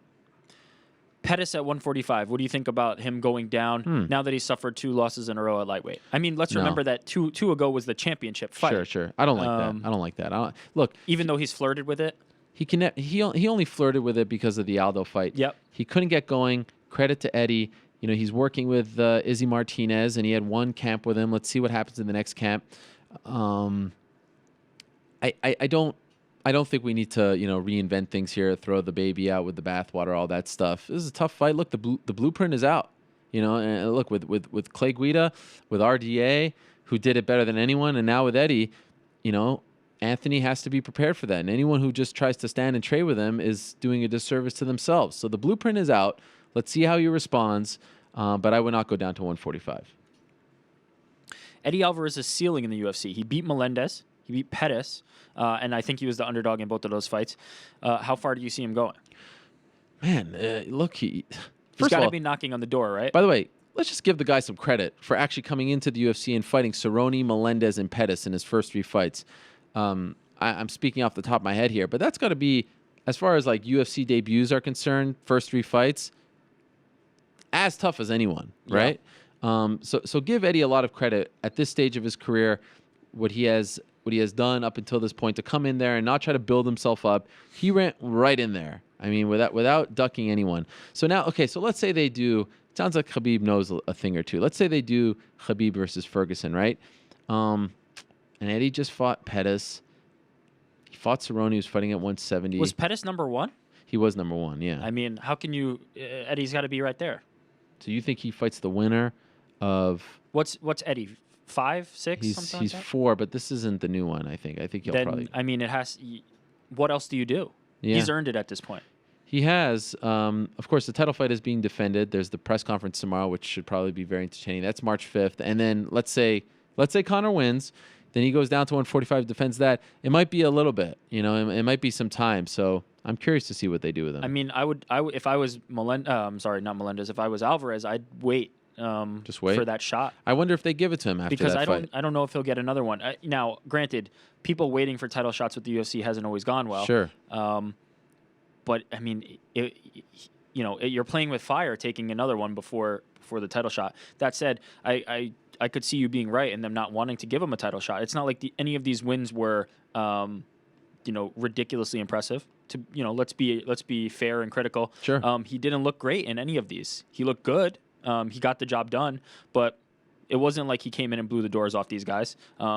A lot of people think he lost against, was it Cerrone? I think that fight was the one where it was controversial. Well, he did lose to Cerrone and then Melendez. Some people thought he lost to Melendez, remember? Yeah. Oh, so he lost to Cerrone. He lost to Cerrone at UFC 178, came back to fight Melendez at 188. So then that's Mexico. the controversial one that I'm talking about. Yeah. So, not not the best case. He didn't put himself in the best position, but it seems, ranking-wise, there's almost no other option. Patrick Cote, he wants to fight Nick Diaz. What do you think of this? Well, first off, major credit to Cote for reinventing himself at 170. Now 2 straight finishes. Prior to his last finish in August, had not finished anyone since 2008 in the UFC. Fought a tough guy in Ben Saunders. I mean, I read an interview with him leading up to this fight where he said, and there seems to be something to this, especially when guys hit a certain age, like he just stopped sort of caring and overthinking things. And look what he's doing now, 170. So a lot of props to Patrick Cote. I don't think he's going to get that fight, though. I think Diaz is coming back for big fights, big names, and I don't know if that's the one that's going to entice him. Credit to him for calling him out. That's what you should do. And I'm surprised more people don't do it, but I don't know. I don't think so. Eye pokes in MMA? Yes. Why do you think the refs are so hesitant when it comes to deducting points for that? Man, that is a good question. I think the real question is, why is it so inconsistent? I think others are more prone to doing it than other referees. Here's what one, again, very respected person in MMA said to me, okay? I asked him this question. In the Brown versus Mitrione fight, I'm not sure if Travis had been warned about his open and extended hands, but he should have been warned. That is setting up your ability to quantify why you end up taking a point if you do later on in the fight. After the second poke, which was handled poorly, I probably would have taken a point to help level out the damage. Matt's eye has been poked twice, which is degrading his ability in the fight, so I would level things by taking a point and degrading Travis's ability on the scorecards. That's just the way I look at it, and I'm sure you can have someone give you a different opinion. And then I asked about DQ no contest, because that seems to be a bit confusing to some. And he said, that all depends on the call of the referee. If the referee says it was intentional, it would be a DQ. If he said it was unintentional, if it was in the first or second round, it would be a no contest. If it was in the third round, it would go to the judge's scorecard for a technical decision. So, and I agree with this, obviously. I went to someone who knows more than me. Should have been warned for opening the hand and all that. Should have been warned after the first. And I also think that maybe you should just be warned beforehand, like we talked about earlier. Why can't you just be warned in the locker room? I mean, it's not that many things to go through, and then you take away the point in the second. And Mitrione brings up a great point. Someone should have saved himself from himself, and then the fight ends in a no contest. That's probably what should have happened. Why give the first warning? And this is a question for you to play devil's advocate, because I know you've said in the past that you don't think there should be a warning in the cage. You think it should all be ahead of time. Yeah. I mean, is this not also being hesitant, that first warning? Because the second one is just as accidental. It's not like the second one has more malicious intent. It's exactly the same foul. So to play devil's advocate, it should probably be taken away on the first eye poke. I agree. And by the way, how do you know what's intentional or not? That's a great point. That's a great point. So I kind of feel like, look, here's the guy who got poked twice, can't see, is fighting, has his moments. It looked like he rocked him. Why is it a no contest? He's the one, he's the one that got hurt by this, and the rules were quote unquote broken. Why should he suffer? He had been disqualified from the fight because of these injuries. So why? I feel like it should be a DQ. As it stands, there's no deterrent from cheating. There's absolutely no deterrent. So that's what I said. It pays to cheat sometimes. Whether it's accidental or on purpose, we hope that nobody's poking people's eyes on purpose, and I don't think that happens a majority of the time. But there is a thing about being aware of where your fingers are at, and there is a thing about closing your fist, and there's no incentive to do it at this point. Yep. Even John Jones is like joking about it. I know. And it ended up affecting this fight greatly, in my opinion. And now you could say that this would have played out the same way, but in my opinion, it affected the fight. How do you know? And by the way, and the referee shouldn't think about this in the moment, but let's think big picture. This is a guy who's 37, who has a family, who has no fights now left on his contract, and he's going into negotiations on a 2-fight losing streak. Thoughts on Lombard versus Magny? They just made this fight. What do you think about that fight? Are you disappointed it's not going to be Rory versus Lombard, the fight that we... I wanted to see that fight. I know that there was a sentiment out there that, look, Lombard was suspended. He doesn't deserve the Rory fight. And I'm not going to argue against that. I think that there is something to be said for that. I know that's what they were talking about. Rory is taking a little more time because of everything, and I get that. And maybe there wasn't, a huge desire to go all the way to Australia to fight Lombard. I mean, you're really playing in his backyard. And I know they talked to other people as well. I can say that Magny wasn't top choice, but he's always game. And you know what? The more I think about it, I don't hate it. I think it's an interesting styles matchup, and I think that it's a fair kind of fight in his return for Lombard. It's a big step up for Magny. Why not go for it? I don't hate it as a co-main event of a card like that, headline, of course, by Mark Hunt versus Frank Mir. Don't hate it. What is your take on the new Ultimate Fighter? The coaches were announced, Joanna and Claudia Gadelha. What do you think of that? Just a quick other thing. I do wonder where they go with Rory, because if you look at the top guys, not a lot of obvious choices for him, at least as of right now. We'll see what they do. Excuse me. Sorry. Ultimate Fighter 23, as you said, Joanna, Claudia, coaches. I guess I'm somewhat intrigued. I still feel the same about the Ultimate Fighter. I still feel like it's a stale concept. If they're going to do the same thing, to me, it's going to be interesting for 1 or 2 episodes, and then it will fizzle out. I think that looking for a fight is a much better way to find, free agents, much better way to develop talent, to get people emotionally invested in talent. I don't know if the show can sustain in this day and age with all... See, again, back in the day, the Ultimate Fighter was successful because there was a UFC pay-per-view once every 2 months. There was a free show on Spike once every quarter. And it was just such a great treat to have the UFC for free for 12 straight weeks, or 8 straight weeks, or 10 straight weeks, or 11 straight weeks. There's a UFC on essentially every week, and there's 7 hours of it, and there's other programming, and there's shows like... I mean, you get your fill. So that's why I feel like it's just hard to sustain. And the talent pool is much bigger in the UFC. They have more fighters on the roster. So all these guys who might be fighting for a chance to fight in the UFC via the Ultimate Fighter are already on the roster. I guess it's interesting that 205 men and 115 women are going to be on. I get it. I understand. I like the fact that someone like Joanna is getting an opportunity like this, and then it's all culminating on FS1 with the title fight. With what they're playing with, it all makes sense. But at this point, I feel like the show needs a bit of a break, and just let looking for a fight be that vehicle, and go from there. So that's kind of my thoughts. You know how I feel about Tough. Yeah. Okay, let's do Twitter. Yeah. Then we'll get something special from you, and then we'll be out. Yeah. This weekend, Invicta was in an airplane hangar. How compelling is it for the smaller organizations to book interesting venues? Interesting venues? I mean, well, you were there. Tell me about it. It was a great venue. Yeah. I like that venue. Invicta's done it before. They went to a venue in Iowa that was It was very a legit similar. Airplane hangar? Formerly, it was called the hangar. Yes. Big open space with doors that you would assume that open up to let airplanes in. Was it cold? Well, no, you can close it. No, but like a big airy space. Yeah, it's just kind of tinny. No, it was nice. It was well done. Okay. And I think that smaller shows should pay attention to stuff like that and not just kind of fall into. But more importantly, though, I don't think it's because of the venue. I think it's booking your shows where it makes sense. So Cyborg is a big draw in Orange County. Go to where she is a big draw. Don't make her fight in Kansas City. I think that's the real point here, right? Absolutely, and people showed out for that one. Yeah. Was it sold out? It was. Wow. Confirmed sellout. What is the sellout there? I think it was 1,500. Well done. Yeah, I mean, Cyborg got it done, of course. Yes.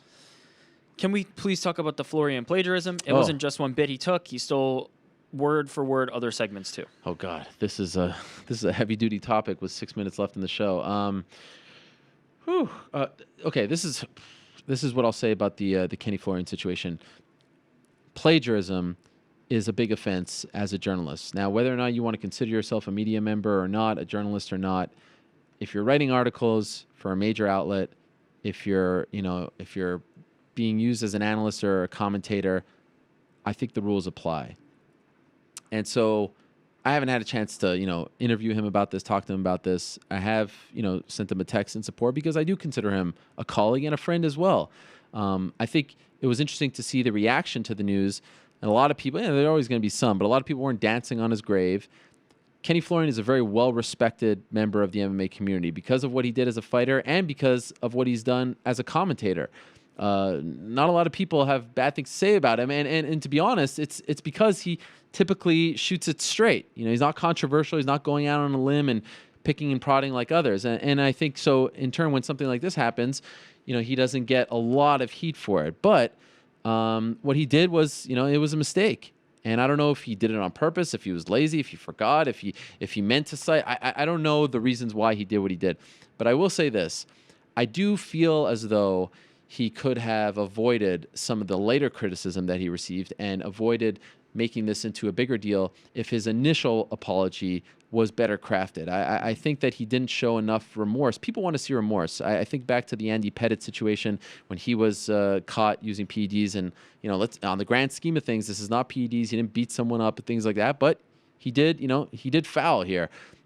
He said the only one who deserved to be upset was the man in question. I believe his name is Lee Wiley. Lee Wiley 1, I think his Twitter handle is, and he does great work. I've checked some of it out now. I had no idea who he was, but kudos to him for doing what he does on YouTube. And he said the only person that, you know, deserved to be upset was him, and they'll talk about it on the show. And people were like, wait a second, I'm upset because I'm a fan, and I feel like I was duped, and now you're going to plug your show on the back end. And then he came out with the second statement and then had a tweet after that, which kind of, in my opinion, may have negated the first one. So I think if he would have come out and said, look, I'm sorry, I messed up, it was an oversight, I've never done this before, I feel horrible, I'm sick to my stomach, and I will regain your trust. And by the way, I'm going to have Lee on my show. He deserves the platform. I want to talk to him about the fight. I want to apologize. I think it could have just been done. And Kenny's that kind of guy. He is that kind of guy. He is a great guy, great heart. And I think if it would have been handled that way, he would have avoided some of the backlash that he has received.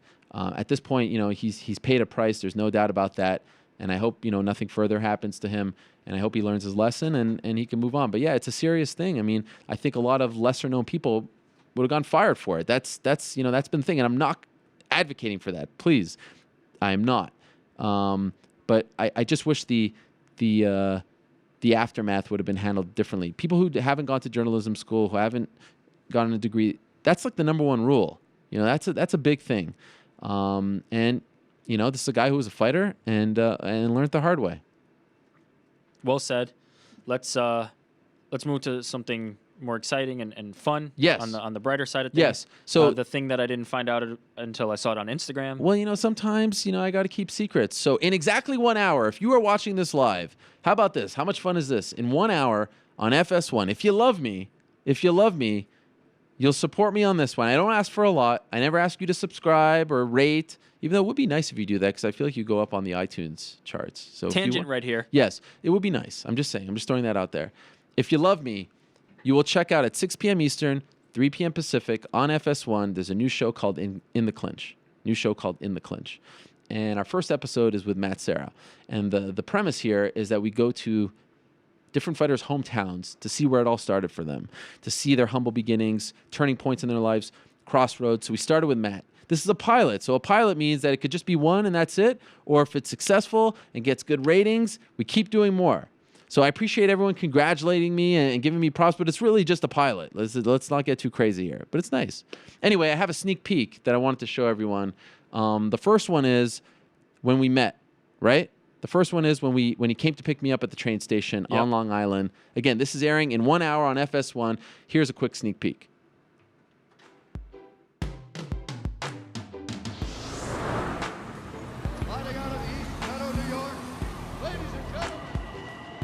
Ladies and gentlemen, the 10:37 a.m. is operating on time. It's amazing how one moment can change everything. I was choosing the right path. Instead, my path chose me.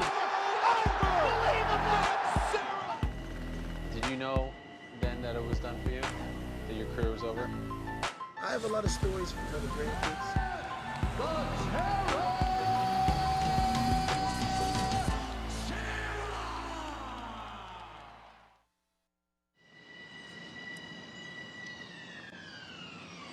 There he is. How excited are you? Look at that smile. Look at this guy. You're Matthew excited. John Serra in the flesh. My full name? You and my mother? Come give me a hug. Oh, God. Wow. You ready? What a pleasure. You excited? How many times have you invited me excited? here? How many times have you invited me? Never. Finally, here I am. Never. Let's I don't do think this. I invited you this time. But we're gonna have a good time though. That's true. How old is that cup of coffee? That's new. That's brand That's new. new? Don't touch it. It's mine.